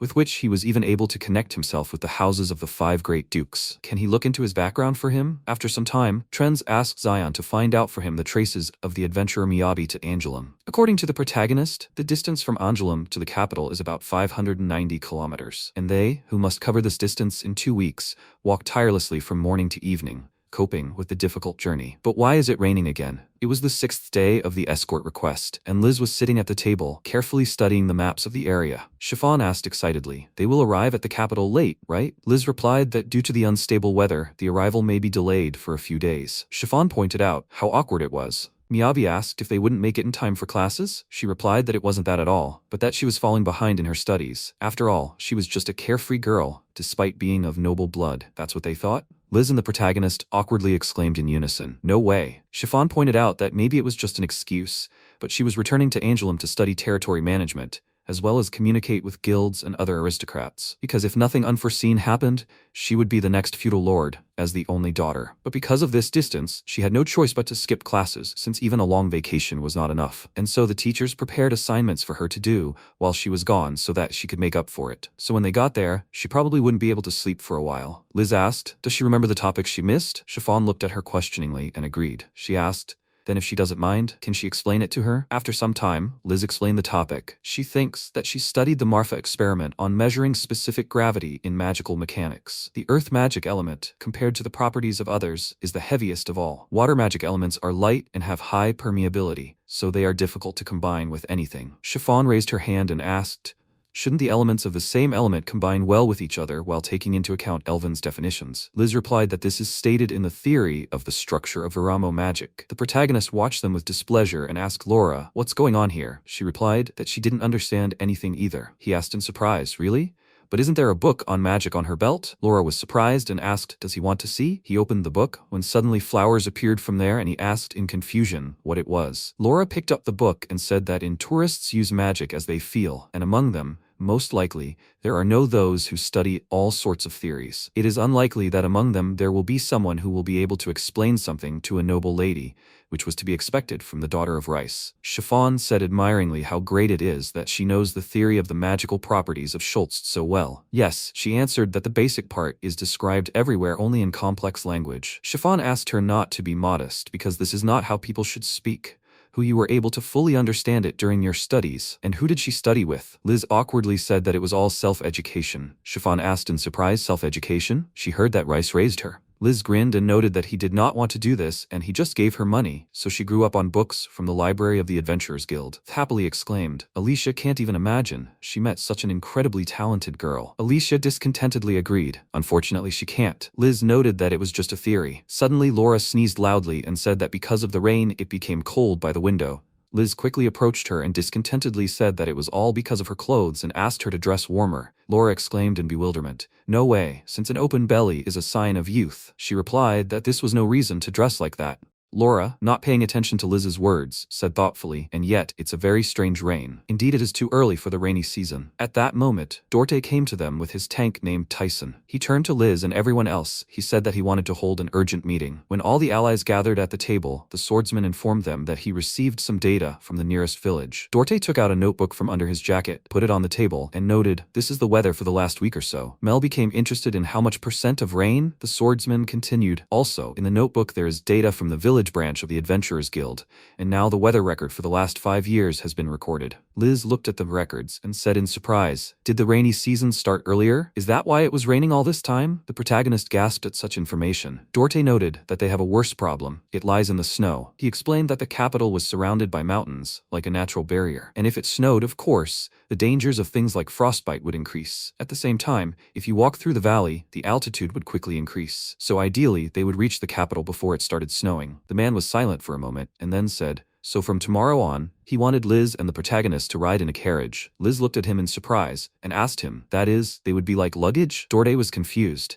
and said, "In other words, he would like to double their speed. They would have to run for 8 hours straight." He looked at the protagonist and Liz and asked them, would they be able to do it? The protagonist thought, even with his equipment, increased physical strength and decreased fatigue, it would be hard for him, and even more so for Liz. The girl bowed her head and said that she could not do it. Dorte told her, "Then the reconnaissance is on her." On the 7th day, the allies set out. The protagonist sat on the cart next to Alicia, who was driving the horses. The other girls were inside the cart. Suddenly, Dorte and Tyson stopped. In their path across the road lay a large tree, blocking their way. The swordsman turned to MC. He asked him, "Can he remove it?" The protagonist answered him that he would do it. He jumped off the cart, and all in all, it took him no more than a couple of seconds. The road was free. Dorte noted in surprise. "It was great," he added. "With the protagonist, any road will become smooth and even." After some time, the allies stopped for the night. Laura approached the protagonist and told him that she would like to change her clothes for something that can be done in a short time. The protagonist fulfilled her request without any problems. After some time, when everyone went to bed, Liz told the protagonist he is so good. Everyone from Radcliffe relies on him. The protagonist asked her, "Is it true?" MC noted that she is also good at reconnaissance. He added that Laura praised her a lot, because in order to determine distances and numbers well,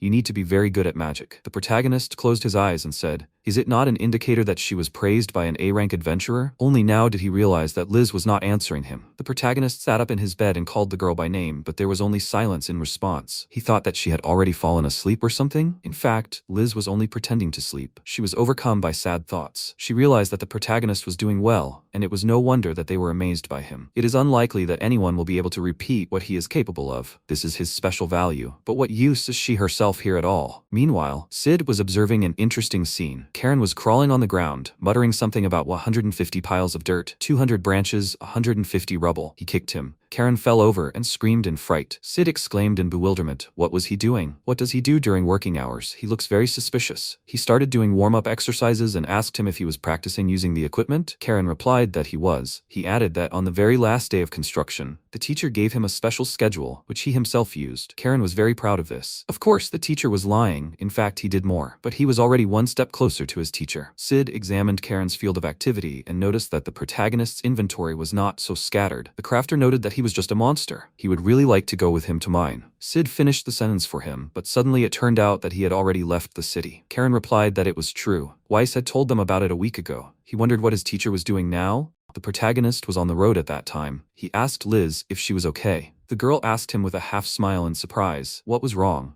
He told her that she just seemed so tired yesterday. She noted with bewilderment, right? Her body was perfectly rested because she was sitting here. The protagonist laughed and returned to driving the carriage. He thought that she had a simply terrifying aura. Dorte's offer hurt her, but she understood that this was necessary in order to get there safely. However, this situation gnawed at her. Before they set out, she went to the library and collected information about the route and monsters there. She, as always, is ready to take responsibility. But in this situation, the role of the leader practically passed to Dorte. He upset Liz with this. What is he thinking about? At this moment, the swordsman slowed down his run. He turned to the protagonist and Liz and asked them to go out. When the friends did as he asked, they saw something like a pillar. The protagonist was surprised. What is this? Dorte answered him that it is a boundary stone, a sign that separates the territories from each other. The protagonist clarified with him, that is, can we say that they have arrived? The swordsman answered him that it is. He added that the royal lands begin from here. These are the territories of Ragpater, and also, the capital itself is behind that mountain. He pointed out to the protagonist the hill he meant. Suddenly Liz exclaimed, "Behind the right there are monsters in the sky." The protagonist and the swordsman stared in amazement at the monsters that began to circle above them. Dorte estimated 3 objects, a distance of 50 meters. He asked Liz if she could get them. The girl answered him that she could do it. She activated the ice needles and aimed a blow at the enemy, but the birds deftly dodged her blow. The protagonist was amazed. Did they dodge? Liz increased the number of her blows, and this had an effect. She noted that it was a little unexpected, but since they got rid of them, it was good, right? Chiffon asked Liz who was getting on the carriage, what she used recently. Those were the first-level ice needles, right? The girl answered her in amazement that it was. Chiffon said she thought so. It's just strange. Ice needles are a simple ice magic spell that turns ice into needles and makes them fly. But what she saw recently looked like the trajectory changed in the middle. She asked Liz why that was. The girl told her that the explanation would be a bit long. In simple terms, it is the use of magic manipulation.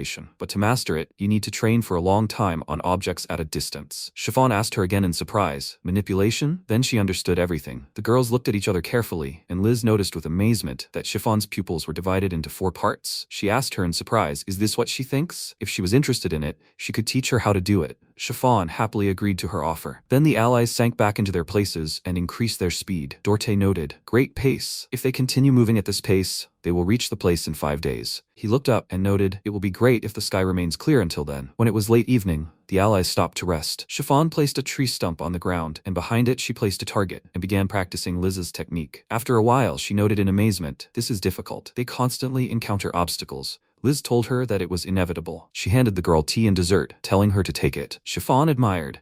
"Are these cookies that the protagonist made?" Liz told her that they were. He made them for a snack during their break. Chiffon noted with a smile, she heard about this from her father, and therefore she was always going to stay prepared. But still, it seemed that she forgot that they were on the road. If it rains, there are transitions. If you study, there is a chalkboard. She added that she never ceases to be amazed. The girl asked Liz how she met the protagonist. Liz said he got lost in the woods near Angel. She walked him to town, but he had no money, and going with the flow, they united with him into one team. That's how they met. Chiffon asked her in surprise, does it mean that before meeting the protagonist, she worked alone? Liz said she is a mage who usually acts in the rearguard, so it is probably strange. She asked her ally, and how well trained was she in managing magic? Chiffon told her embarrassedly, as she can see, in her opinion, she only interferes with all of them. The girl added, in her training, priority was given only to high-level magic. Liz looked at her warmly and said that she has great magical power. In magic, everything depended on talent, and she, Liz, was born with little magic. She knew that there are 3 necessary conditions for using magic. The methodology of creating magic, called theory, the manipulation of magic at will, called skills, and the energy that generates magic, called magical power. It is believed that it is especially important to have magical power. Unlike skills and theory acquired through experience,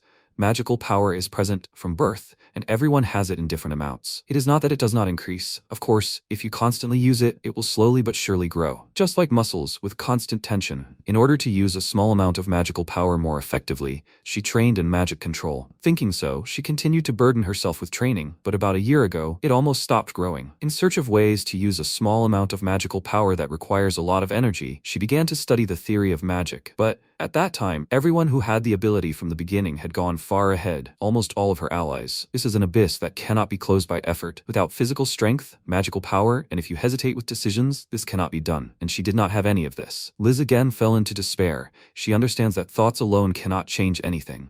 So she decided to do everything in her power. Now she needed to concentrate on training. Liz turned to Chiffon and asked her to give her her hand. The ally fulfilled her request.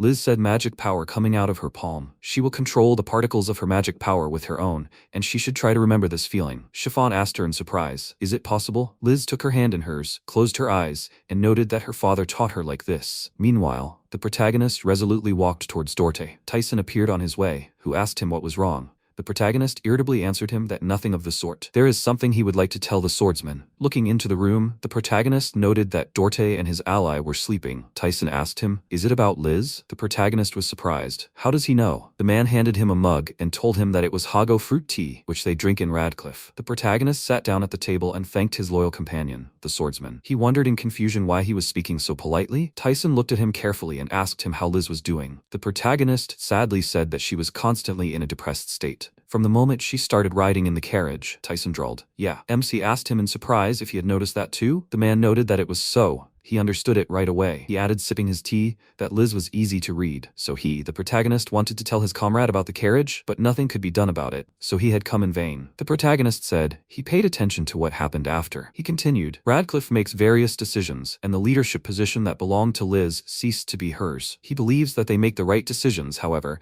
since they nominated her for the leadership position, he would like them to respect her accordingly. Because Liz is an adventurer too. Tyson looked at the protagonist silently, and there were tears in his eyes. The protagonist wondered, why is he crying? Tyson sobbed, and asked him not to pay attention to it. MC was embarrassed, that's how it was, and he thought he understood. Tyson, wiping away his tears, said, and this girl also grew up, and precisely because she grew up, he stopped paying attention to her. The big guy wilted and asked the protagonist to forgive him for not being attentive enough. He added, but if he told Dorte about this now, he was sure that he would still accidentally say something that would hurt her. The protagonist, surprised by what was happening, was silent. Tyson spoke up. So Radcliffe relies on him, on the protagonist, in this. They hope that he will take care of Liz, he just needs to be near her. MC answered him that he understood him. Tyson wiped the tears that had appeared in his eyes again, and noted that Liz had found herself a good guy. The protagonist was indignant. He was not her boyfriend. Now it was Tyson's turn to be surprised. He asked the protagonist, how come not her boyfriend? 2 days had passed since that moment. The protagonist noticed that Tyson had not changed at all, although, probably, he was thinking about something. Suddenly Liz turned to him and said that they had already arrived. MC was surprised. What did she say? The girl said in bewilderment. He had been waiting for this impatiently. The protagonist raised his head up and saw a dragon hovering above them. He exclaimed in amazement, a dragon gorge! And a real dragon was flying above them. Liz told him that he had a delayed reaction. She added that the dragons that live here are peaceful. They can even coexist with people. Having ridden a little further forward, the allies saw that the passage was blocked. Dorte said, it should have been like that. Liz asked him in surprise, the egg-laying period? The swordsman, seeing the astonished faces of his companions, explained to them that it seemed that all the nearby territories were blocked because during the egg-laying period, dragons become aggressive. These territories will not be used for several months. Laura asked, what should they do? Dorte told her that they have no choice but to use a bypass. Liz was very surprised by his words. She asked him again, a bypass? The swordsman opened the map, showed the route to the allies, and said that if they go this road that goes around the mountains, they will find themselves on the other side of the gorge in 4 to 5 days. Chiffon retorted irritably, what a stupid way. The swordsman noted, what else could they do? Liz thought deeply, and then she began to draw something on the map with her finger. Everyone watched her in amazement. What was she doing? Her plan was simple to the point of outrageousness. The result of her thoughts was that the protagonist, using his skills, began to dig an underground tunnel. After a while, Chiffon said, this is already beyond the pale. Dorte, watching the speed at which the protagonist dug the tunnel, noted he cannot believe it. Tyson admiringly called him a powerful digger. The protagonist asked his allies to refrain from strange nicknames. Suddenly, the protagonist stopped and exclaimed in surprise. Dorte immediately hurried to him. A huge cave with huge ice and stone ledges and icicles opened up in front of them. Water flowed out of one wall like a waterfall, forming a pond on the floor. Dorte said in amazement, a stalactite grotto? He and the protagonist went as far as they could and found themselves on the edge of a large cliff. The swordsman noted that they couldn't go any further. The protagonist suggested that he go back a little and dig a passage in another place. At that moment, MC realized that there was a sound coming from above. He raised his head up and saw with horror that something similar to a huge bubble was hanging above him. He didn't have time to think anything as Mel appeared next to him, cutting the bubble in half. Dorte, who came to her aid, exclaimed, wonderful. Liz thought with fear. They weren't trapped, were they? Looking around, she said with horror, it can't be. Monsters began to crawl out of the cracks of the cave. Dorte exclaimed,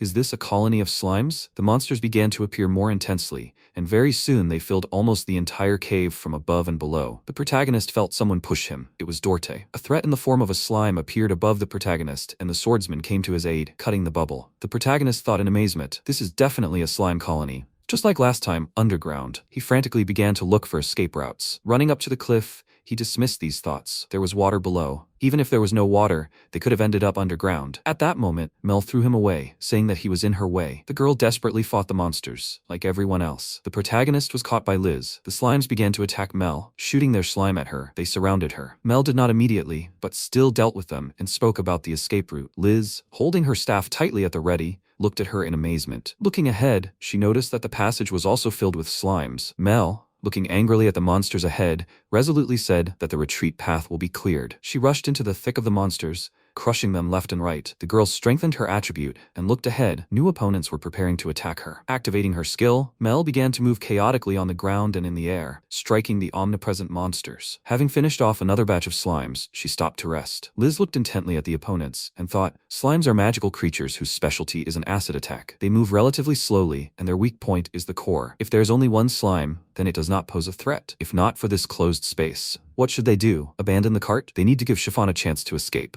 Liz thought dejectedly. After all, it was she who personally suggested that the allies go through the mountains. At that moment, one of the slimes released its slime on her, but Dorte blocked it with his hand. His hand was burned by acid, Liz told him with concern. His hand. The swordsman told her that he was fine. After all, Laura was with them. Stepping forward, Laura told everyone not to run away. She activated the healing circle, and a magic circle formed around the allies and the cart. Dorothy's hand began to heal instantly before the eyes of the amazed Liz. She thought in surprise. The injured hand was restored. Magic with a range required a lot of magical power, and there was nothing to say about healing magic. Liz thought with admiration of Laura. She used this magic with such ease. This is the famous smell of magical energy of the elves. She immediately pulled herself up. She could not relax. She could not think that thanks to Laura her mistake was corrected. The fact that her friends suffered because of her is an unchangeable truth. Therefore, she will be useful too. She, like everyone else, will fight. Suddenly, she felt the ground tremble under her feet and begin to crack. The girl thought in surprise. Did the ground rise? At that moment, all the fragments began to spin,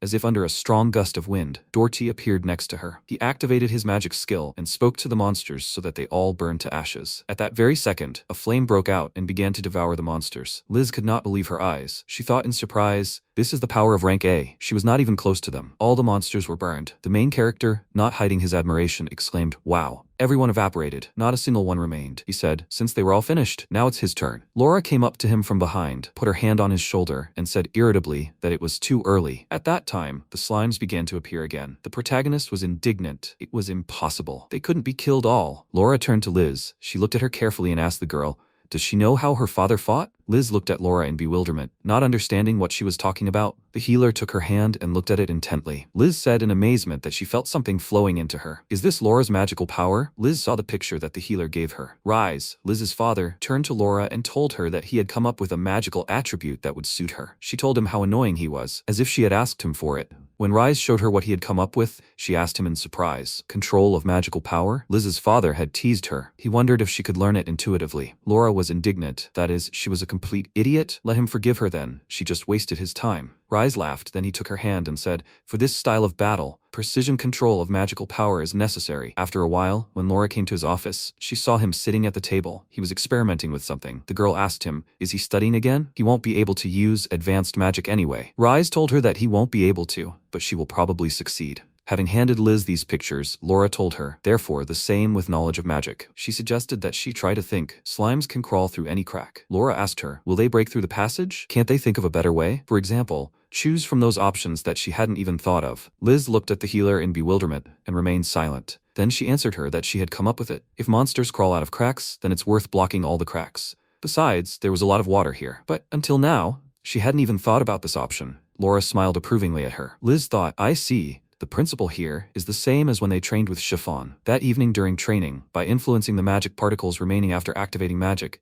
she controlled the trajectory. According to the theory, it is impossible to direct magic at all stages, from constructing magic to activating it. In other words, she could attack using Laura's magical power. The difficulty of control, of course, is incomparable, but she simply has to do it. Liz felt her body filling with energy and determination. She concentrated and activated advanced magic. Thanks to this, all the cracks in the cave were sealed and the existing slimes were stopped. Then Liz used complete freeze. Everything around suddenly lit up. An icy wind blew, which froze the monsters, turning them into ice. Everyone was shocked by her actions. Dorte, in complete silence, said Liz's father's name in amazement. The girl looked around in bewilderment, and not immediately, but gradually she began to understand that she had succeeded. The monsters had been stopped. When everyone had more or less recovered from their surprise, the protagonist exclaimed in admiration. It was cool. The slimes, the stream, and the water, everything was frozen. Dorte noted that they had certainly spent a lot of time on the slimes. He thought about it, but still, it had borne fruit. The protagonist looked at him with understanding. Suddenly, the protagonist sat down and asked the swordsman, is that the light? Not far ahead, he saw something like a glow. The swordsman sat down next to him, looked in the direction the protagonist had indicated to him, and said, it looks like that. Apparently, the water is leaking in from the outside. The protagonist enthusiastically asked him if they could get out there. Dorte turned to him and told him that when moving on ice, the speed decreases greatly, so he had better dig further, so they will get out faster. The protagonist did not brush off his idea. He instantly created a metal sheet and asked the allies to look at it. He explained to them, he will cut out parts from the metal sheet, bend them a little, then sharpen the lower surface and start mass production. He accompanied each of his words with a visual method. The protagonist made several passes with his hands, created blades from skates, and glued it to the sole of his shoes. He did the same with the shoes of his allies. Everyone immediately appreciated the advantage of this, and with pleasure began to skate on the ice, making delighted sounds. The protagonist laughed, watching his comrades, and then exclaimed, "With their help, they will be able to get there very quickly." He screamed, his body shook, and he barely stayed on his feet. If not for Liz, he would have fallen on the ice. She asked him in bewilderment, why couldn't he even stand normally on them? At that moment, Dorte noted their speed would certainly increase. But what about the cart? The protagonist told him that he had attached runners to it too, so he shouldn't worry. The swordsman said, then they'd better get out of here as soon as possible. Suddenly, a dripping sound was heard. The swordsman tensed up. What was that? Everyone saw that the slimes were gradually thawing. Liz said, because the slimes were jelly-like. They thawed faster than liquids. Everyone screamed in amazement. Dorte exclaimed, and she was saying this now? The allies hurried to escape from this place. When they finally got outside, everyone breathed a sigh of relief. Liz bowed before Chiffon and asked her for forgiveness. The girl asked Liz in amazement, what was she doing? And so suddenly, the girl told her that because she suggested a shortcut, they were in danger. As the leader, she apologized for that. The princess looked at her in surprise and said that she could not accept this apology. Liz looked at her with despair on her face. Chiffon continued, at the moment, their first priority was to arrive at the capital as soon as possible. She took into account the danger of snow and concluded that this was the best option, right? Liz, amazed, confirmed that this was the case. The princess spoke, but unexpectedly, the road was blocked. Naturally, a detour was inevitable. However, thanks to her quick thinking, they were able to cross the valley. Liz continued to look at Chiffon in confusion, not understanding what she was getting at. The princess smiled and told Liz that everything was fine and she did not need to apologize. Liz objected, if you only look at the results, then maybe it is, but all this could have been avoided. Chiffon answered her, the main thing is the result, but if she only thinks about the fact that she is not succeeding, then even the most sincere aspirations can turn into poison. Liz repeated in surprise. Aspirations poison? The princess asked her. Did something happen? Liz said that it was not so. She just thought that she, the princess, was being generous. At that moment, the rest of the allies approached them and rushed to hug Liz. She shuddered in surprise, telling them that she was just thinking. Dorte addressed her by name and said with admiration he was so impressed by her work now. How good she looked when she fought side by side with Laura, and how beautifully she used magic. Laura just danced with delight, exclaiming, because their Liz can do that. Liz thought irritably, here we go again. Regardless of her, they are good adventurers. Dorte said, in other words, it's finally time to say it. Liz looked at him in amazement, feeling despair creeping up on her. But then the unthinkable happened. The swordsman picked her up in his arms and told her that she was the only thing they had been missing until now. He invited her to join Radcliffe. Meanwhile, in the capital, Zion was looking through the books. He thought that there was no suitable person. What was the meaning of all this? Among all the guild branches located in Angelm territory, there was no mention of Miyabi's name. Could it be that they were all in vain? In the kingdom of Fortia, all trade is conducted through guilds. Therefore, upon reaching the age of 12, when a child becomes able to work,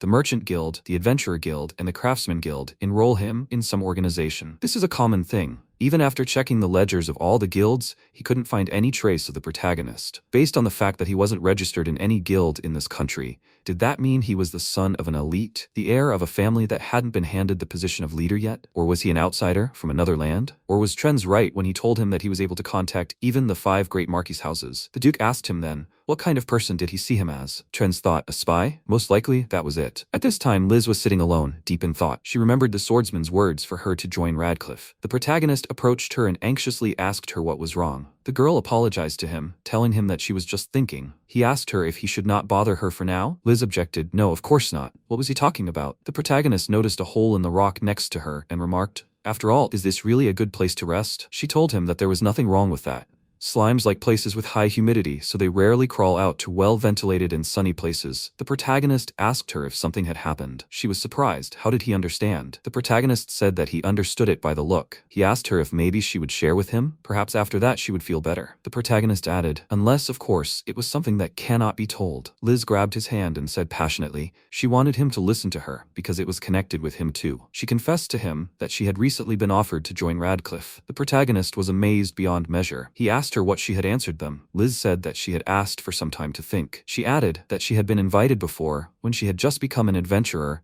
and completed her first quest. She was 10 years old then, and that was when she encountered the Radcliffe rank evaluation. But since she wanted to be independent the most, and depending on them was contrary to that, she refused. Now, She doesn't know if she has enough strength, but if she runs away from this opportunity, she might never get close to A rank. Liz clasped her hands in excitement and continued. That's why her head is already splitting from these thoughts. Besides, they said that he, the protagonist, should be invited too. The protagonist was surprised. Him? She noted that he was probably D rank now, but he was no worse than an A-rank adventurer. If he joined Radcliffe as an adventurer, he would be able to get better reputation and pay. She looked at the thoughtful protagonist and asked him what he was going to do. The protagonist was sweating from intense thought. He spoke uncertainly. Honestly, both options are good. Liz exclaimed in surprise. Does he think so? He answered her. If a person can create things, then he will not be lost anywhere. And he is not interested in ranks. The girl said in a guilty tone, I see. And she is chasing ranks. It is natural for an adventurer, and so that there is always money. He understood her condition, and noted that he does not blame her for anything. He told Dorte and the others before they set off on the road, right? He just wants to make adventures comfortable for her. So,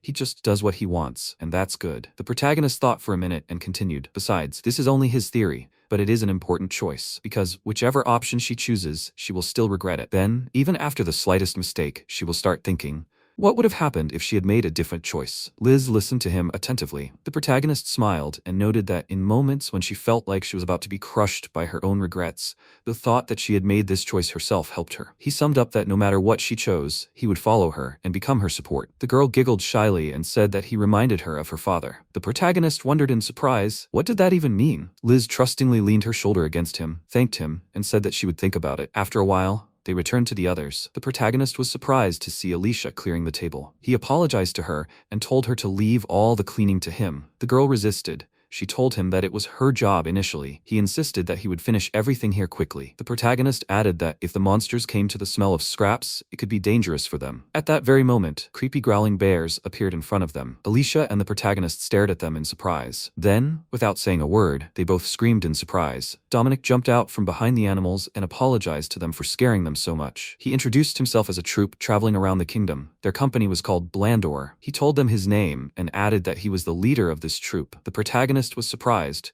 Was this a circus or something? Dominic exclaimed. He was so surprised. They were lured here by a very tasty smell, and here everything looks like a restaurant located in the mountains. He even thought, could it really be that the goddess had finally come for him? Dominic saw the carriage and asked them if they were accompanying an aristocrat. Dorte approached him. He told him his name and added that he was from Radcliffe. Dominic exclaimed in amazement. Radcliffe? He was a fan of theirs. They had been working so hard during the monster surge. The swordsman was embarrassed and asked the man not to talk about it. It had been so long ago. Dominic took off his hat and asked him to sign it as a souvenir. Suddenly, the man swayed and fell right at the swordsman's feet. Dorte gasped. He helped him up and asked the troop leader if everything was okay. Dominic told him he was dizzy. One of the bears called out to his leader with concern. The swordsman looked at the animal in bewilderment. Then he pointed to the road and asked Dominic if they came from Targu territory. Dominic told him they wanted to hold the next show in Angelm, but apparently that was no longer possible. The bear asked him if they could maybe try to rely on it. The leader told him he thought if they waited a little longer, they would get there. Dominic turned to his allies, asking them to forgive him for bothering him,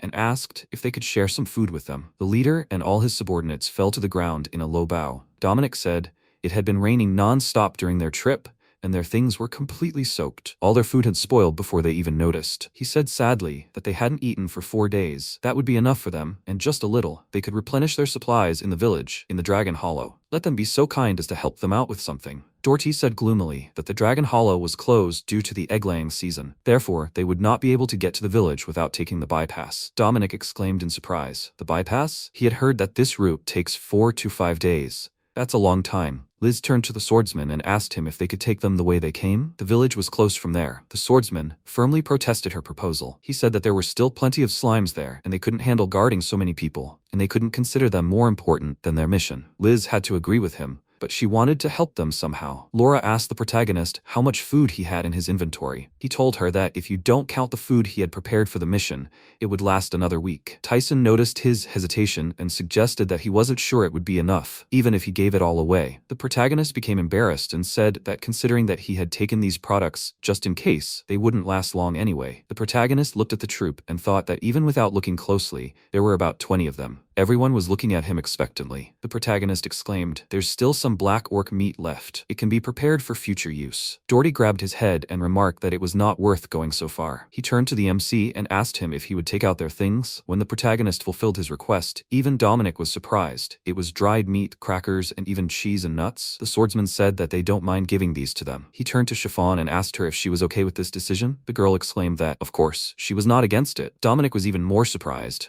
Among them, a representative of one of the 5 great ducal houses. The princess turned to the swordsman and remarked if he could continue to observe the area to give the people of the Brandel troop a break. Dominic almost burst into tears from the excess of emotions from such kindness and care for them. The protagonist, meanwhile, reached into his backpack and said that they also had a tent. The protagonist thought warmly. Did they plan to help them from the beginning if they were suddenly unprepared? He thoughtfully looked at all his allies, who were each busy with their own business, and thought, joining Radcliffe, in principle, it sounded good. He assessed the carriage and realized that it needed some improvement. Using his usual method, he created a modified carriage with water protection, made from the material of the tent for a noblewoman. He thought, getting an A rank is Liz's dream, and this is certainly the shortest route. Everyone who was near him exclaimed in surprise, "He is a jack of all trades." The protagonist thought with a smile, if they travel together, every day will definitely be fun. After a while, the troop set off. Dominic told them goodbye, that they will never forget this favor. The allies waved back. The protagonist saw that Liz was sad again and thought, he doesn't want to see that expression on her face again. When evening came, the friends lit a fire.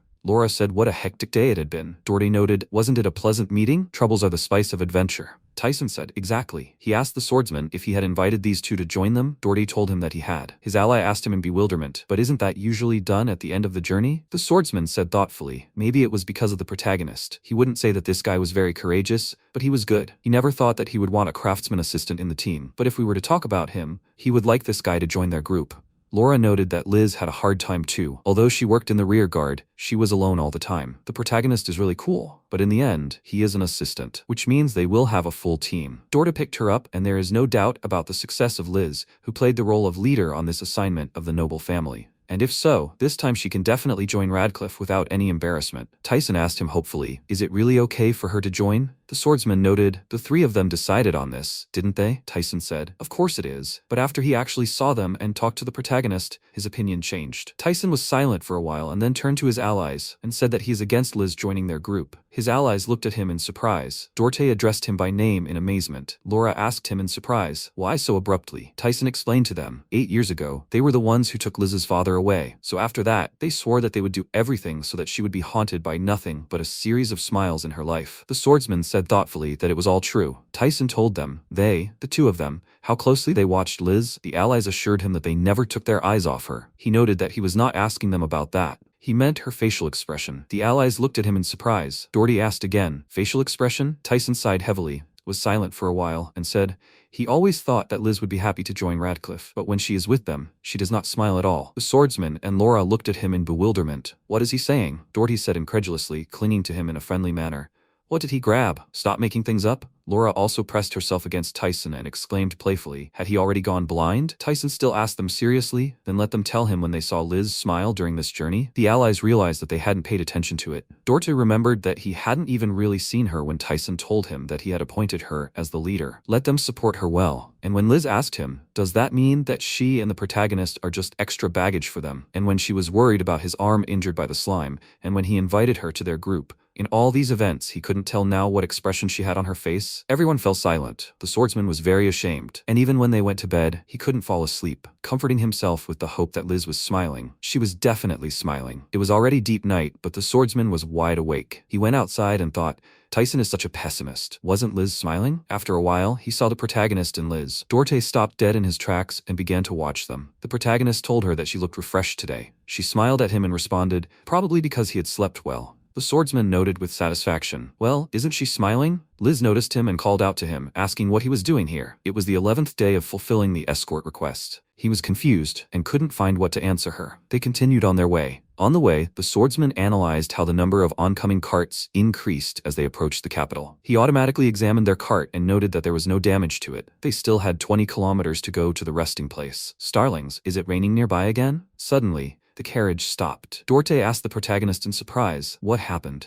The The protagonist smiled and told him that he was a little cold, so he put on his coat. The swordsman noted that his inventory was indeed a great thing. MC asked him if it was possible to stop the horses for a while. The swordsman gave his consent, and the protagonist gave the girls warming pillows. They were very surprised by this. He noticed that it had become cold since they entered the mountains, hadn't it? He apologized to them for noticing it so late. Chiffon answered him in surprise that it was okay. That's usually how it is in the mountains. The protagonist's attention was drawn to Mel, who was looking at him expectantly. He created a large and warm scarf for her, and she exclaimed with admiration that she was now warm and soft. She threw herself at the protagonist in a burst of gratitude and pushed him out of the carriage. Liz laughed heartily at this incident. Tyson happily noted, "Liz is smiling, right?" Dorte answered him with a satisfied smile that it was so. He added, "At least they will be able to warm her up." Liz, wrapped in a scarf up to the top of her head, did not look very happy. The swordsman, noticing this, exclaimed, "It is warm." She answered him, honestly. She was even hot. She indignantly asked them, why not give Lors warm clothes? The healer was sitting on the bench, lounging on it leisurely. The protagonist, looking at her half-covered body, was shaking from the cold even more. He asked her, should she get her jacket? She answered him that she forgot to take it out of the backpack. Liz closed her eyes and asked her to stop doing strange things already. Meanwhile, Dorte was perplexed. He thought, just an accident. Today is definitely an accident. Wasn't Liz a smiling child since she was a child? And they must protect her smile. The allies continued on their way. After some time, they stopped. The mountains in front of them were white with snow falling from the sky. The protagonist was surprised. Was that snow? The swordsman and Tyson climbed higher with a grin and looked at the place. Dorte thought in amazement, how much snow had fallen in just a few hours? The protagonist said that they would stop here today and that he would set up a tent now. The swordsman stopped him and said that they needed to continue their journey. The protagonist asked in bewilderment, huh? The swordsman noted that the snowfall could last until late at night. They needed to go before the snow covered everything too much. In 3 hours they would be on the slope on the capital side, where the snow would not be a big obstacle. And from the point of view of the safety of their journey from tomorrow, they needed to ensure themselves. Liz got out of the carriage. She asked the swordsman to be quiet and said, in her opinion, that they should still stop here. She added that not only was the usual snow and cold very exhausting, but they would also be hampered by the frozen ground, poor visibility, and monster activity at night. The girl firmly told everyone that there were too many dangers. Laura exclaimed in surprise, did she really care about them? Liz irritably noted that she was worried about the horses and Chiffon. The swordsman thought that Liz knew perfectly well that he hated last-minute changes in plans, but if they moved along the roads covered with snow tomorrow, it would take much longer. And what would they do then? Let her give in now. Liz answered him with firmness in her voice that his reasoning was correct. But had he forgotten that they had a protagonist? In the end, the allies did as Liz said. It was the 12th day. When the swordsman left the tent in the morning, he was surprised to see that there was no snow ahead, and Mel was fiddling with the snowman. He asked his allies in surprise, what was that? Liz answered him. Since they were able to pass through the rock, she thought that the same could be done with the snow. They would be able to move forward if they removed the snow from the road. Since the protagonist would be leading the squad, they would not be able to run, but they had every chance of reaching the capital today. The girl noted, this time she was definitely not mistaken, right? The swordsman agreed with her. He added, this way they could both save strength and move forward, no problem. He paused and said, in his opinion, this was a good decision. The man looked at Liz and saw that she was smiling. The girl thanked God for approving of her. Liz saw the protagonist off and told him to try his best there. The protagonist answered her, let them leave it to him. Dorte thought about it. Liz smiled. Was it because he praised her? No, rather because he approved of her decision. He went to Tyson and Laura. He told them that he wanted to talk to them alone. The swordsman told them that Rise was Radcliffe's heart, him, who was fine on his own, the wild Laura, and Tyson, who joined them a little later. They were all connected by Rise. When he was gone, Liz became their connecting link. They were such fools, but they stopped seeing her herself, and he noticed it only now. Although they saw her smile, it was very rare. Therefore, he suggests that his dear comrades think again together about how to properly express their love. At his words, Laura burst into tears. Tyson barely held back his tears. When the protagonist returned from his mission, the allies sat down to eat. Mel ate her portion and asked for more. The protagonist noticed that she really eats well. In his hands he held a large, tasty, spicy sandwich with black orc meat, which he had to give to her. Liz told him that it was because the physical strength of beastmen was much higher than that of humans. He asked Mel, why do they eat so often? Mel told him that it was exactly for that reason. The protagonist watched as Mel greedily began to gobble up her sandwich with a guilty look. He asked her, what happened? She told him that nothing. The protagonist, taking another sandwich for himself, began to eat and watch the allies. In the end, he still did not know if Tyson had done anything. He had a feeling that the atmosphere around Dorte had changed somehow since that snowy day. And now, even the end of the path, which seemed impossible to reach, was already visible. And also, Liz finally opened up to him. Having climbed the mountain with the swordsman, the protagonist was surprised to see the capital below. It was their 11th day of the escort mission. Liz was despondent again. She sadly thought, What should she do? They were almost at the capital. The protagonist watched her suffer even today. He sipped his tea and asked her, could she decide what to do with Radcliffe's offer? The girl sat up from the bed and said, that too. But she was thinking about the gentleman too. The protagonist thoughtfully asked her, were they useful, right? He thought that it was not up to them to decide anyway, although he still believed that they had done everything they could. Liz quietly said, in the end, she turned out to be the most useless of all. The protagonist was shocked by her words. He looked at her in bewilderment. The girl, noticing his surprise, asked him, what was he saying? The protagonist exclaimed that those were his words. He added, after all, everything went well, including thanks to her. The fact that they continued to move forward was her idea. She looked at him with embarrassment and noted, the idea he would have figured out 5 minutes later anyway? The protagonist was even more indignant. But what about the dragon gorge they had passed? The obvious result was saving time. Liz wanted to say something about the slimes, but the protagonist exclaimed, but everyone was safe and sound. She told him that Chiffon told her the same thing. The protagonist's head was spinning. She was thinking too negatively.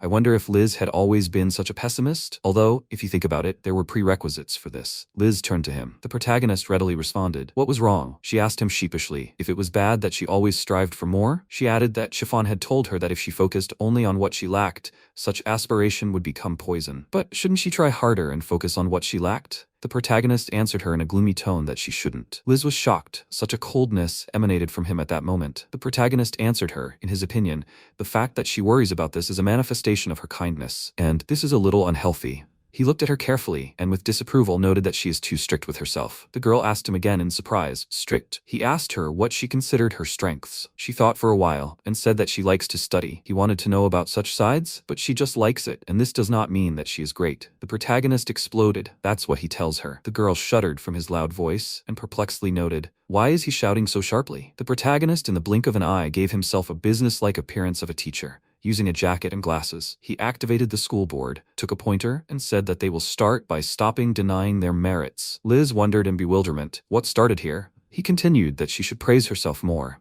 Liz accepted his game. She answered him sheepishly that she really had nothing to praise herself for. The protagonist noticed she was so soft. He raised his finger up and said instructively, the fact that she liked it was an irreplaceable advantage. Surprised, Liz exclaimed, just the fact that she liked it? The protagonist whispered in her ear. He would say it only once. She just did not notice. But she really had many wonderful traits. She was quick to come up with strategies, and she always looked after others. Didn't she? And besides, she was great with money. He encouraged her to try saying it out loud. Let her shout out that she loved studying. Liz obediently did as he asked. The protagonist asked her to shout out the next phrase. Let everyone know that she was invincible. Liz did this as well. After that, she listened to herself. The girl turned to the protagonist. She asked him, isn't it strange? The next day, they met Chiffon, who with a sly smile noted, they seemed to have fun last night. Liz, feeling close to shock, looked at her in bewilderment.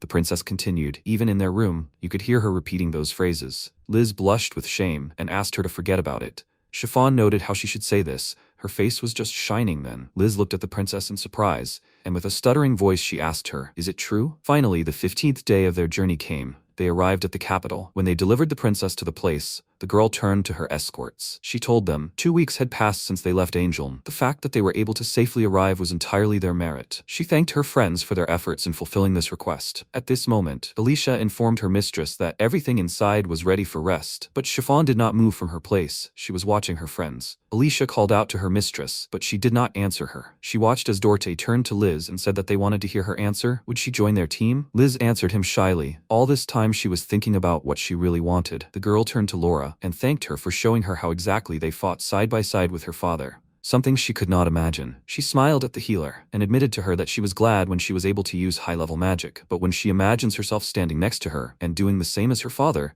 it feels somehow wrong. Laura listened to her attentively, without interrupting. Liz said, maybe it will sound childish, but she does not want to be a replacement for her father. She wants to find her own path. She wants to make different people happy with her magic, and she also wants to be recognized. She took the protagonist's hand in hers and exclaimed that they will not join Radcliffe. The protagonist did not expect this from her. He told her that it looked strange. They would misunderstand them. Liz released his hand and apologized guiltily. She got carried away. To their surprise, Dorte laughed, adjusted his hat, and noted that he understood everything. He added that then they would part ways here. The protagonist and Liz looked at him in surprise. What? Everything was so simple and without unnecessary words? The adventurers turned to leave. The swordsman informed them that they had already passed the information to the Adventurers Guild. They could not worry. They had not given them an overestimate or underestimate. He added that a report would probably come from Lady Chiffon as well, and whether they will have any more requests from nobles, Duke Trends will probably decide in the end. Liz, not believing what was happening now, asked him in surprise, and they will not even try to hold her back? The swordsman told her that there is no need. The two of them already made a great team. Laura told them that they need to quickly find a good vanguard. Tyson noted that balance is very important.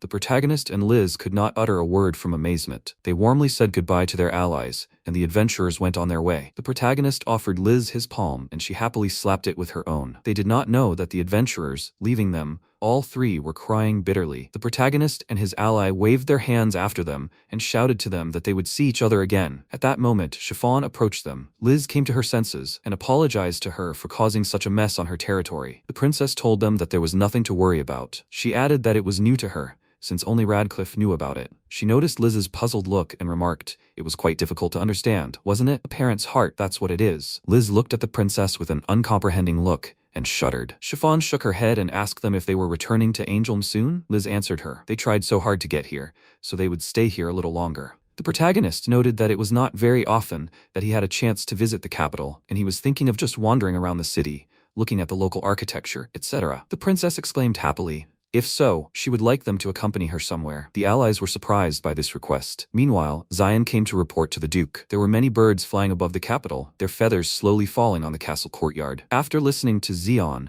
Trends said gloomily that he understood everything. He looked at the speaker and said, that is, he could not find out the whole background of the adventurer Miyabi. Xian answered him with a guilty look that it was true. He added that they even consulted the records of these territories and his acquaintances, but still, they could not find out anything about his life before arriving in this city. The Duke asked him what he himself thought about this. Xian noted that people who produce things rarely join the Adventurer Guild. Usually, they join the Craftsman Guild. But the situation is such that there is a shortage of supports. If it ended there would be no questions. However, his past is shrouded in darkness, and he also arbitrarily joined the repair of the master's estate. The worst possible option comes to mind. Maybe he is a spy. Trends was silent for a moment, closing his eyes. He chuckled. Then the Duke told Xian that he always lives up to his expectations. Xian looked so confused that Trends thought maybe he saw someone behind him. Turning his head, the Duke realized that there was no one, and his speaker's reaction was like this to his words. He noted, "Let him not think anything like that. This is, indeed, an answer worthy of an excellent student." Xian asked him again in bewilderment. "An excellent student?" The Duke said. His reasoning missed one important detail. This is the blacksmith Weiss. If the protagonist used him to intentionally infiltrate the master's house, this was an extremely bad option. He is one of those people who clearly see the true intentions of others just by looking into their eyes. He would definitely not accept a person who would approach him with ulterior motives. The Duke added, Weiss needed a real passion for creating things. When he introduced the protagonist to him, they did not seem like a trap. Trends continued, and even if the information about the repair leaked to the masses, calling himself a craftsman is a stupid plan. There are too many people like Grigori in the upper classes with prejudices against craftsmen. This is especially common among the aristocrats. At that moment, the bell rang in the capital's bell tower, and under the ringing of the bells, the Duke spoke. And yet, he could not say that the protagonist did not have evil intent. He who does not take risks does not drink champagne. In fact, he wanted to know how he obtained this power, nothing more. Xian looked at the Duke in confusion and asked him to tell him. That is, this request was caused only by this? The Duke told him that it was so. He was needed to see the power of the protagonist. There was no other meaning to it.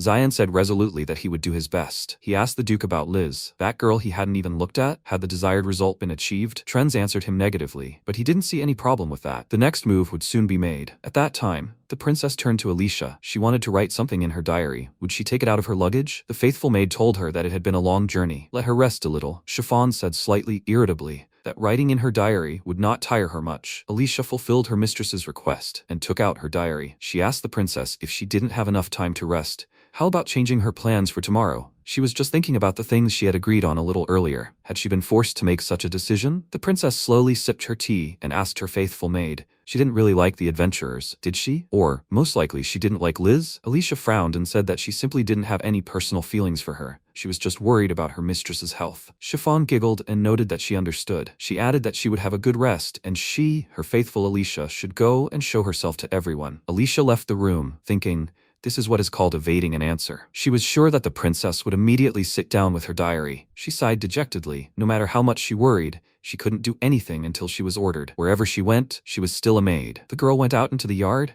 The Duke noticed her and exclaimed, "So they have already returned?" He turned to Alicia and asked her, "Did the mistress have any wounds?" The maid indignantly answered her brother, "Of course not." Meanwhile, the allies remembered that they did not say goodbye to Mel. The protagonist noted with bewilderment she ran off somewhere while they were talking to their friends back then. Liz said that she wanted to apologize to her, because, probably, they caused her a lot of trouble. She was on duty at night and all that. The protagonist thought, if you think about it, she saved him too. He should thank her too. Liz continued, since she did so much for them, it would be great to celebrate it together. That's what she thought. The protagonist supported her idea. He noted that Mel had also helped him out more than once. That's right, because they fulfilled the request. Then it dawned on him what his friend was really talking about. He noted with embarrassment. Ah, she was talking about the holiday. MC said, then we should invite Radcliffe too. At these words, Liz pushed him in the back and asked him to wait a little. She indignantly asked him, after what happened recently, does he have no sense of shame at all? He tried to protest, saying, how is it right? But Liz was adamant. She categorically began to protest. The protagonist gave in and muttered, yes, he got it. He got it. MC noted that if he looked for Mel, she would probably turn out to be nearby. Liz thoughtfully suggested that her beastman nose would smell them. They came to the outskirts of the city. There were many people scurrying about on the street, but Mel was not among them.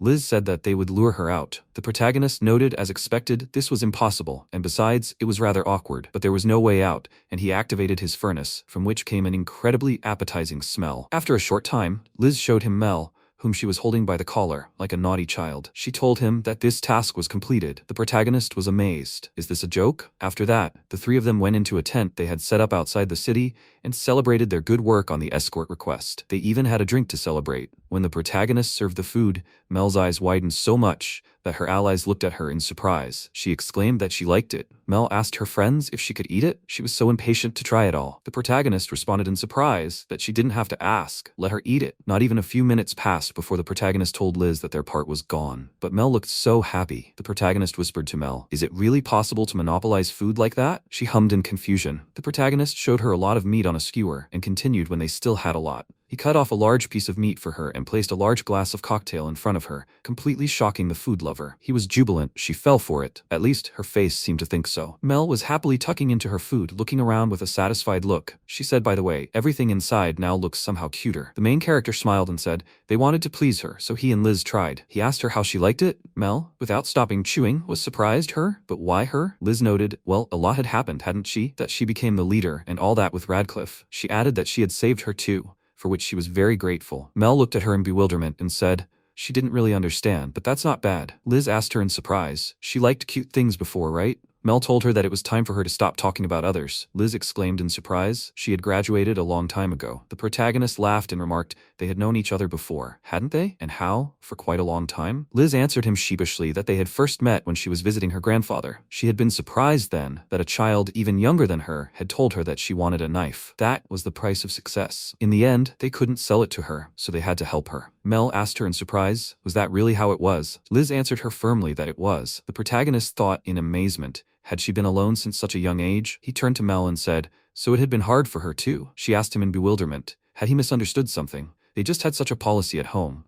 sending small children on trips. The protagonist was amazed. What kind of policy was that? He clarified. That is, she and Liz had been friends since childhood. Liz answered him. After they became adventurers, they still didn't work together, and her rank had been promoted. Mel only works with the aristocrats. They take care of all the troubles. The protagonist exclaimed in admiration. Only a strong sword master like Mel could do something like that. Mel was obviously very pleased with herself. Liz objected. No, it's not that simple. Even Radcliffe is accepted into the guild only after certain formalities. The protagonist exclaimed. And really, even Radcliffe, even they told them, I wish they could find a vanguard sooner. Liz fell silent, and she and the protagonist looked at Mel. The protagonist simply screamed with delight.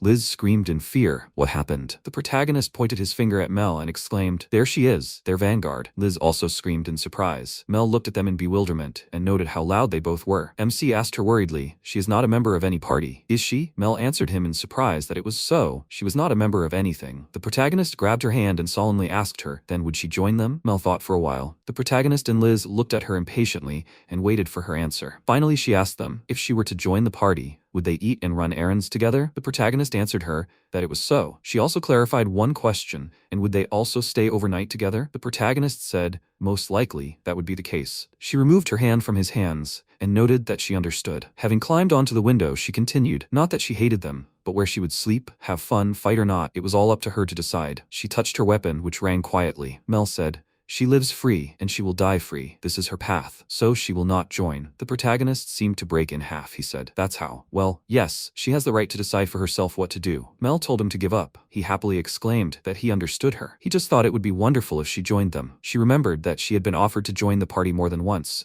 but she always refused everyone, even if she was asked to listen. Now she looked at the protagonist with a smile. After some time, the protagonist and Liz came out ready for the road. Mel looked them over from head to toe and looked at them questioningly, tilting her head to the side. The protagonist straightened his jacket and asked her in bewilderment, what was wrong? They were still at Chiffon's. Were they going to come back? Mel told him when they wanted, then they would come back. He was surprised, really? When they came to Chiffon, she was surprised. Was Mel with them too? The beast woman proudly answered her that it was so. The protagonist hoped that this would not bother the princess. Chiffon answered him that it would not bother her at all. She added that it was better to go on excursions in a large company. The protagonist asked her in surprise, what did this mean? The princess explained to them that today she wanted them to join her during sightseeing in the capital. After a while, when they were all already riding in the carriage, the allies asked her in surprise, so her business was just sightseeing? She laughed and asked them a counter question. Were they against it? But this was ingratitude to them. Liz repeated in bewilderment. Ingratitude? Chiffon noticed that she had forgotten what she was doing during their trip. Liz looked at her in confusion. The princess added that she also wanted to see the city when she had some time. The allies were flattered, and at the same time, embarrassed by such an honor. Walking around the city, they saw a very beautiful and majestic building. The protagonist and Liz let out a sound of surprise and admiration. The princess told them that this was the Holy Church of Peristel. She added that this was the place where the mother gods of the kingdom of Fortia were worshipped. Isn't this a place that one wants to visit every time one comes to the capital? The protagonist tirelessly admired the architecture and grandeur of this building. Liz even had to reprimand him to calm him down. Entering inside, they saw all the magnificent decoration of the church and the central altar. The protagonist asked the princess what this was. Liz noticed, wasn't this an analysis of the future profession? Chiffon was surprised. An analysis? Why is this necessary? Do they know that professions are generally divided into combat and production? The protagonist embarrassedly answered her that he knew little about this. The princess continued, you can determine what profession awaits a child by the presence or absence of inventory. However, after this, the division becomes a little more complicated, since further division into smaller groups occurs. For example, the type of producer is divided into a farmer, fisherman, and so on. The type of technical specialist into a blacksmith, tailor, and others. Unique producers, crafters, unique warrior tamers, mage magicians, exorcists, warrior swordsmen, shieldman, spearmen, and others. She continued, a special crystal is used for this. The reaction of the crystal to the properties of magical power allows you to accurately determine the future profession. The protagonist thought in surprise, divine litmus paper. Liz noted in bewilderment, but there is no need for this, is there? After all, the properties of magical power are passed from parent to child. The child of a swordsman will be a swordsman, and the child of a mage will be a mage. There are practically no big differences. At a conscious age, some skills will appear, and then it will naturally be understandable. She added, therefore, it is necessary to conduct an analysis at such a young age, only if it is a child of a family with some disputes about the heirs. The princess laughed and noted, but it has also recently become popular among tourist families who want to get a certificate with the seal of the Holy Church. The allies were surprised by this. Liz thought, is it so easy to conduct an analysis in the city? Are they all from the village? The protagonist thought, is the certificate like the Goshuin book? He excitedly turned to the princess and asked her if he can have a certificate too. Liz irritatedly noted, another waste of money? The analysis is not cheap. Chiffon laughed and said that they do not need to worry about the price, because it will be a token of gratitude. She thought about her father's request, which he voiced when the allies arrived in the capital. The princess suggested that they conduct an analysis of the future profession. When they approached the holy place, they saw a scene of someone's child creating a powerful stream of light, and his parents were delighted. What power! As expected of a boy from their family. The priest announced to them that their son had manifested the crimson light of a proud swordsman. The path he would take would be brilliant. The priest standing next to the allies remarked on what a beautiful color. It was rare to see such a huge amount of magical power in a baby. The protagonist spoke, and his parents were also happy. The priest told him that it was quite understandable, because for such a huge magical power, the future is a military profession. It is already predetermined. The priest invited the allies as well. They are welcome to analyze the future profession. He added, the profession is the first and only gift of the 12 goddesses. Now the beam will show their path. He touched Liz's head with his fingers and asked her to put her hand on the crystal. When she did so, a beautiful color appeared from the crystal. The priest spoke, the mysterious purple light of the magician. Liz noted in surprise, her light was weaker than the light of the baby recently. She wondered, how much magical power does the protagonist have? The priest turned to the main character and asked the traveler to put his hand on the crystal. The protagonist happily agreed to this. Liz thought, his skills allow you to just take and create many things. He must have a lot of power. When MC put his hand on the crystal, something happened that no one expected. Such a bright light began to emanate from the crystal that even passers-by on the street felt it. Everyone was worried. What was that just now? Their eyes even hurt from such a bright light. The protagonist didn't understand anything at all. The priest, not believing his eyes, screamed in panic. What was that just now? The young minister admiringly noted that he had never seen such power before. He turned to the Holy Father and said, "More importantly, what is this amazing guy's profession?" The priest whispered to him that the light was so bright that he couldn't see it properly. The young priest admitted to him that he couldn't either. The Holy Father grabbed the protagonist's hand and asked him to touch the crystal again. When MC did it again, the blinding light illuminated everything around again. The Holy Father squinted and noticed, as it seemed to him, his profession was a crafter. The young priest drawled, "What a waste." The protagonist said in surprise. They were so obviously disappointed that he felt uneasy. The young priest reproachfully told him what he was talking about. Among the professions intended by the gods, there can't be those that are higher and those that are lower. He asked the allies to go down to receive their certificates. Finally, he blessed them with the names of the gods with a smile. The protagonist thought irritably, yes, they all definitely don't think like that. He turned to Liz, but the girl was silent. Her appearance did not bode well. He addressed her by name again. She answered him with an offended voice that he was very cunning. The protagonist snapped back at her. Let her not take out her anger on him. Chiffon asked Mel, "Is it okay that she did not use such an opportunity?" She answered the princess that she was not particularly interested. Alicia looked warily at the protagonist and thought, this light recently, and this guy. It was not for nothing that she had thought he was strange during the trip. Did her mistress really do everything for this? Then this has nothing to do with this girl named Liz? For some reason, she doubted it. The Holy Father told the young minister, even at the moment when he received a message from the House of Duke Trens, he realized that something could happen. So, talking about keeping calm, no matter what happens, is just pointless. He added that he had been doing this analysis for almost 50 years, but he had never seen anything like this, even among members of the royal family. The young attendant thoughtfully asked, what would happen to this guy now? He answered, who knows, but he feels it may be best not to get involved. MC thought that his greed had gotten the better of him, and he had become careless. Although he was used to being surprised, this was too much. It was nice that he could create things without limits, but the fact that he had received these abilities just because he had tried hard in the game seemed wrong to him, although he was still glad that the items he had created had a price. Liz came up to him and admiringly noted that the sea was very beautiful. This was her first time by the sea.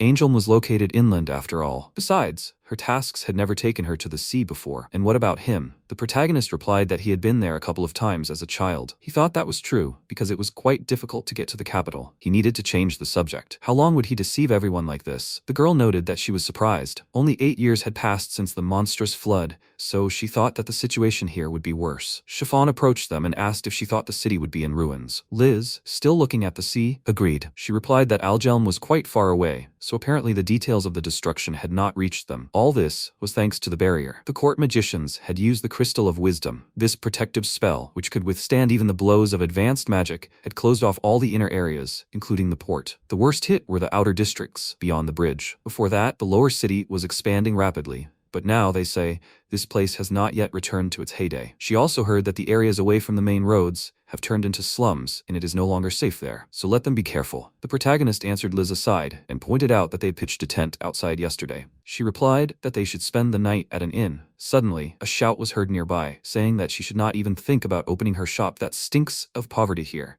Had they completely forgotten where they were? It was an aristocratic woman. She shouted furiously that even servants from high-ranking houses come here to shop. This is the high-class Legpater market. This is a place for first-class farmers. So why the hell did she put her poor cart right in front of her shop? The woman excitedly replied that she did not understand what she was doing, dissatisfied. She pays for this place just like her. The aristocrat exclaimed furiously. Did she dare to contradict her? The protagonist, watching this, noted that it was not safe here or in the city itself. Liz approached them and said, let them let her go. The woman turned around and seeing her, asked, who was she anyway? She, holding a staff in her hands, answered with a serious face that she repeated again, let them let her go. If they discussed everything, there would be no need to resort to violence. The aristocrat asked with a sly smile, was she trying to threaten her with this stick, with magic from such a close distance? MC screamed in fear. What should they do? Maybe they should call the police? At that moment, the man grabbed Liz and prepared to hit. The aristocrat screamed furiously, let her not act tough. Chiffon called out to Alicia, pointing out the actions. The protagonist excitedly tried to help her, but Nick had strengths. The girl stopped him and said that everything was fine because she had her knight with her. Alicia instantly jumped on the man and pinned him down.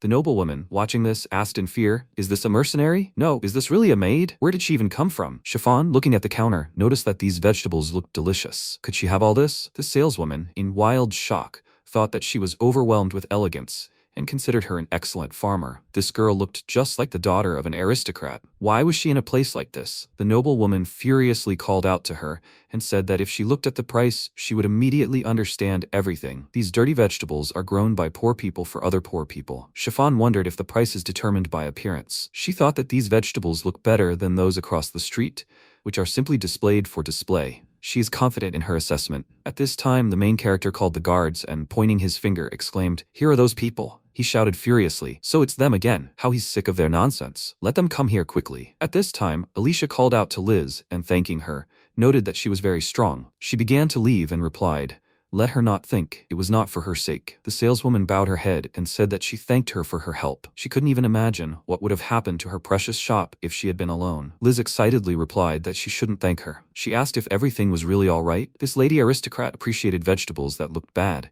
even if you forgot about their origin. Chiffon said that she didn't take back her words. She was really interested. The smell of these carrots was a little different from the usual ones. The saleswoman happily told them that she lives in the village halfway up that mountain, and that's where she grew them. Maybe. It doesn't look like much, but the carrots are very sweet. MC smiled and noted that these were winter carrots. He had heard that the sugar content in vegetables would increase if they were left under the snow, so he wondered if that was really true. But the snow had only just started falling. She replied that no, it had been snowing in the mountains since autumn. Everyone in the village thought that it was help from above, but it was because of the cold, I guess. Chiffon smiled and noted that Miyabi was very smart. Could they really grow something like that in Angel? The protagonist replied that he was no expert, so he would have to find out more. The saleswoman asked if he was from Angel. He agreed with a smile. She happily told him that her daughter had gone there to earn money, so she felt some kind of connection with the city. She was worried that she might overwork herself. At that moment, her little son approached her and happily reported that he had everything tidied up. The protagonist smiled and patted her son on the head and said he was sure everything was fine. After a while, they bought a whole cart of carrots. MC was puzzled. Was this really a problem? After all, it was all carrots. Alicia said she wondered if the cooks would find it too difficult. Chiffon smiled and noted that if there really were a lot of carrots, she knew who she could give it to. There would be a lot of people, so a lot of vegetables would be a must. Perfect for getting home. After a while, they arrived at a huge castle. At this time, Prince Cresfortia saw them from the balcony. A little earlier, in the Baldini mansion on the day of their arrival in the capital, Chiffon wondered if sightseeing would be unnecessary. She had no personal feelings about it. As soon as Alicia's mood deteriorates, it's so obvious she's a cutie. The girl took a pen and began to write down on a piece of paper that June 12th, they arrived in the capital. Plan for tomorrow. After saying goodbye to Radcliffe, they would go to determine their future profession only with Mr. Miyabi and his group. She remembered her father saying that this guy was as professional as a crafter, so he wanted confirmation that he was not just pretending to be a crafter. Chiffon thought that this was unusual caution for her father. Maybe he had other thoughts. She should stop thinking about it. It had never happened before that her father said everything he thought. She was herself, and she did not need to be like him. She, pursuing her own goals, worked for him. At the moment, the guard excitedly exclaimed that they would accept the donation of agricultural products to the castle, but it would be a bit problematic if she, a noble, took it to the kitchen. Chiffon asked with a smile, but would the maid be able to handle it? They really did have a lot of vegetables. The man, seeing the huge number of boxes, exclaimed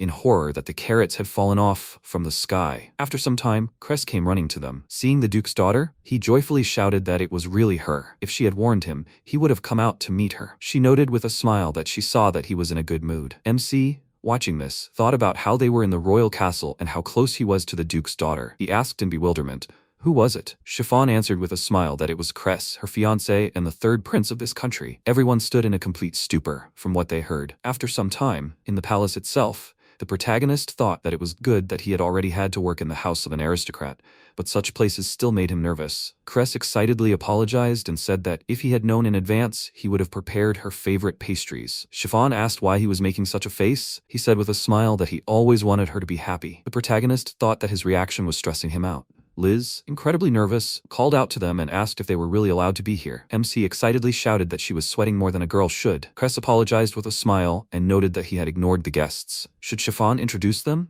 She said that they were Liz, Miyabi, and Mal, adventurers. They had accompanied her on the way from Angel. He said admiringly that they were the same age as him. The girl added with a smile that they were all great people. Cress asked what they had recently argued about with the guard. The protagonist excitedly answered that they had brought carrots as a gift to the castle, and the guards refused when the Duke's daughter offered to take them to the kitchen. Chiffon noted that it was all because it was a waste of effort. The boxes of carrots were heavy when he took them out of his inventory. The prince laughed and said that this was just like her. By the way, is he an inventory creator? He thought that they were warriors since they were adventurers. MC replied that he was a crafter, so he was in a support role. Cress said with a smile that it was a coincidence, because he was also a crafter. He asked in wild surprise, him too? Wow, they were kindred spirits. Chiffon, seeing Liz's reaction, asked with a smile, was it really that surprising that there was a crafter among the members of the royal family? It was a bit of a delicate topic, so it was awkward to talk about it. The Duke's daughter replied that she shouldn't worry. Liz excitedly said that the church said that the nature of magical power is passed down through generations,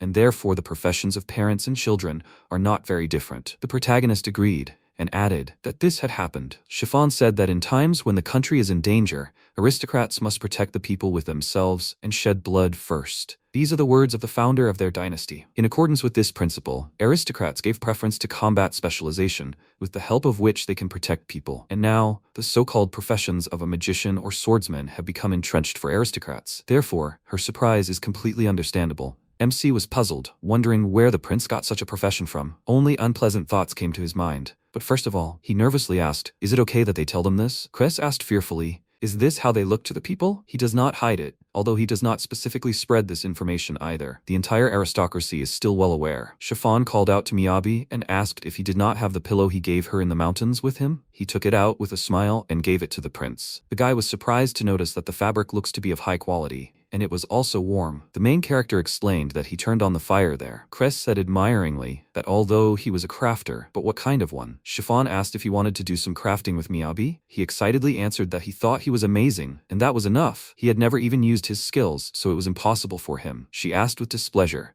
because he had promised not to speak badly of himself. Cress agreed and apologized to her. MC thought that Karen had said the same, that it was psychologically difficult for crafters in this world to create things. But that was strange, wasn't it? Creating items should be more enjoyable for everyone. He called out to him and asked with a smile how he felt about creating a gift for Chiffon first. He had only recently realized this, but creating things for someone was the most enjoyable. So, does he have something he would like to create for her? The prince asked how about a blanket, because at this time of year she always seems frozen to him at tea parties. The girl herself asked with embarrassment, did he notice it? The protagonist said that everything was decided. Then he suggests that he do it right now. An hour later, Cress made a bad blanket which immediately fell apart. The guy himself, examining the protagonist's blanket, exclaimed in admiration, how? How does he manage to create fabric that is both royally beautiful in appearance and in touch? If he had noticed, he would have added more embroidery. MC apologized to him and thought that maybe it was because his skills were insufficient, but it was strange that it didn't even hold its shape. In any case, things weren't going well. He asked if they should change direction a bit and switch to handicrafts. Crafters have 3 unique skills: crafting skill, handicrafts, and cooking skill. However, the crafter skill requires practice. Cress noted with a smile that it was simply too early for him. MC replied that that's why they would do handicrafts today. An hour later,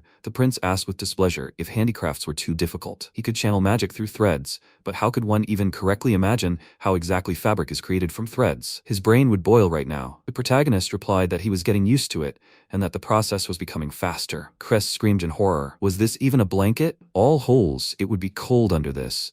He excitedly tried to calm him down, that this could definitely be covered up if he sewed it with his own hands. Suddenly the prince burst into tears and, clutching the blanket, said that it was too awful to give to Chiffon. Suddenly the girl herself came up to him and said with a smile that he should please not scold her precious blanket. Did she say that she needed something perfect, like what kings would buy for themselves? It was okay, even if the blanket was crooked or lopsided, but he wanted to give it to her. It was the first time he had created something, and that was exactly what she wanted. Cress pressed himself against her and began to apologize with tears. She smiled and noted that he was a crybaby. After some time, the prince made the blanket even better and noted that it had finally taken shape. MC said with a smile that he tried hard. After some time, when he was about to leave, Cress stopped him and said that he apologized for showing him his pathetic side. It was a lot of fun, and if it's not too much trouble, maybe they could meet again tomorrow? He would like him to tell him more about handicrafts. The protagonist replied that he would be only glad. He is always pleased to see that people like to create something. The prince said with a smile that he should tone down the politeness and just call him by his name. Alicia, watching this,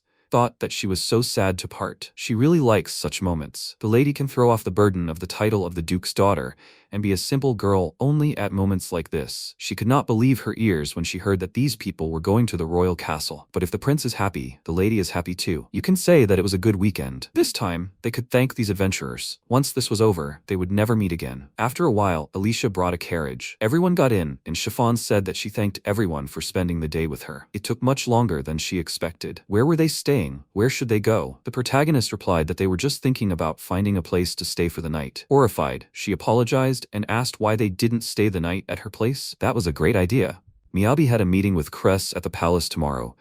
Right? Alicia, hearing this, was shocked and wondered what the reason was for the mistress doing so much for these simple adventurers. Wait, how did they even get to this point? Chiffon happily invited them to join her for a magic lesson. Alicia, horrified, wondered what she was even talking about. At this time, Eleanor, holding the document in her hands, thought that the report is in. Mission complete. They managed to send Chiffon to the capital safely. She saw Zion with a cigarette and asked if he had started smoking again, right? He replied that he was just in that mood. The girl wondered if it was an escape from stress. The way he suddenly asked about Miyabi was strange. The guildmaster, seeing the document, asked what it was. She replied that it was nothing special, just a mission completion report. He asked what about the incident reports. Eleanor replied that there were no incidents. Zion took the document from her hand and said that he would send someone to the Duke's mansion then. He would go and owe everything to the Duke. The girl remarked that she had never heard of the boss himself going to report on a simple report. He probably had a lot of free time. If he was so free, maybe he wanted to go out for a meal for the first time in a long time. At this time, Chiffon led them into the room and said that they should spend the night here. And she also offered to wash their camp clothes.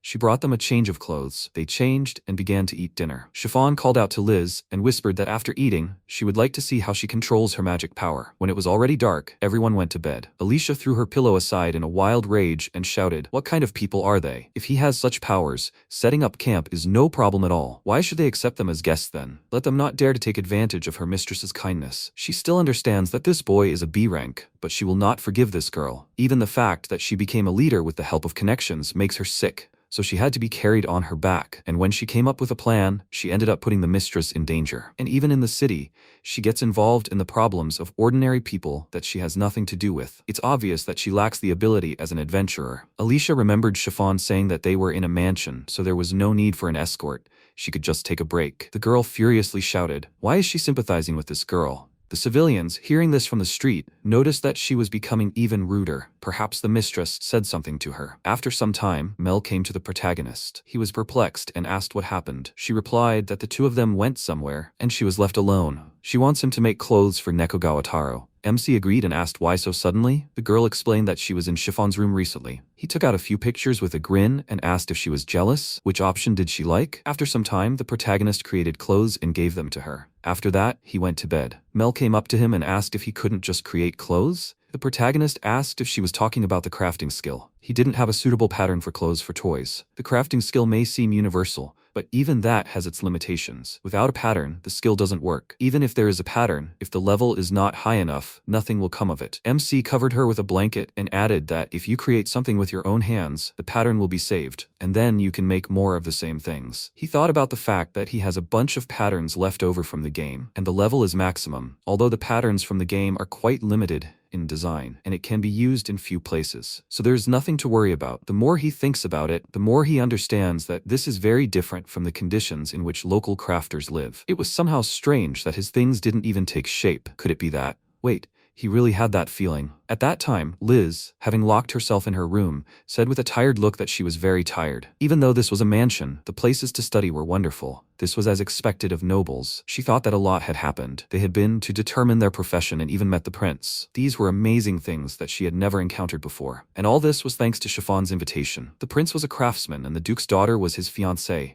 Could this all be a coincidence? It was awful. She was so sleepy that her head was spinning. What was more important, what a wonderful room this was, and the bed was top-notch. In the morning, the protagonist woke up and, going outside, happily noted that it was very nice to take a walk in the morning. It was refreshing, and the temperature outside was great. Suddenly, Liz called out loudly to him and asked how his night had gone. He asked her in confusion what she meant. The girl excitedly exclaimed that she was talking about the bed. MC replied that it felt soft and pleasant to the touch. She agreed and asked if it wasn't strange. Even the beds at the Duke's villa were most likely custom-made, as evidenced by the fact that even the mattress had 1.5 times more feathers. The thickness of the cotton was so carefully selected that you could almost see the craftsman himself behind the work. But at the same time, why do he think they feel dissatisfied? The protagonist shouted in complete confusion. What's wrong with her? Doesn't she think it looks like she's complaining when she's invited as a guest? Liz shouted furiously. Whose fault is this? After a while, they were about to leave. He said with a smile that they would meet in the city. Chiffon said that she would certainly like them to stay longer. Liz replied that they could not continue to bother them. After some time, a guard on horseback approached the protagonist and said that he would pick him up in the evening. At that moment, Cress called out to him and thanked him for coming. MC noted with displeasure that everything was somehow strict today. He replied with a smile that these were his guards. Yesterday he escaped from them. More importantly, he wanted to show him something. After a while, he led him to a room completely filled with materials. The protagonist exclaimed in wild shock, "What is this?" The prince said with a smile that he asked the guards to get it for him. It just so happened that they brought everything to his room so that they could use it right away. He asked in complete shock, "Is this his room?" Cress agreed and added that Chiffon was very happy and he really wants to give something beautiful to the one he likes. So can he please help him avenge himself? If he wants something as a thank you, he will do anything. Knitting with wool was difficult, so he prepared other materials. He wondered if even a beginner could combine two materials. MC said that yes, he could, but he thought that now he could make a blanket like yesterday. Cress put the blanket on the table and noticed that it was full of holes, but it did not fall apart. He happily agreed and thought that he had not noticed this because Karen's hammer took shape. But he could do it because Karen had already made a hammer before. In the game, basic items could be created from the very beginning, but in this world, things are different. In other words, without knowing the structure of the item, you can't create it. That is, he forced him to do something that he could not do even if he stood on his head. A moment later, the prince noticed that he had run out of yarn. The protagonist assumed that this inventory was probably too small for now. He looked at the place where the yarn was lying and, seeing a pile of ash, he screamed in fear. "Is this a crime scene?" Cress excitedly shut him up and noted that the two hadn't noticed it yet. Well, he said yesterday that he had improved the pillow with fire. To be honest, this morning he had tried to improve something with magic. He wondered if the blanket would become warm if he improved it, but that's it. That's why it happened. MC explained that it was because the fabric was very flammable. The compatibility between the material and the improvement was poor,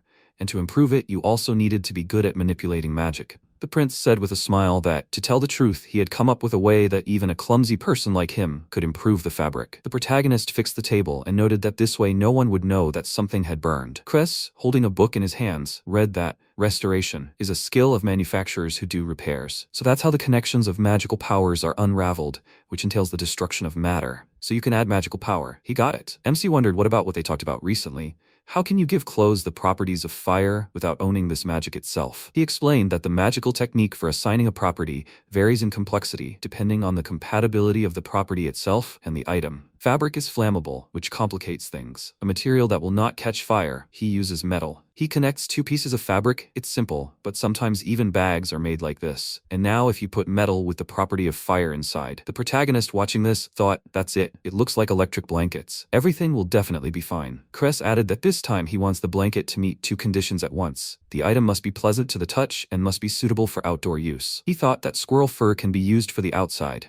It is a very soft material and it is pleasant to touch, and he will put chainmail inside, so the blanket will not fall even just lying on the knees. But the chainmail is still a bit heavy, so he would make the links themselves thinner and lighter. What will he say about his idea? The protagonist thought that the electric blanket is clearly lighter, but for the first time it is very good. He happily answered that he thinks it is very cool. The prince beamed with happiness and asked, "Is it true?" It just occurred to him. That is why he was worried. Well then, he should quickly start making the parts. He put a block of metal on the table and got ready to do the work. MC excitedly exclaimed, "What is he going to do with it?" Cress answered in bewilderment that he wants to grind it. He shouted, "What is this innocent look? There is another way. First, they make metal wire. Then they need to wrap it around a stick. After that, they finally need to cut across the rings and adjust. After these actions, they got a lot of small and light metal rings. The prince was surprised to see that they were all the same size, and there were so many of them. Well, now it was time to connect them. The protagonist stopped him and said with a smile that it would be difficult if they did it that way. The more complex the structure of the item, the harder it was to add a property. The chainmail consisted of many rings, so it would be difficult for him now. So they should use a simpler method. How could they make it easier for themselves? Did he have any thoughts? Chris thought for a moment and then said that they first need to add a property. The protagonist happily agreed, and they began the process. He began to watch his actions, and seeing many calluses on his hand, noticed this. Chris explained that these were calluses from fencing training. MC asked if he does fencing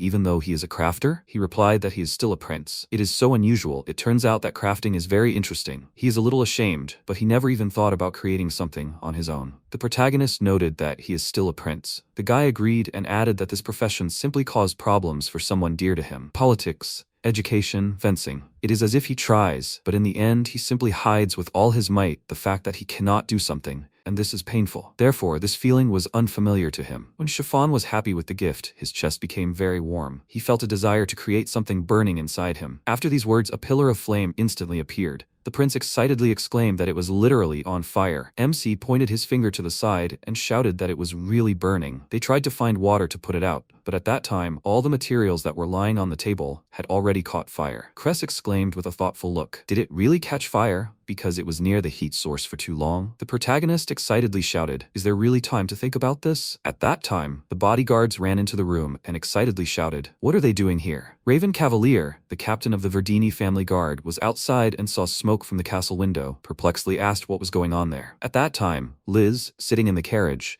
wondered that Miyabi was alone there. Was everything okay? It was an invitation from a noblewoman, so she couldn't refuse. But to be honest, she was a little scared. Maybe she just wanted to be around a girl her age. That would explain all the social norms she keeps ignoring. If Miyabi had been invited, it would have made sense. But why would they take her along? She didn't understand at all, and to the place she wanted to go so much. Suddenly, Chiffon happily noticed that the main gate was already visible. They had arrived at the Temple of Magic, the Royal Academy of Magic. After a while, they got out of the carriage and began to walk towards the academy. Mel, looking around, noticed that there were escorts everywhere. There were only aristocrats here. Chiffon explained that this academy was built for aristocrats, so perhaps she wouldn't be very interested here. She, seeing Liz's joy, noted that she seemed to really like it. "Would Alicia carry her luggage, please?" The girl put her hand on her heart and agreed. After that, the maid looked at Liz sternly and went to get the suitcases. She was puzzled. Did she really hate her? Chiffon said irritably that she couldn't believe that she was showing such an attitude. The girl asked in surprise, "Did she notice?" The Duke's daughter agreed and added that she wanted to deepen their friendship, and apparently,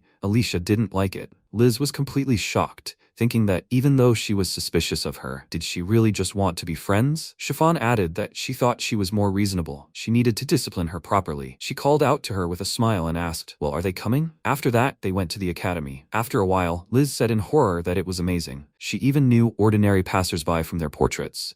It was like a celebrity exhibition. Chiffon said with a smile that she was glad, that she really liked it. The girl replied that she was afraid to even carry it in her hands. She wanted the equipment for herself too. The Duke's daughter remarked that she really liked magic as a science. Why did she like it so much? She replied that she had never thought about it. Do you need a reason to like something? But if we are talking about it, what about her? Chiffon said with a smile that she had never thought that magic itself was enjoyable. She had once told her that aspirations become poison. That was about herself when she was younger. Politics, education, and magic, all of these were just tools to achieve the appropriate standard. There was nothing real in them. Yes, she had put a lot of effort into it, but at the same time, she could say with a calm heart that she liked the path she had chosen for herself. She respected her for that. Liz was very embarrassed and, having thanked her, thought that perhaps she had misunderstood her. All this time, what she wanted was for someone to see her for who she is. Chiffon happily called out to her and said that she hadn't just brought her on a tour. Suddenly, there was a powerful explosion and Coco Kervine's teacher flew out into the corridor. She greeted him with a smile. He, lying upside down, greeted her back. After a while, they entered the laboratory, which was completely filled with various things. The teacher excitedly noted that the disorder here was horrific. He was doing research on magical power. He asked them to sit down. Liz thought in bewilderment. She hadn't heard this name. This is a new teacher, right? She remembered his last name and exclaimed in wild shock. That is, he has a last name. Coco answered with a smile that if she was talking about origin,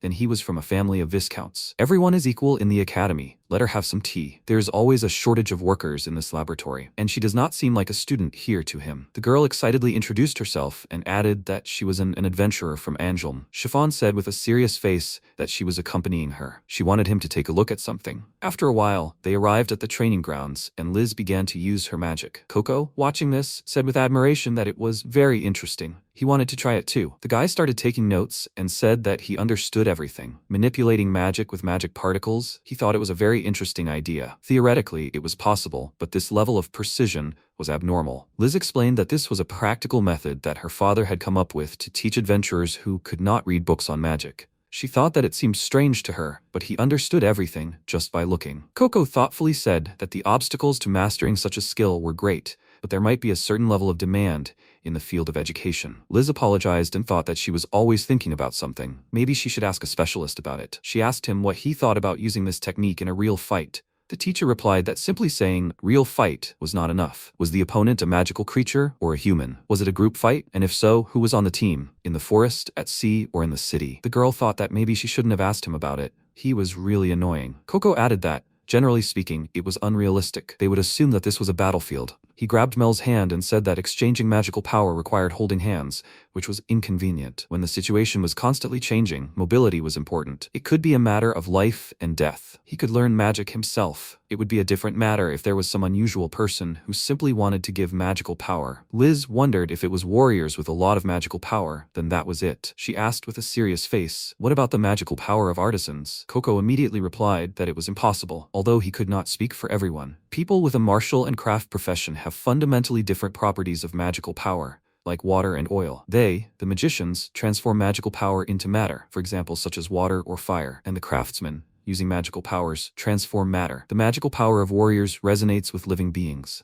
In other words, they can affect other substances. However, the only practical application of this connection is tamers who make animals obey. On the other hand, the magical power of craftsmen resonates with matter, and repairing and assigning properties to objects are all manifestations of this resonance. Their power cannot resonate with living beings. Does she understand what this means? And before the battle, this will be a problem. It will not be possible to communicate using resonance. After that, Liz bowed her head in disappointment and agreed. The teacher thought that within the limits of common sense, everything is so. She must have an amazing father. She confidently exclaimed that the magic charge was a technique created based on the magic of appropriation. Coco shuddered and shouted that she understood that the probability was low. Liz shouted back that according to the established theory, the magic formed as matter, so it cannot be strengthened. But with the discovery of the law of magical penetration, a method was invented to change the properties of magical power using mithril. There are still many unknowns about the differences in the properties of magical powers, so she thinks it's hard to conclude that it's impossible. Miyabi doesn't have to think only in terms of common sense. Even among tamers, there are examples of successful golem taming,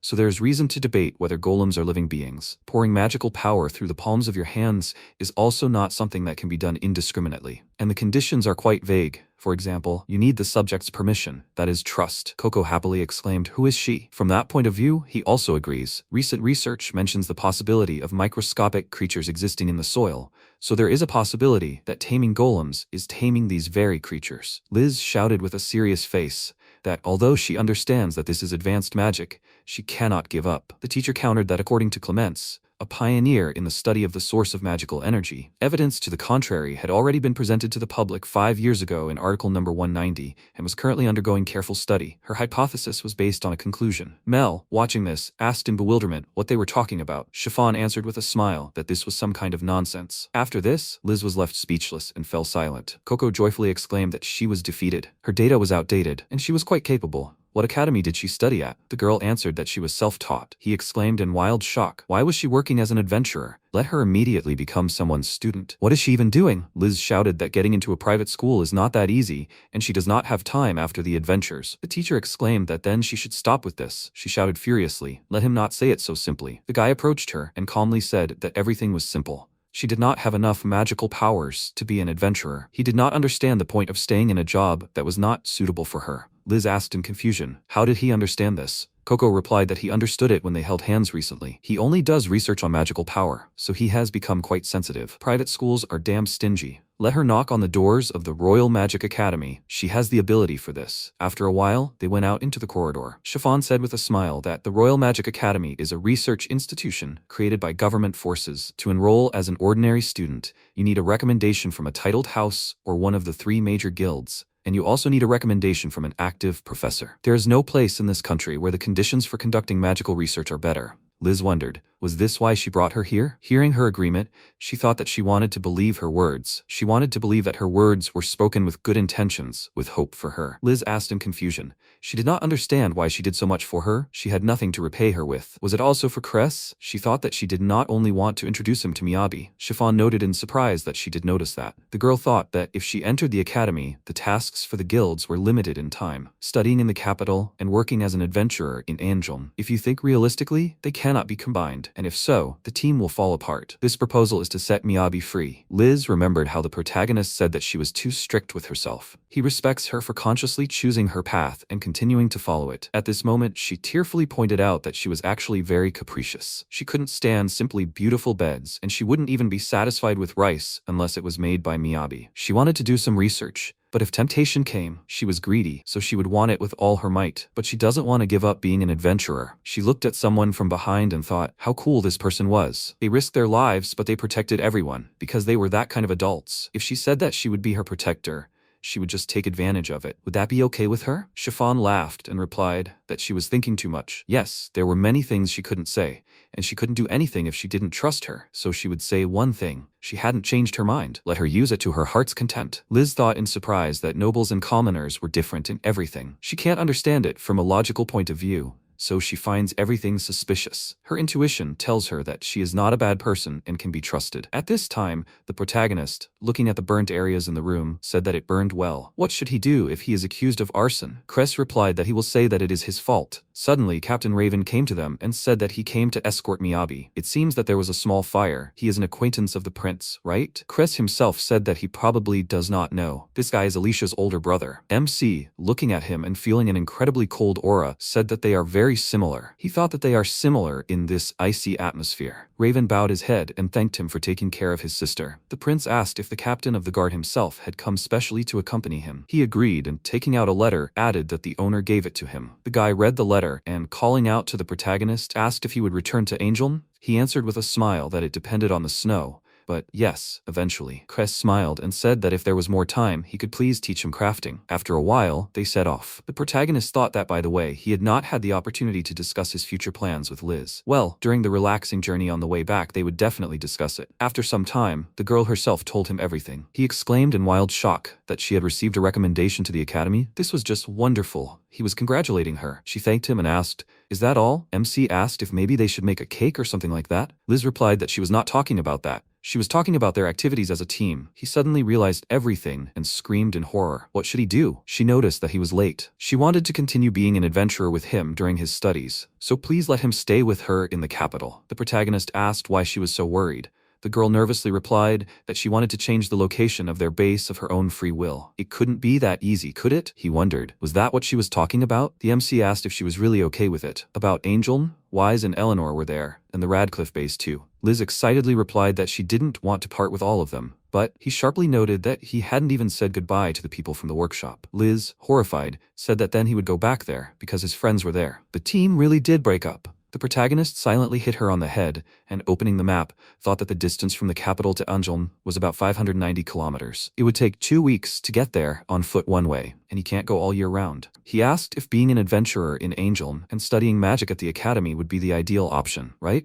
Liz agreed and added that it was impossible. MC replied that maybe it was possible. What would help overcome the interfering distance was a railroad. Liz asked in confusion what a railroad was. He explained that it could probably be said that it was a means of transportation to replace horses. Rails were laid straight, and something like an iron box would go. That kind of transport. She asked in confusion. An iron box would go straight along the rails? She began to imagine complete nonsense. The protagonist called out to her and said that it would be faster if he showed her something like this. Instantly, he created a minecart. The girl exclaimed in wild shock that they say that this is what they have in the dwarven mining town. She sees a real minecart for the first time. He smiled and said that if she understood it, it wouldn't take long to explain. By laying these rails, it would be possible to travel from Angeln to the capital and underground too. Liz excitedly exclaimed, "Why underground?" MC explained that on the surface it would be too conspicuous, and there were plenty of magical creatures there. Didn't she agree? Liz agreed and screamed in panic that she couldn't say that. She was still shocked by herself. He had shocked her a lot before, but this was on a completely different scale. He calmly asked that he had already drilled mountains.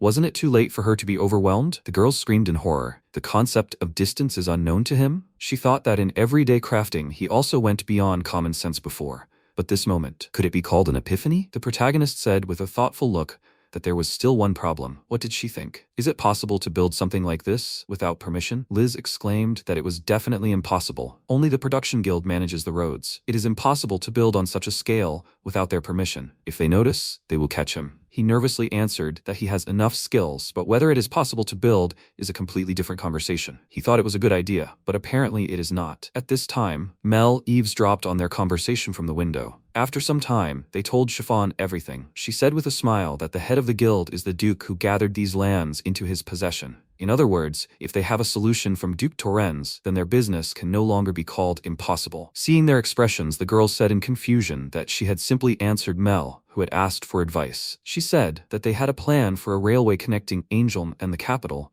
and that they had encountered difficulties. The protagonist shouted in shock. Did she ask about yesterday? Mel agreed and added that complicated things could somehow be sorted out with the help of aristocrats. This was worldly wisdom. He thought that this was wisdom that no one except her used. Wait, did she do this for them? Does this mean that they had finally become real friends? The girl said that he should be generous and thank her. Chiffon said with a smile that she understood everything, so the intention was to maintain her adventurer's license while attending the academy. Mel's story was a bit fragmentary, so she did not really understand the situation. Liz excitedly apologized for making such a fuss. The protagonist asked what was more important. She had just said that it was not impossible, right? The Duke's daughter agreed with a smile and added that usually, of course, public utility construction projects were proposed by the production guild. But in the past, there were situations where her father had started such projects on his own. He happily remarked that if that was the case, if they could convince the Duke. Liz stopped him and thought that it was fine. This person would not think of anything strange. She nervously asked why she was putting in so much effort. This was just the whims of ordinary people. Didn't she think that what they were saying was completely absurd? Chiffon replied that it was because she wanted to become their strength. If she said that, they would become wary again. It may sound cold, but she wanted to give her a place to study, so the place where she was busy as an adventurer did not matter. But this project could be useful for the territories. The lands of Angelm are poor in resources, and transportation has been a problem for some time. It is especially difficult to trade with the capital. And considering this, let them forgive her, but she cannot say that it is for their sake. Liz replied with a smile that she does not need to apologize. She is glad that she trusted her enough to say it. Since it is for the benefit of the country's territory, it is time for them to build. Then she will be able to use this railway at the same time. That way, the construction is more justified. After some time, the protagonist, pointing at the map with a pointer, said with a smile that he is presenting their project to her attention. Chiffon whispered, "Doesn't he speak like a real professional?" Liz replied that this happens at times like this. MC added, "Please let her familiarize herself with the materials in front of her. It is about 600 kilometers from the capital to Angelm. They will build an underground railway along the shortest route."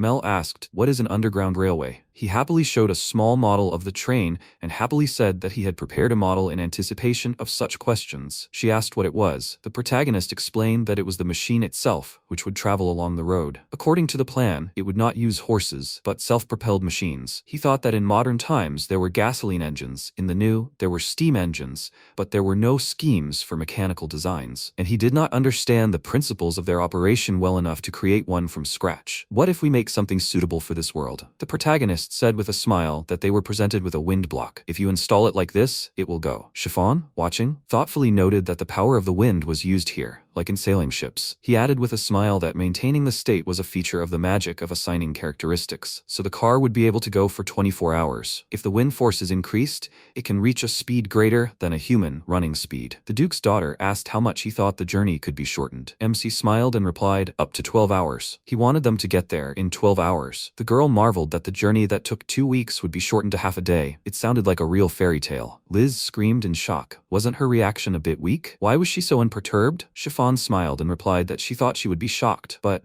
the protagonist approached Liz and happily said that he really liked how brightly she reacted. She replied with displeasure. Let him not say it as if she was the weird one. Chiffon said that maybe her father was the reason she wasn't surprised. Usually the title and property are inherited through the male line, but as they could see, her father had decided to pass everything on to her. And when he revealed his decision to the public, the protests of the lower classes and the aristocracy were unstoppable. And this continued. Maybe that's why she began to perceive everything quickly. Liz thought in fear that her gaze had become completely dead. After a while, they went outside. Chiffon, holding a letter in her hands, said that she understood them. It was a recommendation for her father, and she put some information in it. The protagonist happily thanked her and said that it was time for them to return to Angel now. Liz replied that she could not go back yet. The Duke's daughter explained that in order to pass the spring entrance exams, she would have to stay in the capital for now. He exclaimed in shock, "Didn't she enroll based on a recommendation?" Chiffon replied that it was customary that only students in general education institutions were allowed to submit research results. Liz said sadly that she was stuck here for now, so could it wait until spring? The protagonist answered with a smile that since that was the case,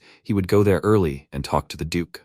She asked in surprise if everything would be okay. He answered thoughtfully that he would have nothing to do here until spring, and he wanted to start building as soon as possible. Mel said that she was also returning, so she would keep an eye on him. Liz answered excitedly, "Then let them just not leave too early." Chiffon said that regarding the negotiations with her father, he would need to explain how the Duke would benefit from the Underground Railway. He thought nervously, "That's it, so he would need to talk about that too." She added that he should think carefully about how the Duke's benefits correlated with their goals. There's always a hidden intention behind the words of aristocrats, but whether it is good or bad is a different matter. MC wondered if she had any hidden motives now too, but he still thanked her for the advice. After some time, they came to the gate. He asked if Alicia was with her today. Chiffon replied that she was currently relieved of her duties as her bodyguard. After some time, the protagonist and Mel got into a carriage and set off. He thought that a month had already passed since he and Liz parted ways in the capital. Many things had happened during their journey, and they had finally arrived. One day, Mel called out to him and said that the city was already in sight. After that, they arrived in Angeln itself. The protagonist thanked her with a smile for accompanying him on this long journey. Mel noted that, although there were no dangers along the way, he would probably be fine on his own. More likely, he would have just fallen off his horse and arrived later. MC replied that there was nothing to be done. He was not used to riding horses. In any case, he never thought that there would be so much snow here. Mel asked if this was his first time in Angel in winter. It's like this every year. It's a cold and nasty time of year. But this year, she's cozy and warm, and all thanks to these clothes. He smiled and noted that it was cold on the way here too. The girl asked if he was going to see the bearded Duke now, right? Hearing his agreement, she said that she would go to bed then. The protagonist grabbed her in confusion and asked if she wasn't going to look after him. Mel replied that it was about the way here. He got upset and fell behind her. She stroked his head with her tail and noted that he was a problem. After some time, they arrived in the aristocratic district. The protagonist excitedly said that there was a letter of recommendation, materials, and a model. What to say had not yet left his head. Mel asked with displeasure, how many times had he done this? Let him stop.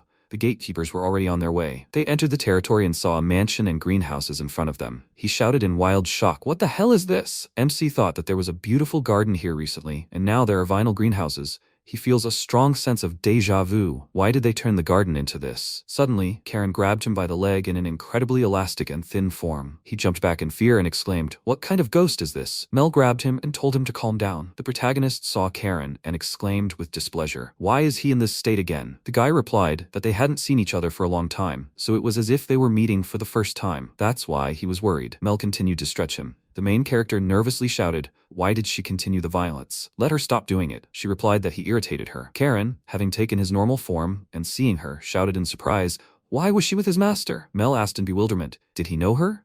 Karen said that they had met in the workshop many times. Mel looked at him and said that she did not remember. Miyabi asked, "But why is he in the Duke's residence?" Karen said confusedly that they were going over there. Didn't they make a bath together before? The greenhouse they built back then seemed to have caught the eye of the owner of this estate. A little earlier, he received a request for an additional building. The protagonist was surprised and asked, "Then it turns out that he works alone?" Karen exclaimed upsetly, "That's right. Sometimes he has helpers, but he still can't reach the inventory quota that the teacher gave him, and he is far behind the construction schedule." The protagonist nervously asked him to calm down, when suddenly Mel came up to him and asked him not to cry. He is a professional and he has something that needs to be done now, or is she wrong? Karen resolutely got up from the ground and said, "Everything is exactly as she said. No matter what it costs him, he will definitely meet the deadline." Miyabi looked at him and thought, he had become so cool in just 2 months. Karen bowed to him and asked him to help. An hour later, Karen happily exclaimed, as expected of a teacher, "His speed is the best in the world." All that was left was to turn on the water heater. The protagonist asked, "But why install a water heater in each building? Wouldn't it be more convenient to distribute hot water from one place?" Suddenly, the sound of a cane was heard from behind them, and Trens noted that this was his wish. He was surprised and asked why he was here. Trens said that these were his words, and he heard that he had arrived, but never showed up. He heard about their successful completion of the escort request, and they had also completed his order without incident. He looked forward to future cooperation. Miyabi thought, regarding the usefulness, could it be said that this was just a passing grade? Trens noted that he did not expect them to waste time in such a place, and thanks to him, the others arrived earlier. The protagonist asked in confusion. Others? He looked inside the office and noticed Zion, Georgie, and Elda at the table. Trends asked what he was surprised about. His proposal was exactly that big, wasn't it? They sat down at the table and were waiting. Suddenly, the protagonist noticed how the toy train rolled along the rails and began to fall off the table. Miyabi thought in fear, an underground railway then. Trends asked. He thought it was an interesting proposal, but what did they think? Elda noted that for a trading guild, this was the best means of transportation one could wish for, if of course it was really possible to implement it. Georgie said that even fiction has its limits. Such a toy would undoubtedly be a waste of money and resources, and naturally the manufacturing guild was against it. Elda smirked and said that he was the same as always. Miyabi thought in confusion that he was assuming that the plan would require a lot of money. Trends said that if they give permission, he will do the construction himself, and he agrees with both opinions. The protagonist was surprised and thought, so it's a no? He answered. As Elda said, there is hope for the latest technology, but at the same time, if everything does not go according to plan, they will suffer great losses. This is also true. Material research and personnel support also require funds. He called out to the protagonist and asked if he had drawings of the carriages. He answered that he did not have detailed ones yet. How long will the study take? About half a year? Trends ordered him to do it in 3 months. Miyabi thought in bewilderment. In half the time, Trends noted that they will install a test section of 1 kilometer, and in 3 months they need to bring the carriage and tunnel to a state of readiness for a test run. This is the condition for approving the project and the subsequent construction of an underground railway connecting Angelum and Lagpatera. Miyabi thought that it would be easy, but did he really have to work himself to the point of exhaustion? Zion said, but adventurers cannot apply to be nominated for participation in the project through the production guild. Trends said that a private person cannot nominate himself for work on a project of this scale either. He requested cooperation from the Weiss workshop and is now participating. Georgie asked if they could talk not about the boy, but about the territory for construction, coordination with the capital, and a decision of the House of Lords are needed. Trends noted that it all depends on whether they can conduct a test run if necessary, then he will handle the negotiations. Georgie nervously bit his fingers and said, and yet again, this dwarf, it seems he liked the way he carried out repairs, and there were times when he issued orders impartially. Elda asked to leave these trifles and asked what volumes can her trade guild expect when the railway becomes public. Georgie said displeasedly, again, she is talking about money. Yes, she replied that this was the most important topic, since the land of their country belonged to the royal family and the 7 great dukes. In other words, everything on the territory of the country that is called public belongs to the Verdini family. Now it turns out that in this case, everything will not be the same as with an ordinary highway along which you need to launch carts. In that case, they need to learn about the advantages of the trading guild. The protagonist looked at her with fear and thought, didn't this turn into a discussion about whether the ducal family has powers? Trends thoughtfully said that he would like to prioritize cargo transportation. Miyabi thought, is it worth saying in such an atmosphere that they themselves would like to use it? Or is it better to ask the Duke personally later? Will he allow everything? Suddenly Mel hit him on the leg, and he asked through the pain, what is she doing? Mel said that he must protect his own interests, since weaklings will be weeded out. The protagonist thought that her father would probably try to gain an advantage in the rights to the Underground Railway. Why is he here? He came here to support Liz, who is desperately striving for her dreams, and he should also express his opinion properly. The protagonist shouted that he was also declaring his rights. Everyone looked at him in bewilderment, and he noted that he had originally wanted to use it himself, and the project was drawn up for this very reason. He stamped his foot on the floor, when suddenly Elda appeared above him and asked, is he trying to claim private rights to public property? This is terrible arrogance. Miyabi said in fear, but if he cannot use it, then there will be no point in building it. If they say that it is impossible, then they will end the discussion here. Georgie asked displeasedly, did he think that he can just gather busy people at his own will? Trends asked them to wait. If the project is successful, then he will be paid a sufficient reward. This money is enough for an ordinary person to live for 10 years. The protagonist noted, nevertheless, money, but in return he asked for permission to use the road for personal purposes. He took off his glasses and wiped them and said, then they will act exactly like this. Zion asked in surprise, is it really possible? Trends asked, nothing can be done, but he did not forget, right? Because if he leaves, they will be in a difficult situation. And if the test drive fails, then the conversation will be over. The protagonist resolutely noted that he will definitely cope. Trends said that everything was decided and this proposal is strictly confidential, and then asked not to spread this to outsiders. He thanked everyone for their cooperation and left the office. Meanwhile, the door to the building opened and Sid appeared at the entrance. He looked at how Miyabi got out of the cart, and he awkwardly said, since he returned, he decided to go to them first. The worker asked Karen not to die, to which he replied that today prospects opened up before him. Weiss met the protagonist and asked, is he back? They have not seen each other for a long time. Zion approached him and said, in general, he has an important conversation with him. Weiss replied that first they will eat. As suddenly the table was already set, and Zion noticed in bewilderment, but he came here only to talk. Weiss asked him to shut up and eat. Sid called out to Miyabi and handed him the food, saying that he was responsible for the food today. The protagonist looked at the dish and thought it seemed like he hadn't eaten something cooked with his hands for a long time without using abilities. The taste of vegetables and salt is very simple, but how can I say it? He exhaled heavily after eating the food, and the building became noisy with conversations. Meanwhile, Trens was sitting in the office and holding a wooden locomotive in his hand said, "A recommendation to the Royal Academy of Magic."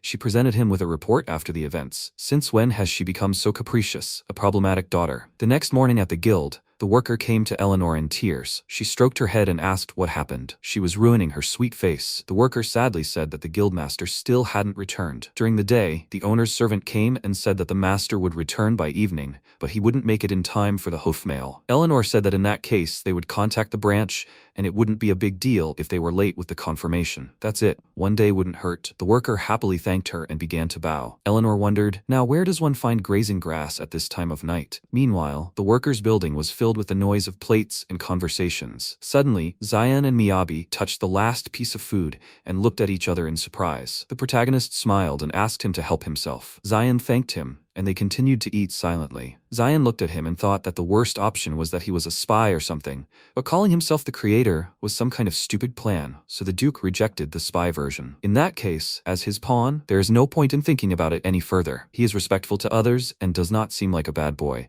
Does that mean that everything is fine? Why did he want to become an adventurer? Miyabi was surprised, and the protagonist noted that he was lucky to see his work at the Duke's estate. These skills alone would be enough to earn enough money in the production guild, even without assistance. The protagonist awkwardly said that there was no particularly important reason. Zion asked displeasedly, did he have unbearable debts? This is terribly careless. Miyabi said that without Liz, he would not have been able to even enter the city. Zion inquired, so he came to Angelum to earn money? What about returning to his homeland? The protagonist said that his parents are dead, and although a relative looked after him, he is already on his own, so he does not send money home. Zion confusedly apologized since he did not know. The protagonist replied that everything is fine, it was a long time ago. Zion asked, that's why he came here from his homeland. The protagonist agreed. Is it so unusual? Zion noted, it's not like there are no such stories, but usually people come here on horseback. He had been wondering before, since when did his skills and equipment become so advanced? Miyabi smiled and asked, is it a little noticeable? Zion said suspiciously, quite a lot. He awkwardly replied that he somehow always liked to create things. He replied, so he was a natural talent. Weiss asked, didn't he have any conversation with him? Zion replied that he had, and he would like to consult with Weiss's workshop. After he told them, everyone looked at him in surprise and asked, an underground railway? Hank happily exclaimed, what a large-scale work. Weiss patted Miyabi on the shoulder and said he always thought he had enough strength, but this time it was too unconventional. Zion asked, so they think it's not realistic? Weiss asked him not to talk nonsense. Real men aren't afraid to dream big. But as for the people who would sign up for this, suddenly, all the workers raised their hands in joy and began to rejoice. Weiss shouted discontentedly, enough resting and quickly get up your asses and get to work. The protagonist said that,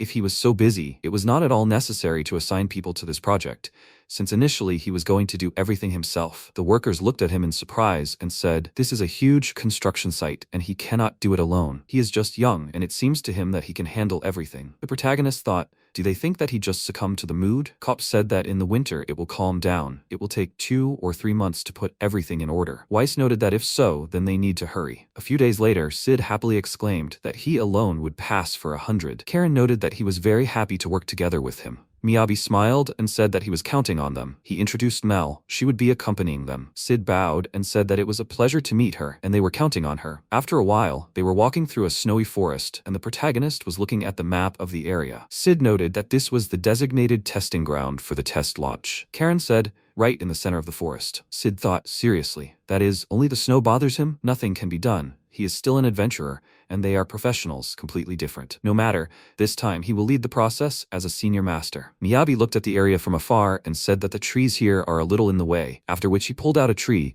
and Sid looked at it in surprise. The trees just up and disappeared? Karen asked him discontentedly to be quieter and asked, or was he pretending to be a monkey? He asked discontentedly, who is the monkey here? Why is he so calm? Karen asked, isn't it obvious that the master can do such things? Sid was confused, thinking that he had become somewhat scary. Miyabi called out to Karen Karen and asked how his inventory was doing. He happily said that he was very glad he asked. Now it could hold a month's worth of bento. The protagonist happily exclaimed, "This is amazing. The volume really is increasing." Karen said that everything was happening exactly as he said. He collected rocks and weeds from the side of the road, and his inventory gradually began to increase. So those suspicious trainings really were useful. Was this disappearance of trees also due to the inventory skill? The protagonist noted that this was a combination of the gathering and inventory skills. Both the inventory and gathering improve over time. Maybe he should try it too? After some time, Sid tiredly lay down on the snow and asked why they came here. Karen, confused, said, "What was that?" He exclaimed in fear, "An underground railway. They haven't made any progress in the main thing." The protagonist said that they were digging a tunnel. However, so far they have only dug a tunnel. Sid looked at this in bewilderment and asked discontentedly, "What? Could this have been dug in a day?" Miyabi noted that they would be working on the carriages starting tomorrow. Karen exclaimed happily as expected of him. Suddenly, a house appeared in front of Sid and Karen, and the protagonist asked with a smile that they were spending the night here, and what would they do? Sid awkwardly said that he underestimated Miyabi. Karen said happily, "He said that the master was just a monster." Sid asked what was wrong with him. He thought about it. He still does not understand why he took part in the repairs, but why he was signed up as the main one. He has talent. Karen went to bed and asked him to try harder tomorrow. Sid jumped up abruptly and asked discontentedly, "Who has talent here? He will not screw up in front of Miyabi." Morning came and the protagonist woke up from strange sounds. He looked out the window and looked in surprise at Sid hammering a stake into the ground. Miyabi asked him what he was doing. He replied that he was measuring the distance. This was a test, so everything should be fine, right? He had prepared a rope to measure the distance last night, and they had better improve their work. It was a pity, but he still couldn't imagine what the carriages would look like, so he decided to continue working with the ground for now. Miyabi called out to him. Maybe he was ahead now. Sid exclaimed in displeasure that he would not lose. Mel asked where the winners and losers were. Miyabi asked her not to put out the fire of motivation. After a while, Karen woke up and asked, so they would work on the carriages then? There was no time before the test run. What would they do? The protagonist noted that they had many different problems, but the test run should simply show whether it was technically possible. To do this, they needed to ensure movement and stopping. He should explain this. So first they would conduct a movement test. This is the mole test car. Karen admired it. It's very minimalist. And here in the back. He agreed. There's a block attached here that will be the source of energy. It's covered with an iron plate on the outside. It limits the direction of the wind. Miyabi asked him to step back a little. Only this block should move a large amount of iron, so it's necessary to appropriate this sufficient amount. Suddenly, the car suddenly picked up speed and flew forward. Mel suddenly appeared and saved Karen and the protagonist. The car crashed into a wooden stake and cracked. Karen looked at it in surprise, and the protagonist said in fear that it was dangerous. He was as close to death as ever. Karen said in fear that he already thought he was dead. Mel said that everything was fine. He just had to go and fix the car. During the experiment, you need to monitor the circumstances and increase the force slowly. A few minutes later, Miyabi restarted the car again, and it hit with all its might again. After some attempts, Miyabi fearfully hugged Mel and they moved forward. Karen asked it worked, but what should they do with it? The fact that it moves is of course good, but what about another important thing? Braking. The main characters said that the easiest option is to reduce power. Karen noted that the solution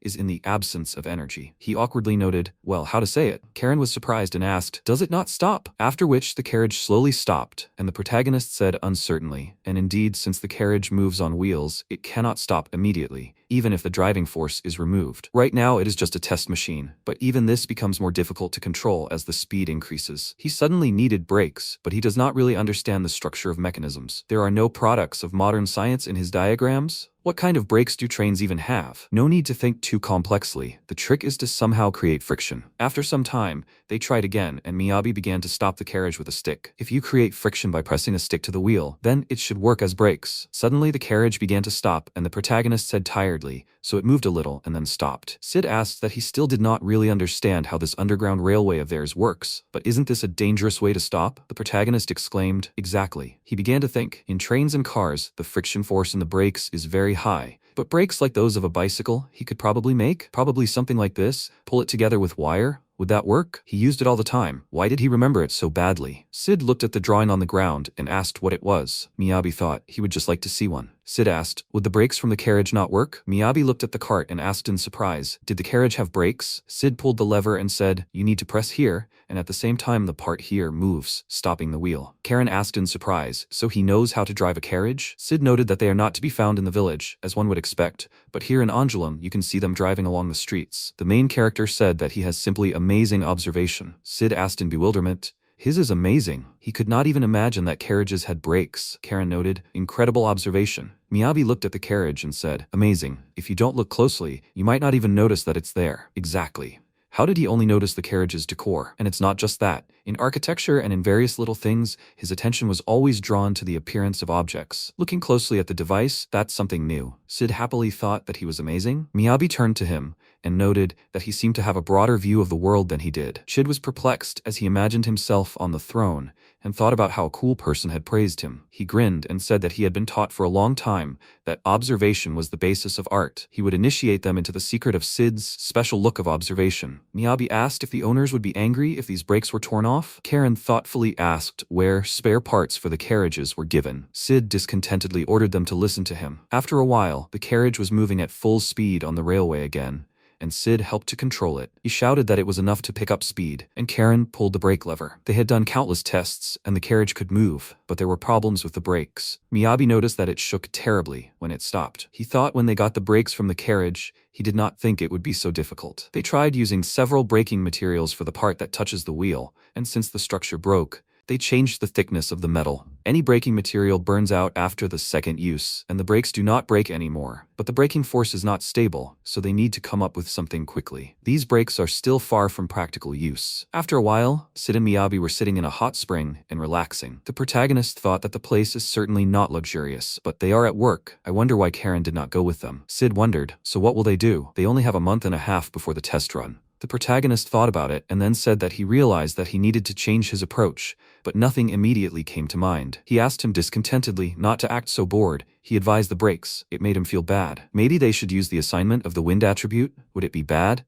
It seems like it should be comfortable underground. Miyabi exclaimed discontentedly that there was no romance in this. They both thought about it, and a leaf from a tree fell right onto the water. Sid followed and blew on it. Miyabi looked in bewilderment as he tried to blow away the foliage. The protagonist twisted the paper in his hands and blew on the water, thereby dousing Sid. He blew on the water discontentedly and said that using tools was unfair. Miyabi smiled and said, what nonsense. Sid replied that it was better than burdening himself with thoughts. This way you can wait for ideas to appear on their own. The protagonist noted, but not that this happened. After a while, he looked at the leaves in the water and thought, so he was talking about the wind. He looked at the sky and noticed that it seemed to be snowing. After 2 weeks, Miyabi called out to Hank and said that he heard that they succeeded. He agreed this morning, and they were in a hurry. The protagonist apologized for having to hurry so much. Hank happily said that it was interesting, one impossible thing after another. Miyabi looked at the mechanical cube and asked what he was going to use it for. Meanwhile, Cress woke up. Suddenly, there was a knock on the door, and servants appeared at the entrance. The man said that he escaped from the guest room again. Cress happily asked them to look at this bed. He moved one step closer to restoring the room. The servants, perplexed,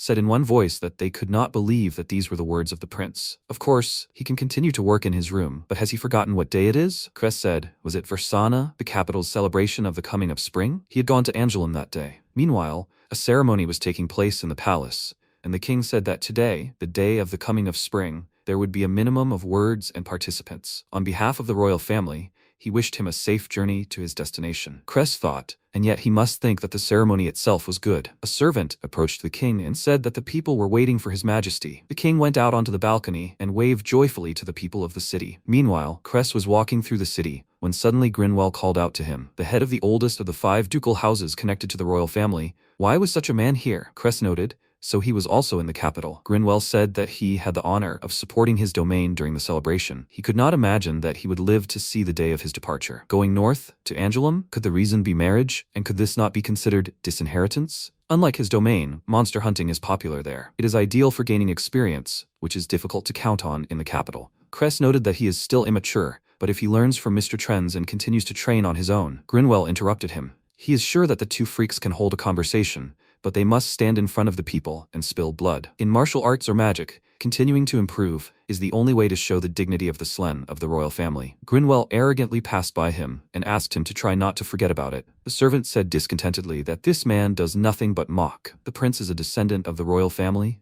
Are dukes allowed to mock like that? He noted that they are the only one in this castle who thinks so. Trends approached the carriage, when suddenly the army of Raven entered the gate and he introduced himself. From now on, he will take care of the safety of Prince Cress. The warrior asked him to work hard to ensure the safety of His Majesty's journey. Meanwhile, Alicia watched from the sidelines and then began to help the workers load the sacks. The worker looked at her and said that this girl was the captain's younger sister. He heard that she was relieved of her previous duties and returned to her place. Alicia abruptly threw the sack into the cart and Raven came up from behind and asked what she was doing. She asked displeasedly, "Just carrying things. What's the matter?" Raven asked her not to do menial work, since it could ruin the name of the Verdini family. Alicia asked, "Loading provisions for the soldiers? If he complains, can he load his own things himself?" She would have done so, being a captain. Raven asked upset, "Is she at it again?" She does not know how much work is needed to ensure the rotation of the station troops. They are the Cavalier family. They support the royal family not by force, but by loyalty, and the knights and maids play an important role in supporting the Verdini family. Alicia let out a dissatisfied cry. Everything was meaningless to her if she didn't protect the young mistress. Raven looked at her silently and told her to go home then. If she cannot serve her mistress, she must marry and bear children, fulfilling her duty as a woman. This is for her own sake, even though she is weaker than him. Meanwhile, the day of the test drive arrived. Everyone gathered around the carriage, and Trends said that it was time to show them the 3-month result. The wind blew them off their feet, and he asked if something could be done about this wind. The protagonist said that this was a means of transportation, an absolutely amazing means. The man called out to Trends worriedly and said, "After all, the guard." He said that he knew how to protect himself. They went down deeper, and the wind became stronger. Suddenly they saw a carriage in front of them and looked at it in surprise. A strong wind appeared from the carriage and Georgie said discontentedly that sand got into his eyes. Miyabi awkwardly exclaimed, "This is necessary," and suggested that they quickly go inside. Elda fixed her hair and said, "Really? What is this?" Zion looked out the window and noticed that there were really no horses. Georgie thought with displeasure, "Do they mean it will move?" The protagonist came out to them in uniform and thanked them for choosing them. This train will go to the western gate of Angelum and they are going on an exciting underground journey. And now together, full speed ahead. Sid and Karen started the mechanism and the train rushed along the rails at full speed. Norgius exclaimed in fear, "They are moving." Zion asked, "It is shaking. Is it really safe?" Miyabi asked them not to open the windows as it is dangerous. Elda said in surprise, "It goes much faster than the carts." Trends asked him to explain, and the protagonist told him, as he assumed, this machine moves with the help of wind blocks. Elda asked in bewilderment, did he really achieve such speed with the help of the wind? Miyabi smiled and said that the wind blocks are in this device. Trends noted, a metal box with holes on all sides. This form. He replied that the secret was that the train could slow down. Georgie grabbed the handrail and asked, "Is the speed decreasing?" Miyabi noted that they had problems decreasing the speed after accelerating, using only the brakes. So they came up with the idea of changing the wind direction. When the train picks up speed, the wind will be backwards. And when the speed decreases, it will be forwards. And now, by opening and closing these holes, you can regulate the speed. The idea is simple, but without help, it would not have been possible to ensure the operation of the mechanism connecting the opening and closing with the lever, just for insurance. The train began to slow down and stopped near the exit. There are two types of brakes here, a reverse wind brake and a regular brake. Zion, Elda, and Georgie exited the underground railway in a dazed state, and the protagonist awkwardly thought that it seemed that they were dazed, and it was understandable why.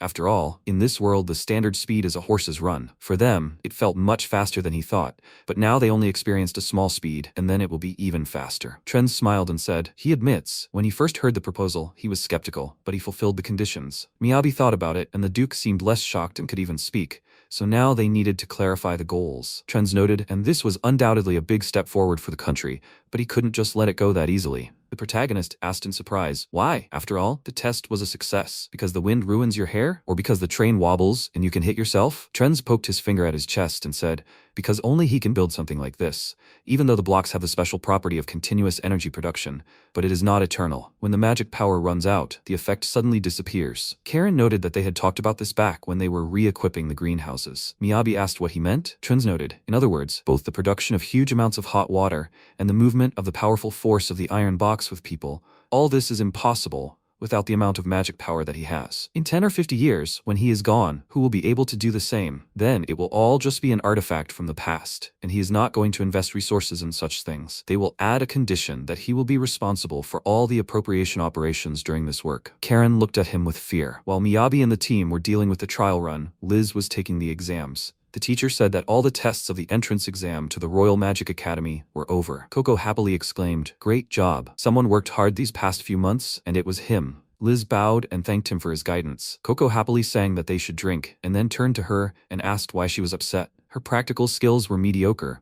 but she did quite well on the article about controlling the magical power of people with a combat specialty using resonance. Liz cried out in displeasure. That's why she was upset. She should have gotten more serious about it, and if she had been given a little more time, she would have done it perfectly. Coco pointed out that her determination was good. She really needed to pay attention to the researchers. She and this adventurer were too different. She should just give up, and she had become too ruthless for just a few months. Liz grabbed him and asked him discontentedly. Weren't they going to have a reflection meeting? Coco asked fearfully. What else did she want? He said he had a day off. Meanwhile, Liz was walking through the market and thought, Versana, the spring festival, was starting today. There were a lot of flowers, just like she had heard. Before she knew it, it was already spring and there was no time to feel the season during the trip from her place of residence to the academy. She noticed the vegetables and exclaimed, these are big asparagus. The seller said that this is the first harvest. She thought, it really is spring, and besides, it is also quite affordable. She asked for one asparagus to be put in a box, and the seller asked in surprise, a box? A few minutes later, she was walking through the market with embarrassment and food in her hands, and thought, there she goes again. Lack of common sense had become the norm for her. I wonder if Miyabi is doing well there? Mel is with him. So she thinks they got there in one piece, but the protagonist did not even send a letter, and Chiffon seemed to have heard nothing either. I wonder how things are with the underground railway. Liz looked at the sky and said she hoped there were no problems. Meanwhile, Karen asked with tears in his eyes, is he going to do the assignment instead of the teacher? It's completely impossible, so what should he do? The servant asked. Is he okay? Sid asked her not to pay attention. Miyabi noted that the method of assignment that would allow Karen to assign as much power as he gives out. Sid asked displeasedly, is this possible? Karen asked, are they trying to kill him? Miyabi said, if so, we need to think of a way to make the train move with less magic power. Sid asked in fear, does that mean they have to redo everything from the beginning? He started hitting Karen in the face and begging him not to give up. After all, he had always relied on Miyabi before, and this was his chance. They would definitely come up with a great way. A month later, the protagonists Sid and Karen were lying on the ground and did not understand what to do. Karen apologized. His supply of magical power was only enough for something undemanding. Mel asked him not to worry. Sid, as it turned out, was terrible at appropriating. He said with displeasure that he had an ordinary level of magical energy. Miyabi thought, they tried using sails, like a ship, and tried to use pressure. They tried many ways, but the amount of magical power was initially too different. Is it not so easy to get a lot of power from a small amount? Elda came up to them and said, here they are. They had not seen each other for a long time since the test run. The protagonist thought in shock. She was scary then. Such pressure. Does she have some business with him? Elda agreed. They would get straight to the point. She happily asked if he wanted to join their guild. His ideas were money trees, meaning he would shine in the trading guild. Trading was a good thing. In sales, desires are satisfied, money is made, and people become rich. And with money, any luxury ceases to be a dream. Miyabi hugged Sid and Karen, saying that these adults were a bad influence on them. He was not interested in sales or such things. Elda discontentedly asked him not to be an idiot. What man in this world is not interested in wealth, fame, and women? The protagonist noticed that there were children here and asked her to stop saying such things. Elda discontentedly said that today's youth have no desires at all. Miyabi looked at her with disdain and thought, isn't this too much? Elda approached him and whispered in his ear, if so, there's one more thing. When did they finish? In 6 months or a year? Karen awkwardly apologized. They were currently changing the driving force. Sid asked him not to tell everything so quickly. Elda asked, is that so?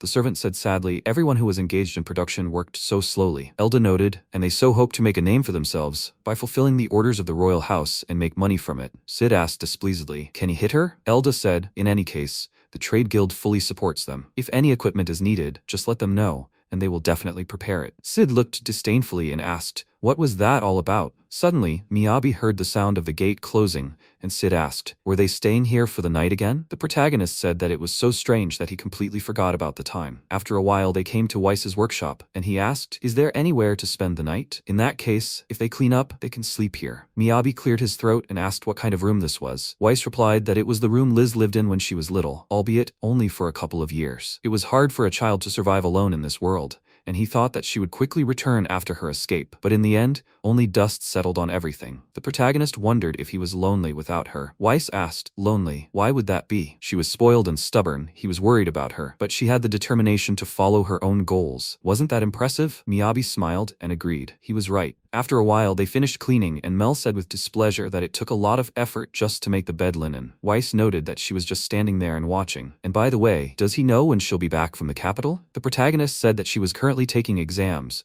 but should be back soon. Weiss then asked him to tell her to stop by for equipment maintenance when she returned. Meanwhile, Liz asked in shock, "What does he mean she can't go home yet? She won't be able to come back?" Coco agreed. If she passed, she would have to wait until her uniform was made, and she would also have to take the basic courses. As she herself knows, most of the academy students are aristocrats, and they are taught everything from childhood. The academy's lectures assume that she is already familiar with the basics. Commoners, as a rule, show good results in some subjects, but the foundation of their knowledge is shaky. However, she cannot worry, since the recommender takes responsibility for catching up on the gaps. Only a couple of commoners enter them per year. If she disappeared for a couple of days and he would not say a word, if she disappeared for a whole month, he will no longer be able to vouch for her. Liz asked fearfully, what to do? She promised Miyabi that she would return in the spring. Chiffon said that they would immediately send a postal bird, and if they explain everything, then he will certainly understand and will not worry. Liz said that she must return home. She asked why. Liz replied that her guild card had expired. A guild card was the same as an identity card and was valid for exactly 1 year from the date of confirmation. That is, exactly 1 year from the moment she accepted the escort assignment. Chiffon asked, doesn't that mean she still has half a year? Liz said resignedly that she thought so too. But until she enrolls,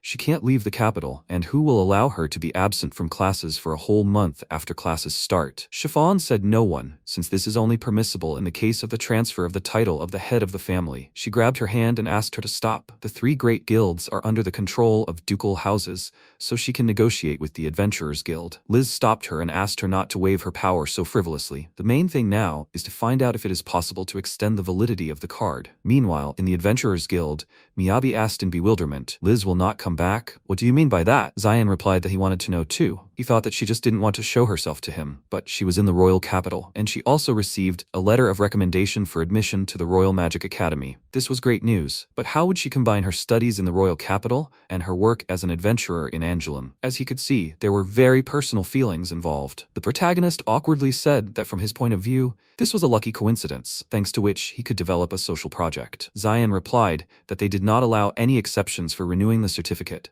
and without renewing it, she would be considered either dead or moving to another city. Even if she re-registered, she would have to start from the lowest rank. However, if she came to an agreement with the capital branch of the Adventurers Guild, she could keep her current rank. Miyabi exclaimed that this was also an option. After all, that was the whole point of building the railway. He really wanted to support it. The situation is only getting worse and worse. The original plan was to give people the opportunity to live in 2 cities thanks to fast teleportation. They barely got permission. The construction is delayed, and now there are problems with the guild certificate. It seems that he is a lousy planner. Weiss asked with displeasure. This whole idea with underground passages was for Liz. The protagonist apologized. It was selfish. He laughed and asked, what's wrong with selfishness? Everything is born from something, a desire, and craftsmen must follow their desires to the end. So what does he want? Miyabi replied that he does not just want to build something. He wants Liz to be able to live in 2 cities. Weiss noted that he wants the same thing. While she is in the capital, he will not be able to keep an eye on her staff. He suggested discussing how they can complete the construction in 9 months. Meanwhile, Cress had a dream. A prince was born in the ceremony hall. The noble asked, have they heard the news? They say the 3rd prince is a craftsman.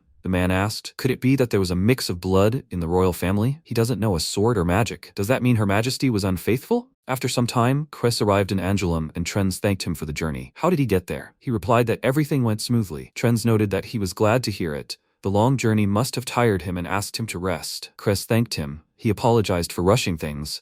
But could he please give him the courtyard? Trens asked in surprise. And what did he need it for? He replied that he wanted to practice with a sword, and he had to put in twice as much effort, even though he didn't know magic, but to master the use of weapons. Trens called out to him and asked if something had happened in the royal castle. Cress thought, the constant striving for perfection in any area is the true manifestation of the nobility of royal blood. He replied, nothing. He just wanted it himself. Weiss entered the office. He said it was urgent. The servant said the master was talking now, and it didn't matter that he was Weiss. Trens apologized to Cress and Weiss said, so that's where he is. Cress thought, this is the same Weiss the great master. Why is he here? He replied that he was talking to him. Miyabi met Cress and they looked at each other in surprise. He asked what he was doing here. Weiss asked if they knew each other. Cress apologized. He just saw an old friend. He bowed and said that he was glad to meet him. He was the 3rd prince of the kingdom of Fortia. Weiss frowned and said, royal then, and he was wondering why his face was so well groomed. The protagonist called out to him in fear, and Cress happily said that he had heard a lot about him. Miyabi asked in bewilderment, what was he talking about? He replied,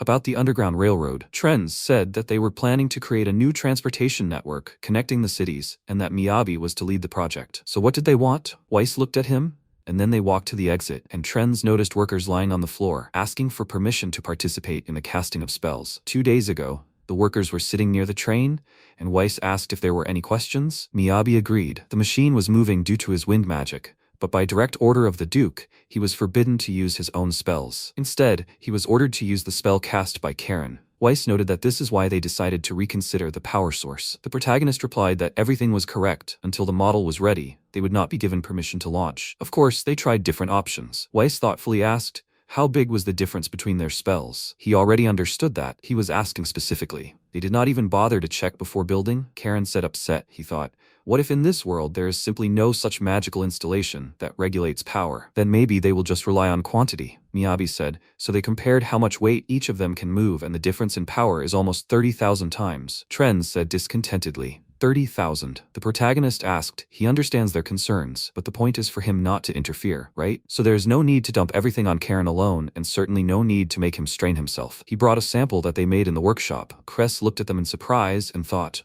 real professionals. Miyabi showed them a model in 1/8 scale and weighs 15 kilograms. Their workshop worked on the entire structure, and he did not participate in the enchantment. Sid asked discontentedly, and it still works? The protagonist showed everyone a cat and said, so today they are using this cat as a passenger to prove the effectiveness of the plan. With this, the total weight will be 20 kilograms. Miyabi put the cat in the model train car and it moved forward along the rails. Miyabi and Karen exclaimed happily, it really moves. Cress watched this in bewilderment and asked, is this not a scam? The protagonist said, as they could see, the installation works without his participation. This machine weighs 600 times more than the model. That is, according to calculations, with enough people, everything will work. Cress thought, did you notice? Tricks again? Miyabi looked in fear as Mel sat on the carriage with the cat and said that they had not yet calculated Mel's weight. In other words, they could not fulfill the order to limit themselves to Karen and asked for forgiveness. But the problem regarding his participation that he spoke about can be considered solved. He asked for permission to start drilling. He understands that he is pressing, but otherwise he simply will not have time to take Liz. On foreign soil, you have to follow its laws, and without his permission, nothing will work. Trends thought, he would also like to see what this kid is capable of, and everything needs to be organized properly. He turned to Cress and asked, since he is here, why not inspect the production? It's not every day that you get such a chance. Meanwhile, in Weiss's workshop, Cress looked inside the building in surprise, and the worker said that they got permission. Fool, the hardest part is ahead, Miyabi said. Once the material is soaked in magic, you need to check the uniformity, and then cast the charm. And don't forget to measure the wind power after casting. He called out to Weiss and said that he had too many charms, and everything should be in moderation. Cress was even more surprised and thought, Miyabi controls Rice himself? Karen approached him and apologized in confusion. He was going to the Crown Prince, and he is a craftsman and casting charms for the first time. He replied that he was just trying. Cress smiled, simple curiosity, and asked for forgiveness. It sounds like he is bragging. Karen said, then they will cast the charm here. He looked at his hands and exclaimed in fear, what a nightmare. His hands are all calloused. Is it possible to embarrass yourself like that? Cress said that everything is fine and asked to look at his hands, asking, are these the hands of someone who is trying very hard? Karen looked at him in surprise. Sid shouted in displeasure that, since he came, he should work fine. He doesn't care who he is, but let him not even dare to mock the craft. Cress apologized. He overdid it with the spells. Sid thought that he had a lot of magic in reserve. After a while, they started the mechanism and it started raining outside. Georgie thought, connect the capital with Angelum. If they succeed, the entire current trading system will collapse. Let him not think that everything will work out well for Trends.